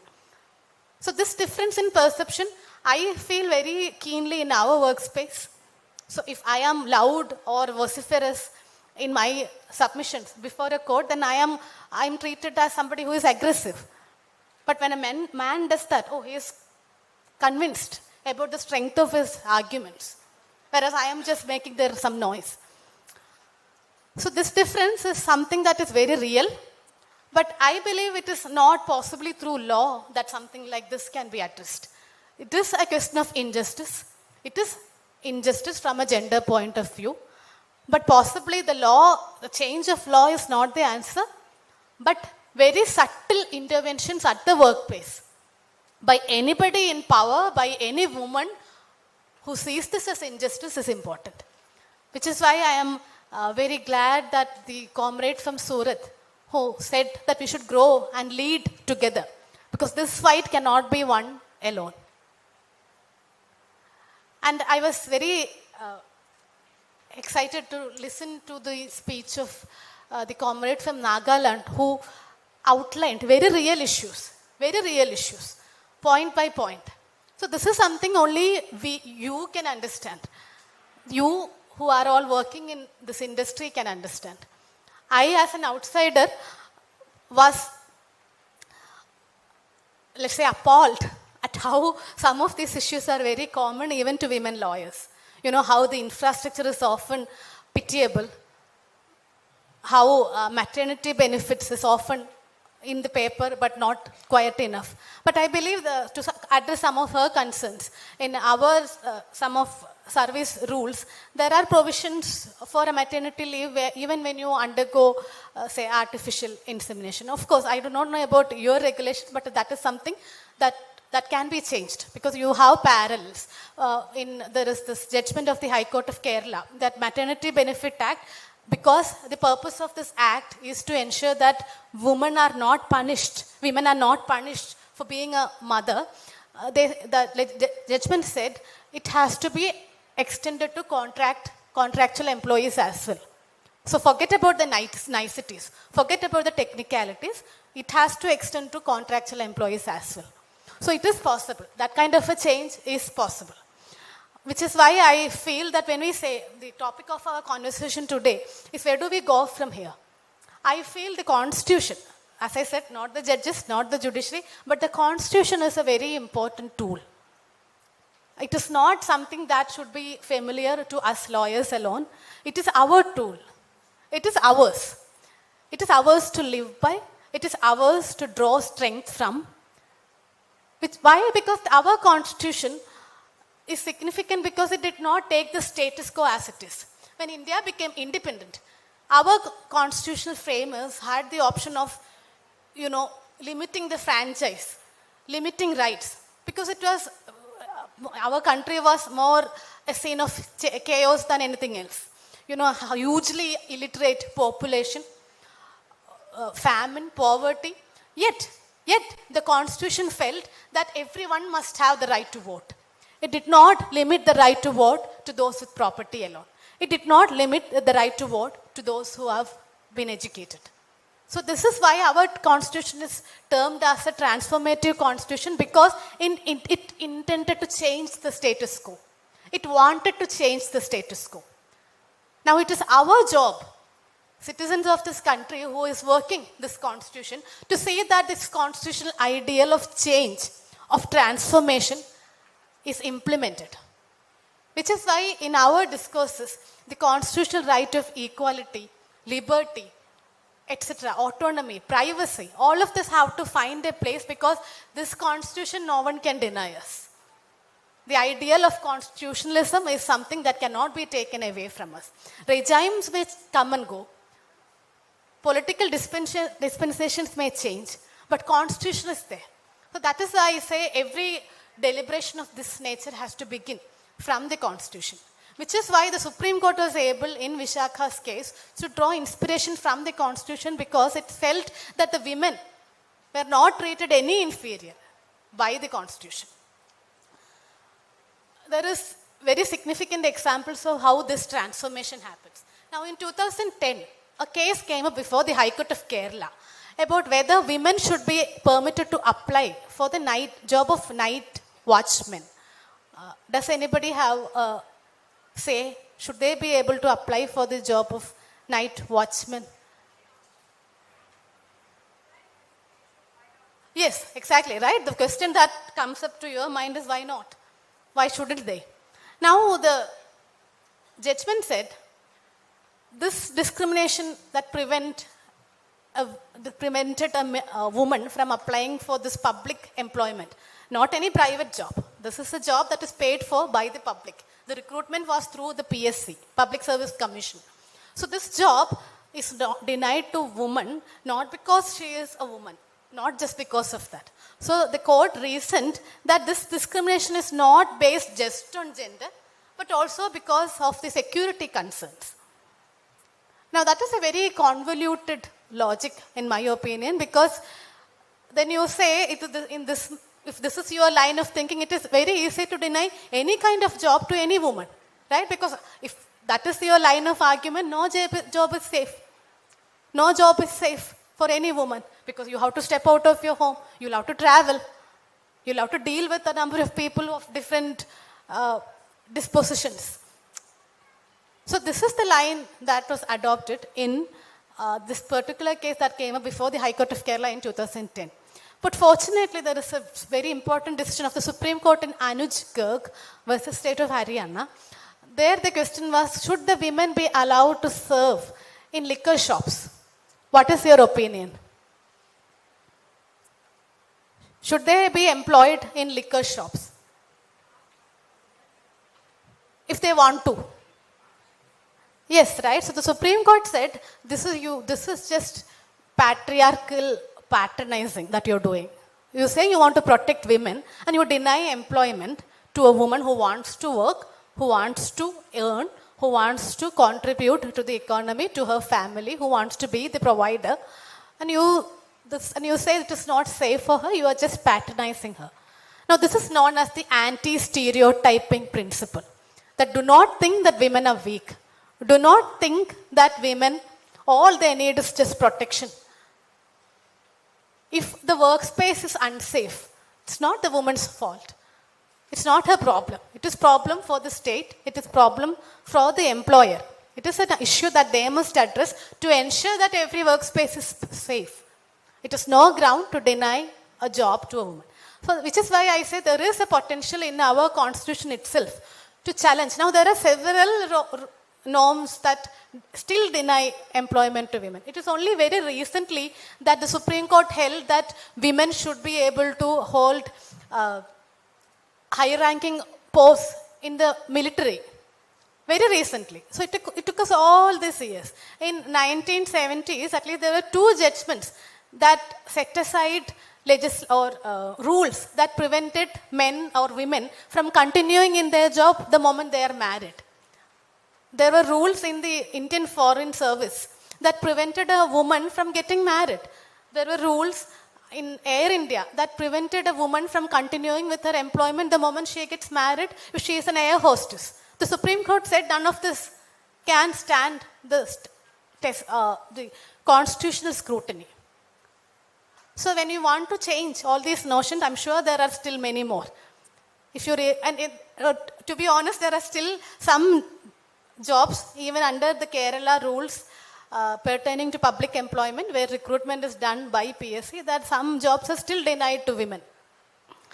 So please don't be under the impression that this is all a very past, distant reality. No. It is still very much a reality that even our legislations are still very patriarchal. It is only very recently in Joseph Shine's case that the section penalizing adultery was quashed as unconstitutional. Does anybody know what this section said? The section against the offense in the IPC against adultery. So if a woman engages in adultery, you would think, who is the aggrieved party? So the section provided for the husband to prosecute the adulterer. As if woman is just a chattel. As if woman is just a property of his that somehow somebody else had misappropriated. So even today there are legislations, there are rules, there are norms that hold us back. Of course, legislative changes are and constitutional amendments. We know that the constitution has been amended to provide 1/3 representation for women in all local self-government institutions, right? And we know how transformative that had been. How women have done wonderfully as leaders of local self-government institutions. Closer to home, we know that there are provisions in the Companies Act that insist that women directors should be on boards in certain companies beyond a certain turnover and in all listed companies. So it is possible that we can bring about change in attitudes, in changing these stereotypes by way of legislative intervention. Now that brings us to the real question. Now where are all the women in the legislature? Are there women in the legislature?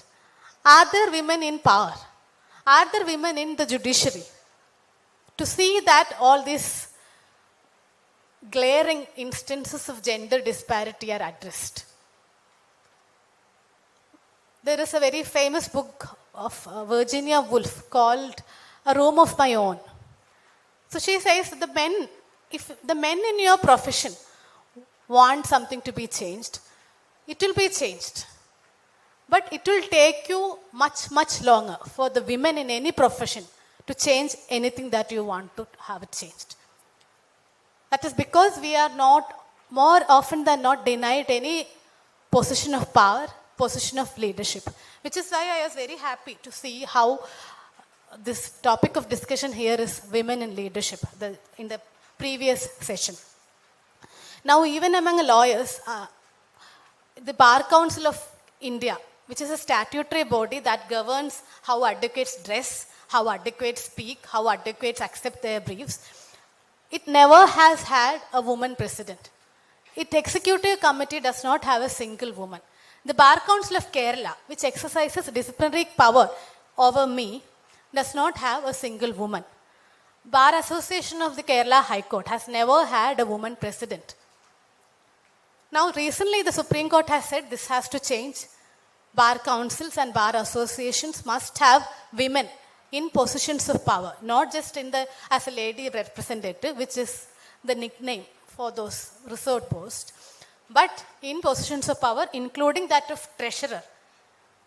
The term treasurer was significant because I know as women who are dealing with financial products, you must be dealing with this prejudice that you might not be good at this. You might not know anything about the economy, how the monetary policies impact the working of the economy. You might not know how the very products that you deliver, the very financial products that you deliver are unfamiliar to you. So the Supreme Court questioned this narrative that women cannot deal with finances effectively and said that the post of treasurer should be reserved. These are also things. So I'm not aware of the leadership composition in our organization. But I believe it is worth considering. Just think about how many women are there and what positions they hold. How much say do they have? And this introspection, I believe, is very necessary. There is another aspect that I would like to point out. So when women wanted to work, when women wanted to join the workforce, it was very difficult because traditionally everyone thought that women should be at home taking care of the children, making sure that the homes are run smoothly. Now, on the converse, now when women as mothers or as members of families have entered workspace, now how do we deal with that reality? So again, the situation is that we have to be best in both worlds, in your workspace and at home. That expectation, that role has still not changed, unfortunately, in most cases. Some might be privileged. There could be partners who share the load equally. But I am quite certain that is not the ground reality in most cases. Now, you could say that women should be divorced from this reality of their lives, that they are still taking care of things back at home. In a very significant judgment of the High Court here, the court said every institution has a duty to accommodate motherhood. Every institution has the duty to accommodate motherhood because motherhood is not just a woman's business. It is a priority for the society. It is a priority for everything that has meant anything anywhere.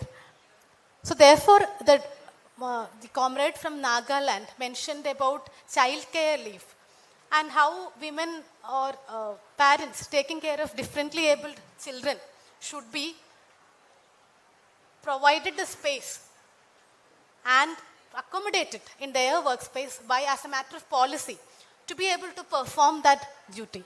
It was a very similar case in this judgment because a woman from SBI, I believe, was forced to undergo quite a long period of leave because she had to take care of a differently abled child and she had to travel abroad where her husband was situated. Now the courts and she was terminated from service for this very long unauthorized or very long absence. Now the court said, you had the duty to see that she is equipped to deal with the situation. Do not punish her while you also expect her to be a mother. So when we want to divorce ourselves from this role of typical mother, and being the only caregiver, being the primary caregiver at home, we also must be able to come up and speak up for women who are actually dealing with these issues. So because you cannot have a discourse divorced from the reality of how life is actually lived. So in our attempt to overcome the stereotypes, to insist that we are workforce at first or professionals at first and women later, I believe it is important equally that we also demand that our homes and our responsibilities at home are also given priority, and this applies to men. So we don't say that our home should never be a priority. What we should insist on is that men should also be forced to treat their homes as a priority, just as we have been doing all this while. So that discussion, so I always feel every discussion about motherhood is something of an anathema for a feminist. That is incorrect. A feminist is not somebody who frowns upon the realities of a fellow woman. If that woman needs help or recognition for her role as a mother, that has to be given. But what you must insist on is that the father should also be equally present. So therefore there has to be a shift. There has to be a shift towards understanding that the work, what we produce, our output is not everything. Now we have been conditioned by the capitalist system to think that output is everything. Our worth is measured only by our output, only by productivity. Because it benefits them. It benefits the employers to see that we are always giving them outputs. But our worth should be measured also in terms of how balanced our lives are. So I believe this sort of discussion also have to think about work-life balance. So we have to insist that employees or employers accommodate us as fully developed human beings who have a space, a world, a life beyond work. That discussion is also important, and I say with all conviction that this is not because we are weak. It is because we understand. It is because we understand what matters. It is because we are in a position to take a more rounded view of things. We are in a position to see that numbers and balance sheet is not everything. So this is something that the women can advocate. This is a change. This shift in perspective is something that the women can advocate, is what I believe. Of course, there is also the question of what is gender. Now, we are all, this is a women convention, but we all know that gender is no longer a binary of men and women. There could be people who do not identify as neither men nor women, or there could be trans men, there could be trans men, there could be intersexual people. All of them have the right to the same level of dignity that we women claim. So that is something, again, I believe the women should speak up for. Our Kendra Sahitya Academy Award winner, K.R. Meera, while she accepted her award, she said, "Why do I always speak of women? Because a woman's struggle is always a lesson for others. For every marginalized section of the society, there is always something to learn from how women have achieved their causes, how women have fought for their ideals. Now, how women are treated in any given cross-section of society, it is a litmus test for every marginalized society. So therefore, what I would urge this gathering is that what we learn from here, what we discuss from here, should not be just limited to the advancement of our goals, should not be just limited to our growth. It should be lessons for leading others who could be less privileged, who could equally benefit from the lessons that we learned and shared here. Now, one final point I would like to make in this context is, all of you deal with data more than I do. You would understand how important data has become. You would understand how data is the new gold, how it creates value in its own, how companies or corporations would go to any length to have their hands over data. Then you should also be in a position to understand how important is the concern of privacy. in this world and age where we have all become units of data.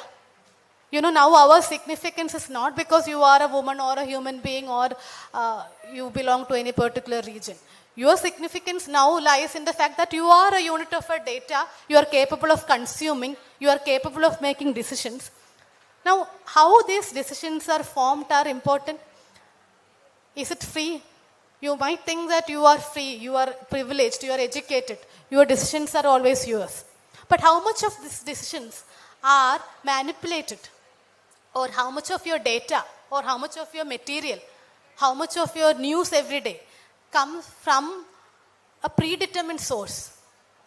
That is also because there is so much access to data.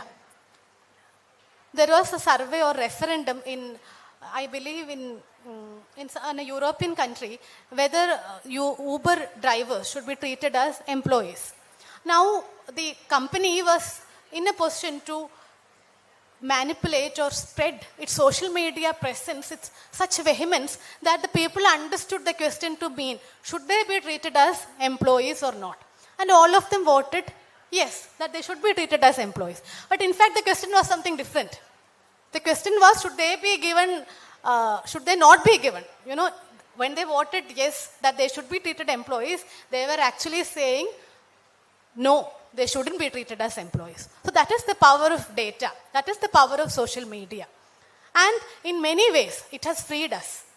In many ways, social media have given women the voice, the presence, the visibility, but it is also has become a tool to harass us, to chill our expression, to show us our space, to warn us of a very intimidating consequences if we do not keep our space.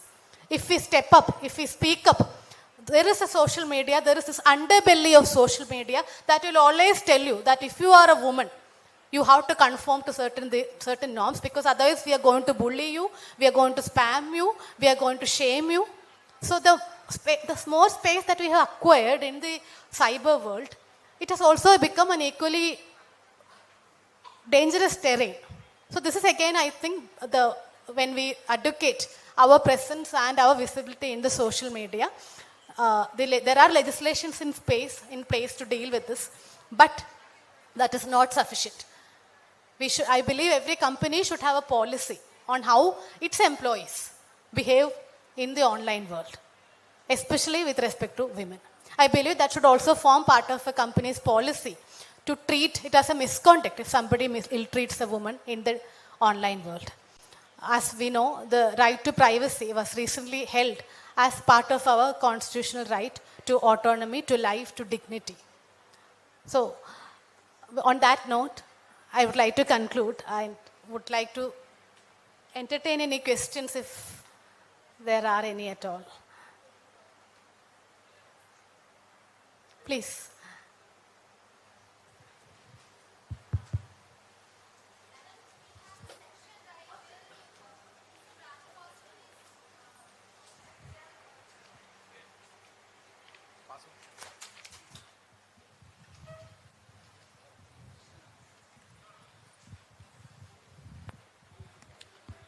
Hello. Ma'am, we have a certain section in the law, right, that if some customer misbehaves with the staff, right, they may get jail, they may get penalty, or they may get both. We all must have seen the videos where certain employees are harassed and beaten by the customers. Why till date no one has ever witnessed any, this type of thing that under the law they must be punished, but no one is punished till date? Why?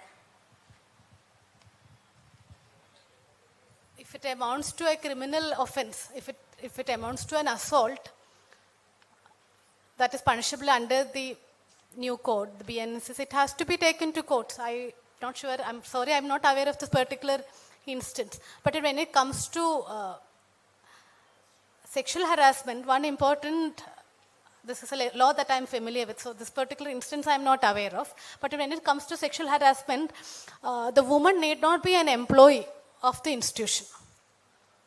The woman just has to be in the premises, in the workspace. But respondent has to be an employee so that the employer can act against it. But in this particular instance that you have mentioned, I understand that customers misbehaved, manhandled a woman employee.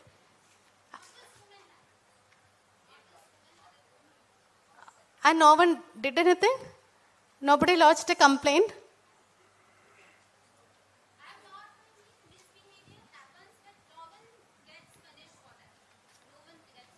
So is this misbehavior just verbal, or are you saying that there has been force involved? Hello? No, ma'am. We have videos. I have seen the videos, and I guess each and everyone present here have seen the videos that customer beats bank employee. The bank employee is literally beaten. But till date, I think this law is not new. This is a very No. right? Nobody is expected to beat.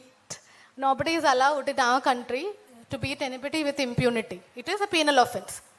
But no, if no that, one, I don't think anyone means, so far I am in the knowledge, no one is punished for that. That is very deplorable if that employer, the bank manager or whoever was in charge has not taken action against somebody who was beaten up the employee, then that is very deplorable. It is a punishable offense. Have no doubt. It is punishable. It is penal. It is a penal offense. Now, there have been cases where doctors have been recently under attack. Right? Now, doctors are clamoring for a legislation that would treat this as an aggravated offense. So, when a doctor is under attack in the workspace in a hospital, there have been claims for legislation that would deal with as a more aggravated offense, because then that way you can't work. It affects everyone. Right? So if this issue is of that proportion, then that is the way to go to.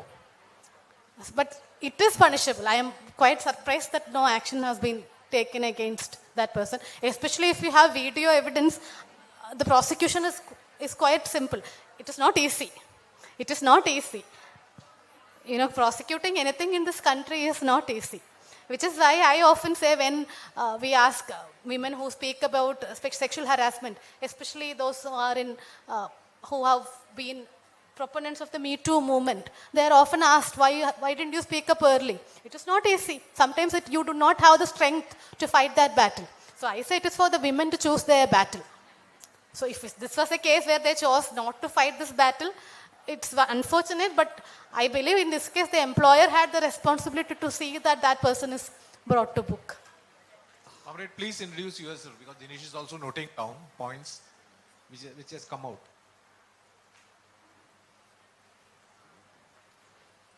This is Shivani Sharma from MP Unit, Bhopal.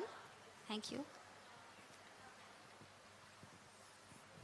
Hello, ma'am. My name is Prachi Raju. I am from Nagpur zone. Ma'am, I enjoyed your lecture and I love what you said. I just wanted to ask, what is your opinion about current so-called pseudo-feminism का जो concept अभी चल रहा है? अपन अभी तक के जो भी बातें करते आए हैं आज शुरू से लेके अब तक के, we have gone into the fact that औरतें बिचारी है. They need protection like that. अपना जो agenda था वो इस तरीके से था. But on the contrary, the other side of the coin says there are many instances where women have misused their womanhood and laws. So मेरा ये बोलना है that how do you deal with this at your workplace और आपका इसके ऊपर opinion क्या है? Now this is not the only legislation that or any piece of legislation that is misused. There are gun laws, there are laws against drug abuse, there are laws against violence. Every day these are also misused. So why is it that just women are asked to explain this? Why is it that when there is a possibility that a woman could be not ideal, that a woman is not perfect, then it becomes a problem for the society that the entire law must go. There could be any instances, and trust me, the entity that abuses laws, misuses laws in this country or in any other country is never the citizen. The biggest culprit in any country would be the state. No entity abuses laws as much as the state does. the state that has the police force, the state that is militarily armed, nobody abuses any legislation as much as the state does. Which is why we have this huge array of constitutional safeguards to protect or prevent the citizen from the abuse of this legislation. So is it not strange that only women are expected to answer why this particular legislation is abused or misused? Because that is not an isolated incident. If there is a false dowry harassment case, trust me, there are hundreds of genuine cases of dowry harassment that are not even reported. Women die in this country because they do not give dowry. They were not preceded by cases. These photographs of women who died in their prime at the place of their in-laws, in the full custody of their in-laws. That is your answer. Those are hundreds of instances where this law has not been used, where this law against prevention of the law against domestic violence is not used. So to every question, why should we have this law which permit women to abuse it? Point the 1,000 instances where this law is not even resorted to, even by the women's own family. And this becomes a reality in this 21st century. So that is my answer to that. Why I think that this becomes a topic of discussion, that everybody is concerned about these poor men victims who have fallen prey to these evil women. It is because it upset the status quo. For the first time in our country, in-laws are asked to answer for the safety of their daughter-in-laws.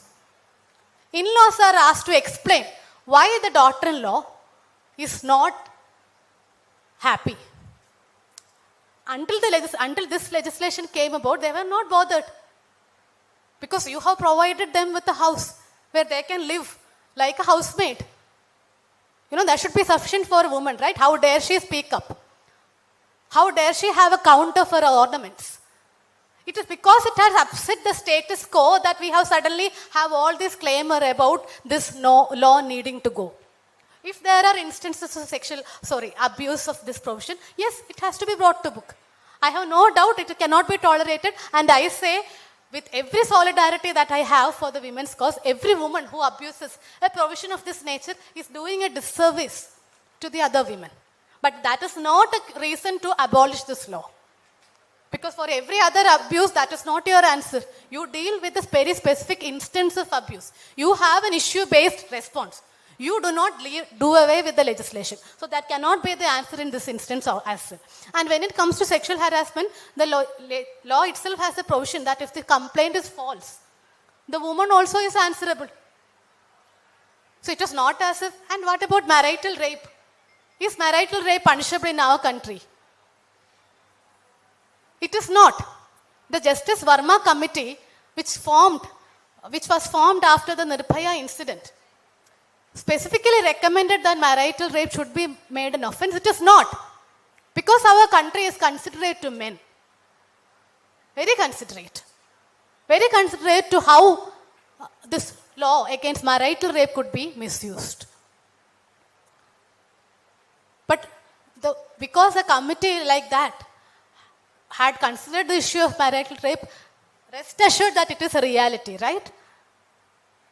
So for every issue that have left our men perturbed, rest assured that there are 1,000 issues that leave women not just perturbed, damaged, disabled or dead.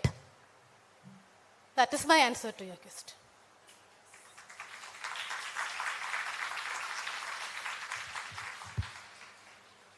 Any other questions?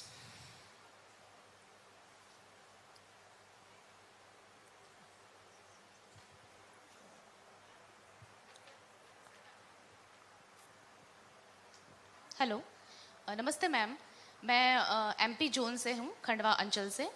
मैं ये पूछना चाहती हूँ, हमारे bank से related है।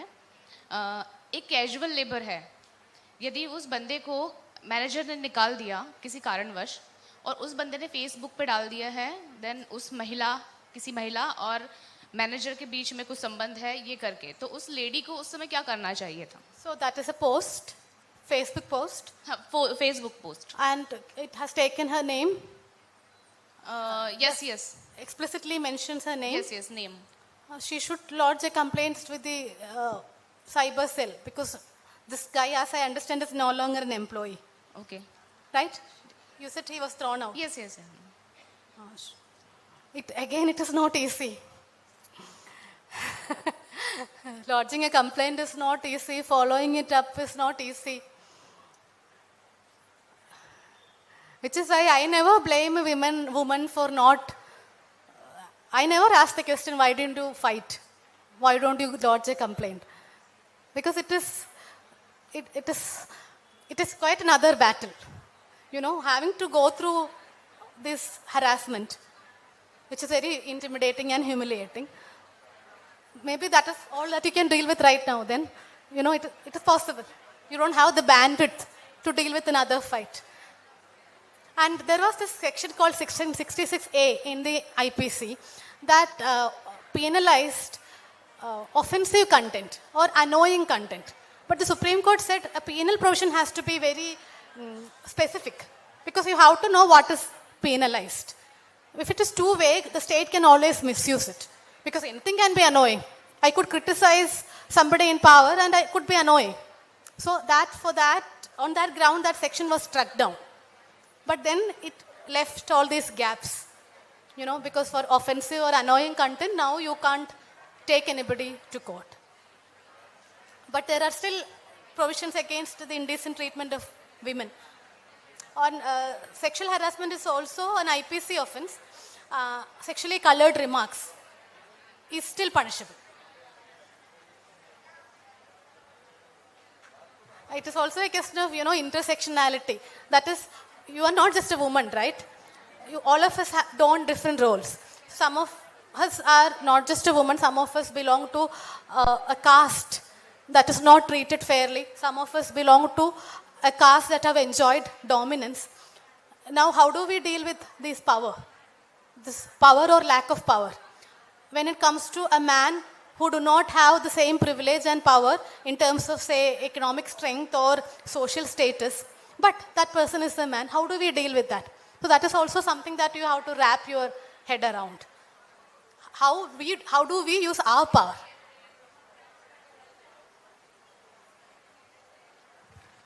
I think it is time for snacks. Hope all your questions are answered. Thank you, such a wonderful audience. Thank you. On behalf of Federation of Bank of India Staff Union, I thank Advocate Surya Binoy for throwing us light on the gender justice in the 21st century. Madam, thank you so much for being here. And you have quoted many of the verdicts of many cases, as well as we being a working woman, we have come across this Sexual POSH Committee Act and all, but we are not aware of the actual root causes of this POSH Act. So thank you so much for enlightening us on this and sparing your time and answering all our queries. We are very enlightened to have you here, madam. And with utmost respect towards your knowledge, I request you to accept a small felicitation as a gratitude from our Federation of Bank of India Staff Union. I request Ambuja madam and Jigisha madam to please felicitate Advocate Surya Binoy.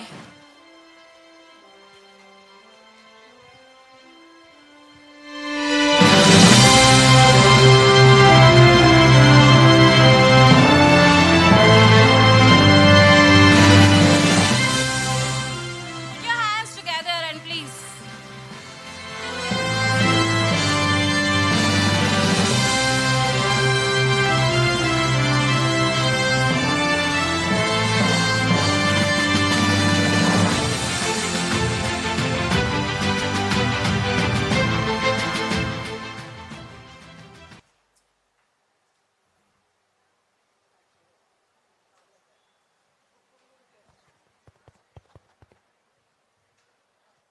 Comrades, I'm here with a very sad news. Actually, we have been just informed that one of our comrade from Karnataka unit who was working in Banshangri branch in Bangalore, Comrade Sujita C. She was just about 30 years old, and it was just informed that she has passed away, and it was very shocking news. And I request everyone to please stand up and let us observe a minute of silence to honor her memory. Thank you, comrades.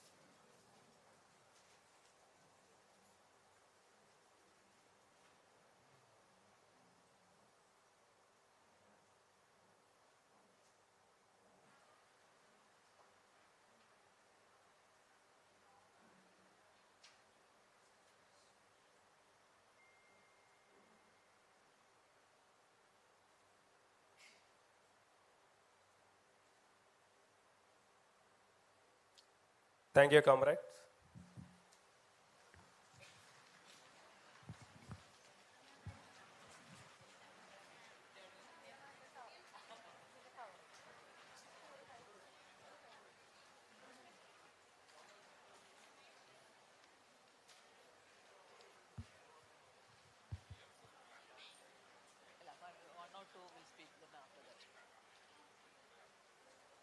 Then we will continue with our deliberations. Okay. Next speaker, Neelima from Sholapur.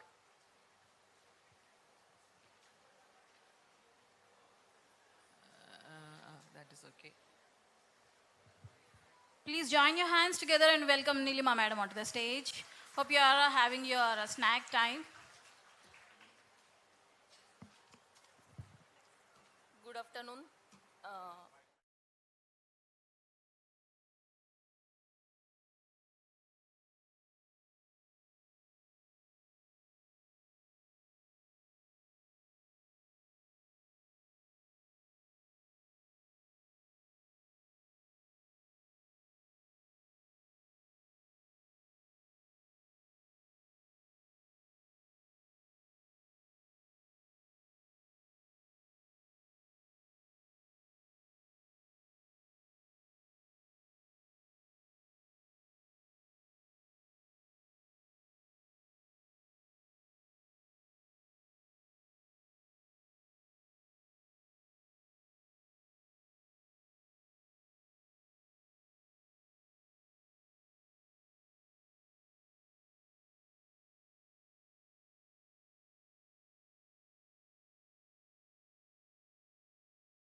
Hope you all enjoyed your snack time, I believe.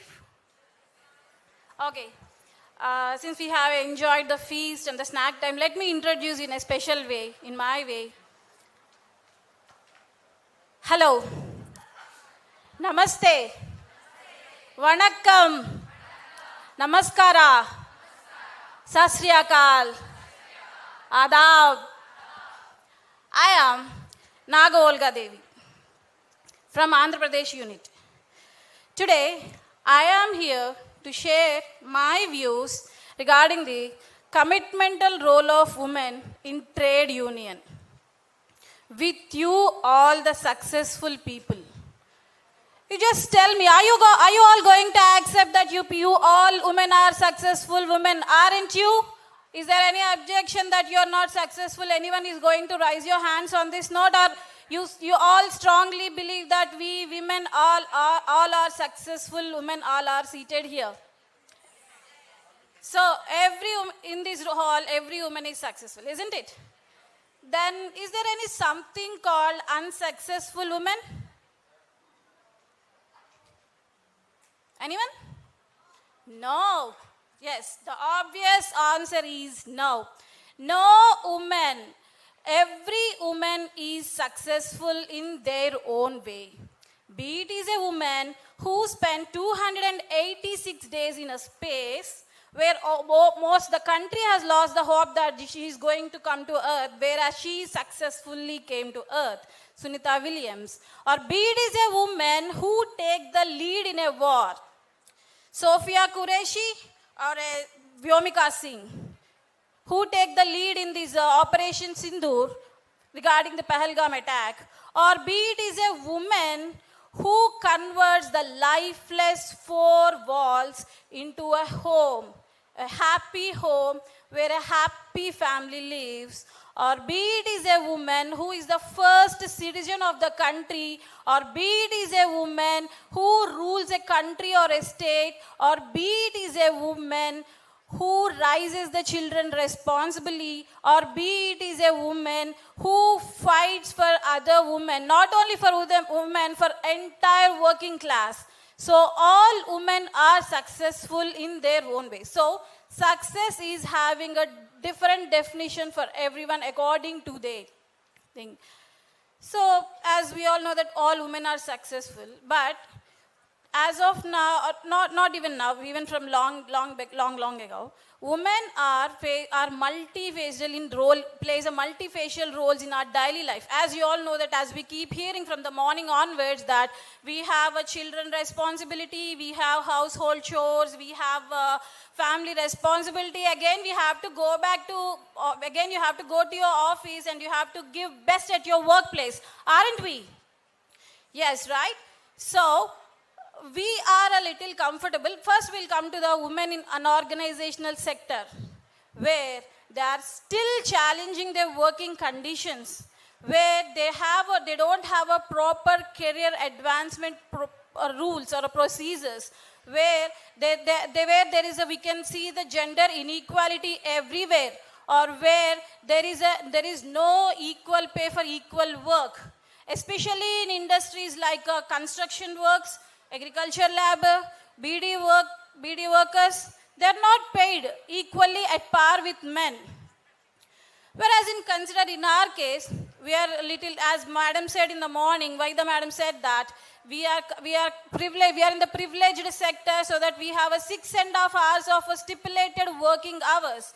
We have a maternity benefits, we have a child care benefits, we have a various committees to ensure the protection of the women, right? Do you think these all happened just because that we have joined the bank? No. This was just done by the sacrifices made by our seniors or seniors, and the fights they fought and they got for us. Remember it, Rome was not built on a same day, on a one day. It is a continuous process where in the same way our seniors has taken this flag and they carried the flag for us, and they have made so many sacrifices. That is the reason why we are comfortably seated enough in a AC hall and we are about to discuss all these things. So now they have done enough, and they have done more than enough for us, and now what is it? Are we happy here? Remember, success is not a destination or a place where we can go and relax. It is a journey where you have to go through continuously to evolve yourself. Likewise, it is not something that our seniors has done. Now you can simply relax. No, nothing that. Now you have to take the charge. You have to carry the flag on your shoulders. You have to take the responsibility of being in the front line and fighting for us, questioning for us, and against the exploitation. If there is any justice, you have to stay strong, and you have to stood for yourself. You have to stood for your fraternity. You have to question the injustice that happened to us, and you have to question the exploitations happened to us. When I was just going through, there was a quote which was literally impressed me. Until the lion learns to write or speak, every story will glorify the hunter. Do I need to repeat again?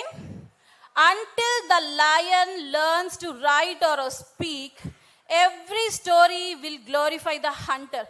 Because the hunter is the only person who is going to tell what has happened. Since even though the lion is the king of the forest, it doesn't know how to speak, it doesn't know how to communicate, then who is going to tell the story? Who is going to question it even if the hunter is wrong? Likewise, we have to question it. Unless you started questioning it, unless you started opposing the exploitation happened to us, the management will always have the audacity to showcase that whatever we get, that is at their mercy, or else it is at their generosity. They'll have the audacity to showcase it, trust me. But that is not the case. We fought for it. We fight for it. We got it. So that you have to come forward and you have to raise your voice and you have to tell what exactly happened. Let me just tell you, if at all you have a request. For example, likewise, in this corona time, many of the women employees have got this work from home option. I must really thankful for this organization, for the union for giving this opportunity, because being a woman representative in our state, I particularly have seen many women who have experienced many difficulties during their pregnancies in this corona time. Have you ever imagined that bank employees got this work from home? Anyone? Have you anyone imagined that we get the work from home option? No, right? But we got it just for the sake of, for the security, for the safety of our members. This is not that I go to manager and I ask him, because we have a good terms with manager, I go and even you have a good terms with the manager, you go and place a request him, sir, please, since it is a corona time, please, I need a work from home option. No. Even though if we entertain also, it is for a day or a couple of days. So how about the others? How about the other situation? So if at all you have to make a request that is for a day or a couple of days, whereas you have to unitedly make a demand, that has to be done, not at the mercy of anyone. Because that is the genuine demand. So, if at all you only ask, they may treat it as a noise. But ours is not a noise. Ours is voice. What do you say, girls? Ours is noise or voice? Come again. Come again. So, we are not here to make or place any requests. We are here to make demands. What are you going to do? Demand or a request? Come again. What are you going to make? Demand or a request? Yes, we are going to make a demand, not any request. I'm a mother of 8 years son and a 10 years old daughter. So whatever I'll tell them with a story, so that they will listen to me with the same perception. I'm just going to tell you a story. There is a village where there is a family very happily lived in that village. But all of a sudden, the village was affected by the floods. So that all the members have to be there is no other option for them to evacuate the village. There is a happily living family who has carried the luggage, wife and the children, and they started evacuating the village. The water flow was increased. So the husband felt that it is not advisable I cannot carry all the luggages, and he dropped the luggage there itself. And again they started only with his family. Later on, going ahead, the water flow is even more high, so that he has no other option, nothing but to leave his wife's hand. Then, moving ahead, he has a daughter and his son. He carried his daughter like this, and he carried his 2-year-old son like this, and he traveled alone. After going some time, even he couldn't carry his daughter also. So he left the daughter. Again going forward, he has no other option but to leave his son. Later on, he reached a safe place. After reaching the safe place, he realized that there is no purpose of living alone, because he is left with no one. He has no one to cherish that. Areba, you are alive. There is no one for him to cherish that. Or else there is no one for him to console that, oh God, you lost your wife, you lost your children, you lost your everything in a single day. There is no one to console him. So, if you lost your dear ones or your closed ones or the people you have, you don't have, even the win or the loss doesn't make any sense or difference. So, what I'm trying to tell you here is, you may come across different challenges. Even the government will will throw you many challenges like this. We are on the verge of privatization, or the management will put you to face many challenges. What are we going to do? If you ever compromise on your respect, or if you ever compromise on your hard-earned rights, or if ever you are leaving on the side, if you leave the side of your fraternity, there is no point of winning that, or there is no point of where you reached. So, the moral is, how hard or how tough the situation is, you shouldn't lose your respect. You shouldn't compromise on your respect. You shouldn't compromise on your rights. You shouldn't leave the side of your members. Whether it is a win or a loss, we are going to face it together, right? That is why union is called one for all for one. Right? Is it right, girls?